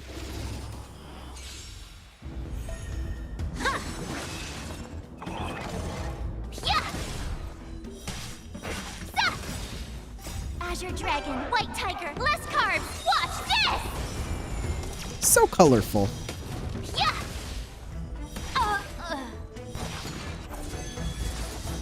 Awesome. Now watch this. sword, heed me. Azure Dragon, White Tiger, less carbs. Watch this.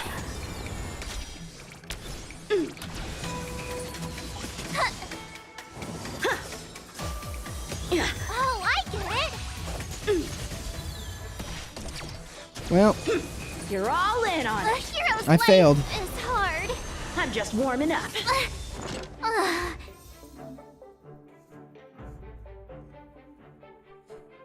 Yeah.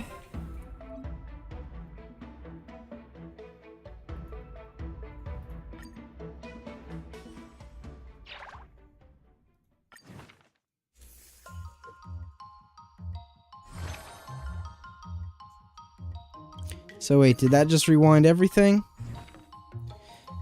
Yes, it did. Another new move under my belt. I gotta find time to try it out.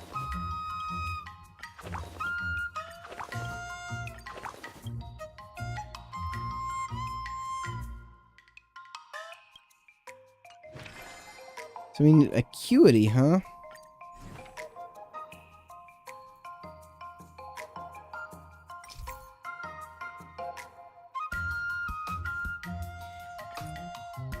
So our acuity was the one not high enough this time?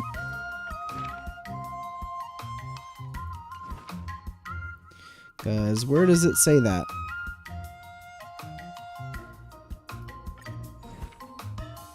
Because the first time it was like, oh, you gotta get the strength high enough. But then...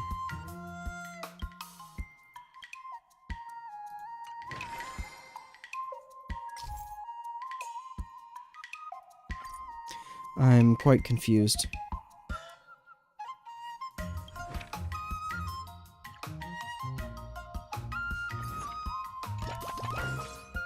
We'll just do that. That's what he did last time, strength.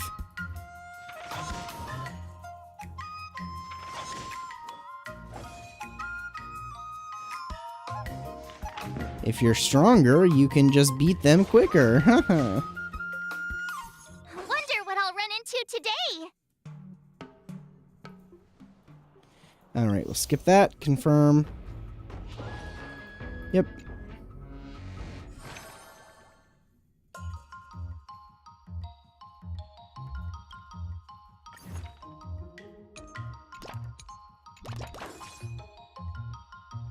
I'll fight 10. Alright. Ready to get that strength up, March. How should I go about this? I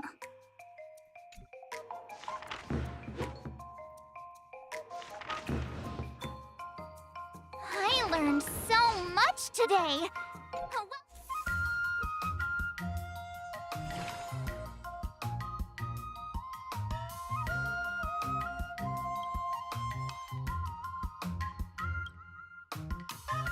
Strength.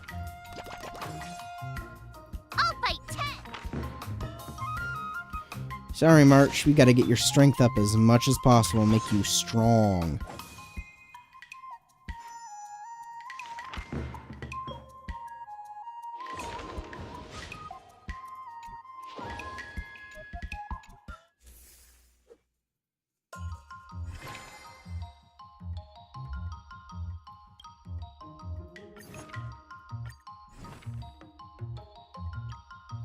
Another step closer to star-crazing glass greatsword. There you go. Super strong now.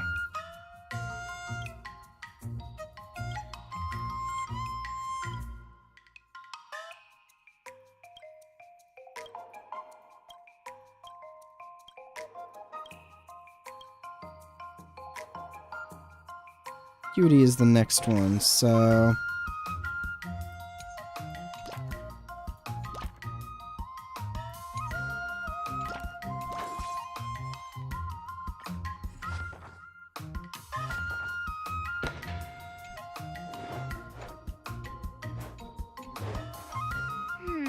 What do you recommend? What the?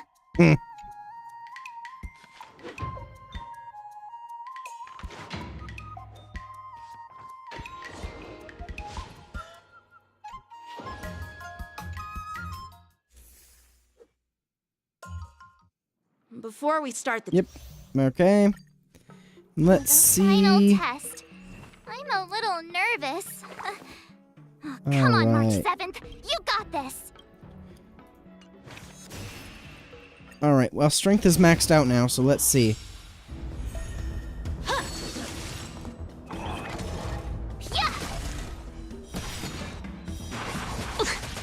Jeez. Azure Dragon, White Tiger, less carbs. Watch this! Come get me. Jesus. Azure Dragon, White Tiger, less carbs. Watch this!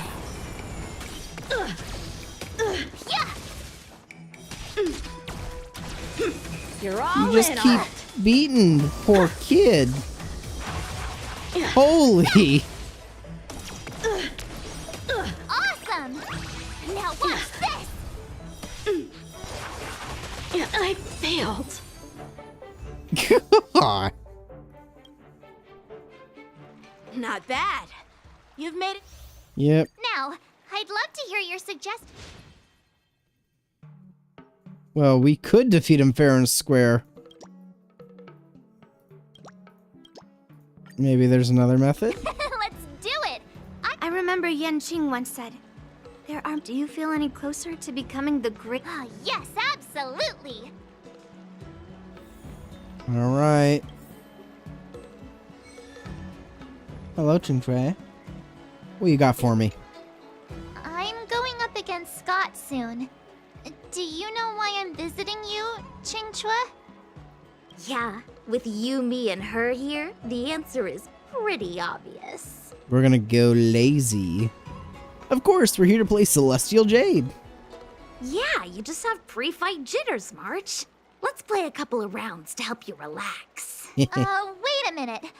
I've been playing with you a lot lately, right? I've actually picked up a few insights. For example, I've been thinking lately that just defeating Scott with my swords might not be enough. You? Thinking? Yeah? You don't really think I'm dumb, do you? You're lovable. Well, That's here's what the you are, thing. March. Even if Scott apologizes, do you think he'd actually feel sorry for what he did? No. Nah, it's more he's just honoring a bet. Whether it's apologizing or squealing like a pig, I doubt he'd do it willingly. Remember when he barked like a dog? He definitely wasn't sorry then. Exactly! He just wants to show off, which is why he picked Arum Alley as the venue. You're right. Even though I'm not a fan, I'll help you figure something out.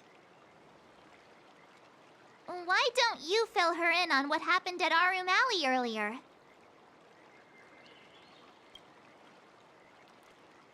Ah, Scott. Anger. If being a workaholic were a disease, Scott would be in the ICU. It's okay to enjoy your work, but causing trouble in society is another story. Ah, Scott, you've pissed off Ching-Chue. Scott really needs to apologize to regular people like me. Come on, March. Let's go find him. Huh?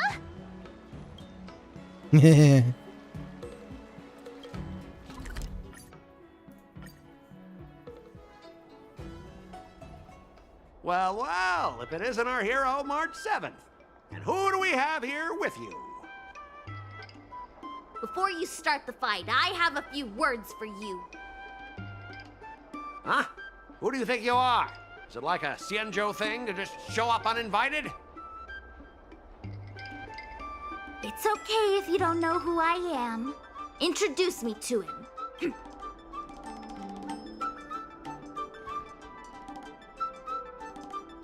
Oh, shit. This is the CEO of the Dynasty Corp, Miss Ching-Chue.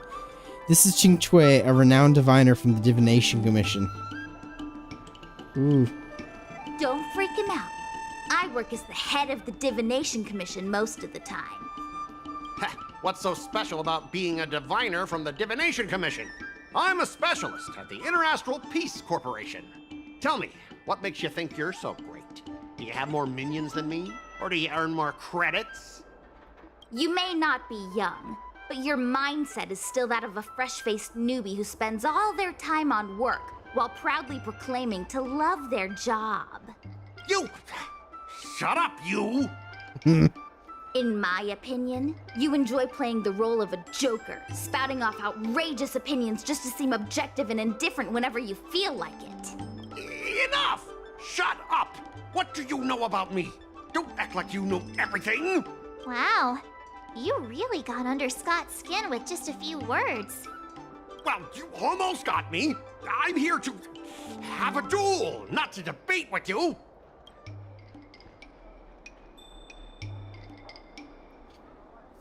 Ooh, Scott got hit where it hurts. Yeah, Scott couldn't come up with a comeback. That's the spirit. Strike while the iron is hot. Well, I know a thing or two about convincing Scott.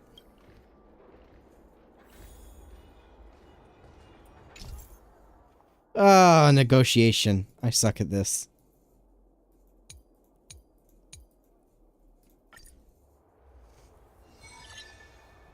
Let me ask you something. Do you consider the IPC to be your family? Of course I do! I have so many amazing colleagues there. Have you seen our structure? The Talent Motivation Department makes everything feel even better than family.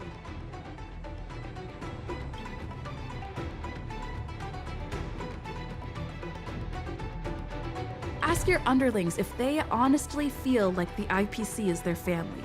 You consider them your family, but do they feel the same way? Mr. Scott bosses me around as if he owns me. I own you, and that's what makes us a family, right? Hey, yo! See, Scott? Looks like your bros have different ideas of what family means. I heard even the lowest ranking Pierpoint folks feel proud of the IPC's success and wealth. But when you really think about it, how much does the IPC's success and wealth have to do with you? Of course it has something to do with me. Then tell me, which of the IPC's achievements can you personally take credit for? I was involved in the Owl Room Alley investment project. And right now, I'm in charge of these transport ships. They may not seem like big things, but they can't be done without me.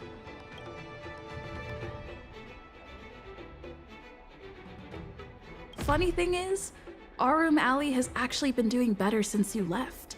As for those transport ships, do you really think no one else can handle it? I just got unlucky with that project. If the IPC had listened to me, it would have been a massive success. And the shipping and transportation stuff, it's just impossible without me. I've heard that the IPC's annual turnover is even higher than the total population of the capital of Passion. Even without you, they'd find other Scots to get the job done. Do you find it hard to fall asleep without scrolling through your phone? Do you hit the snooze button every morning? Do you feel useless at work hearing your bosses complaining about your incompetence? Enough! Stop it! When you actually think about your life outside of work, only one word pops into your head, doesn't it?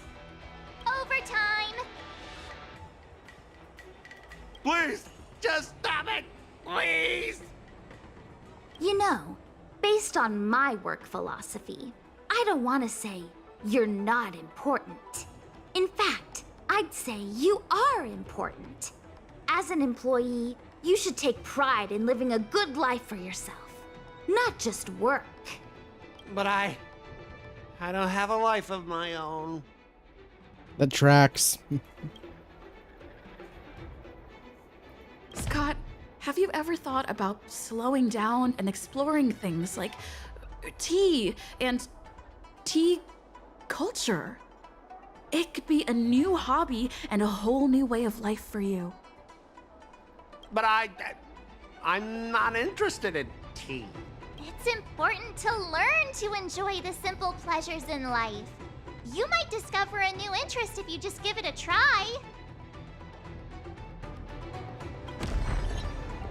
Let's go.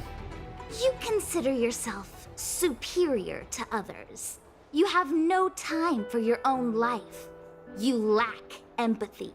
You're always worried about being looked down upon, and your self-esteem stems from the status the IPC gives you. Do you really want to live like this forever? That's so mean! Just an ordinary person struggling, trying to survive. Don't you feel a twinge of guilt saying nasty stuff like that? Of course I do. Because I'm just an ordinary person too. Now, Scott, welcome back to the world of ordinary people. Mengming, the owner of the Sleepless Earl, went to great efforts to set up her shop. All so that workers like us can catch a break and find some joy in our lives. What makes you so different from her? How would you feel if you worked so hard to create something, only to have your boss wreck it and overwhelm you with unreasonable demands? Oh, we were intending to defeat you in a duel and make you apologize to her. But now we see that won't work. I see. I'll make a genuine, heartfelt apology to her. Enough. I understand. We don't need to carry on with this sword fight. I'm going to apologize to the owner of the Sleepless Earl, and to everyone fully living their lives. Thank you, guys. I almost went too far, which would have been a mistake. Starting tomorrow, I'm going to be happy. I'll have some tea, read the paper, and explore the universe. Okay, without further ado, I'm going to apologize to the owner. Thanks. You've given me a lot to think about. As for this lousy job at the IPC, well, it's time for some serious contemplation. Catch you later. Wow, we got a Scott character redemption arc before GTA 6. I'm so tired. Haven't felt this exhausted in ages. You guys better treat me to something nice, March. Of course. Thank you, Master Chingchua.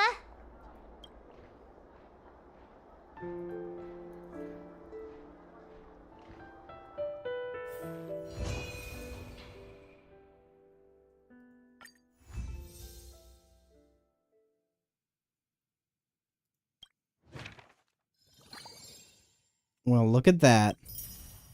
Yay, Stellar Jade! Master Yenqing, Master Yunli, your teaching rocks! Shame my body can't keep up with my brain.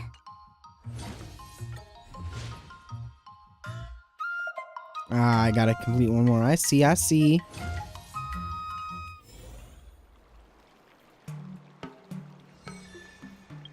Now I'm actually curious.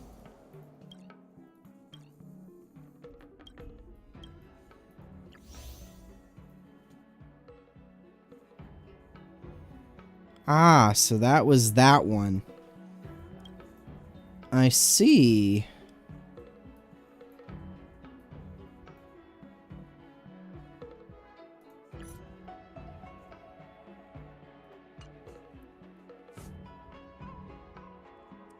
Well, it has been just under 5 hours, 4 hours and 43-ish minutes since I started the stream, and as much as I would still like to do more side quests and stuff, because I'm always down for doing more side quests, unfortunately, at least for me, I started this stream quite late compared to normal, and because of that, it is past midnight for me, way past midnight for me, and I would like to go to bed at a semi-normal time.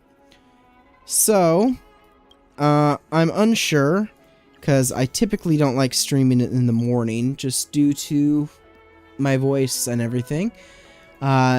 So, if anything, we'll see.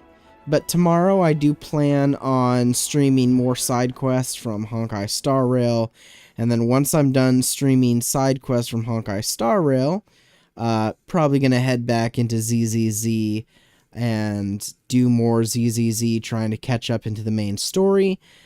Same thing with side quests and such in ZZZ. Honestly, in both Honkai Star Rail and Zenless Zone Zero, I want to be fully caught up in both main story and side quests. Thankfully for HSR, I only have the side quests to complete. But for ZZZ, I have main story and side quests to complete. So, yeah. But I want to be caught up fully in both of them so that all I have to do is complete the newest portions of everything.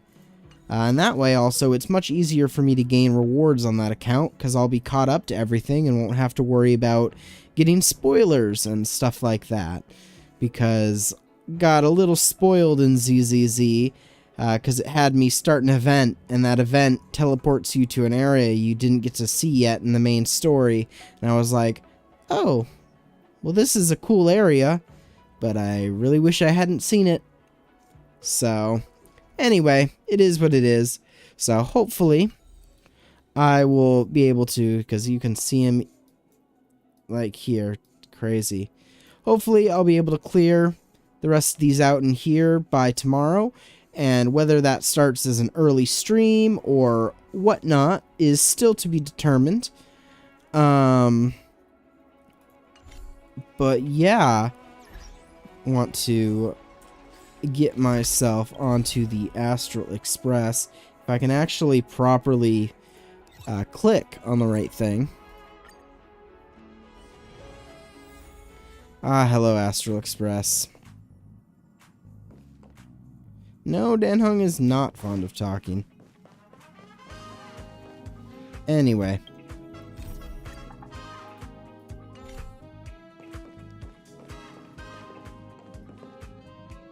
Look at this trash panda.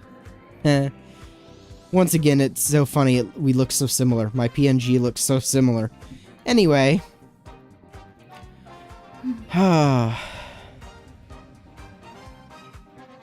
Well, before I get lost in thoughts, yeah, so hopefully tomorrow it'll be another HSR stream. Don't know when, maybe in the morning, maybe in the evening, and hopefully gonna get more of those side quests done, and might work on some of those on my own time without streaming, because obviously when I'm streaming I am playing the games on PC, but I do occasionally play them on my phone and whatnot.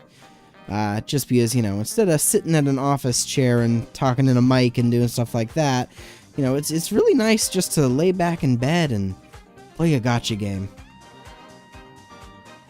Anyway, moving on. So, hopefully that, if I do a morning stream for HSR and I catch up, I might do a double stream where I also stream some ZZZ. Probably would separate them into 2 separate streams and whatnot.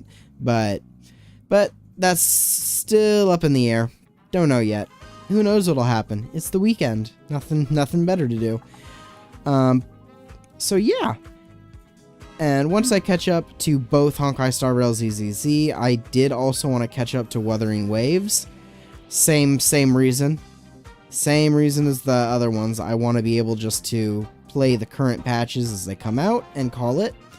And that's going to be the game for at least the gacha, aka live service games. That's what I want to be able to do.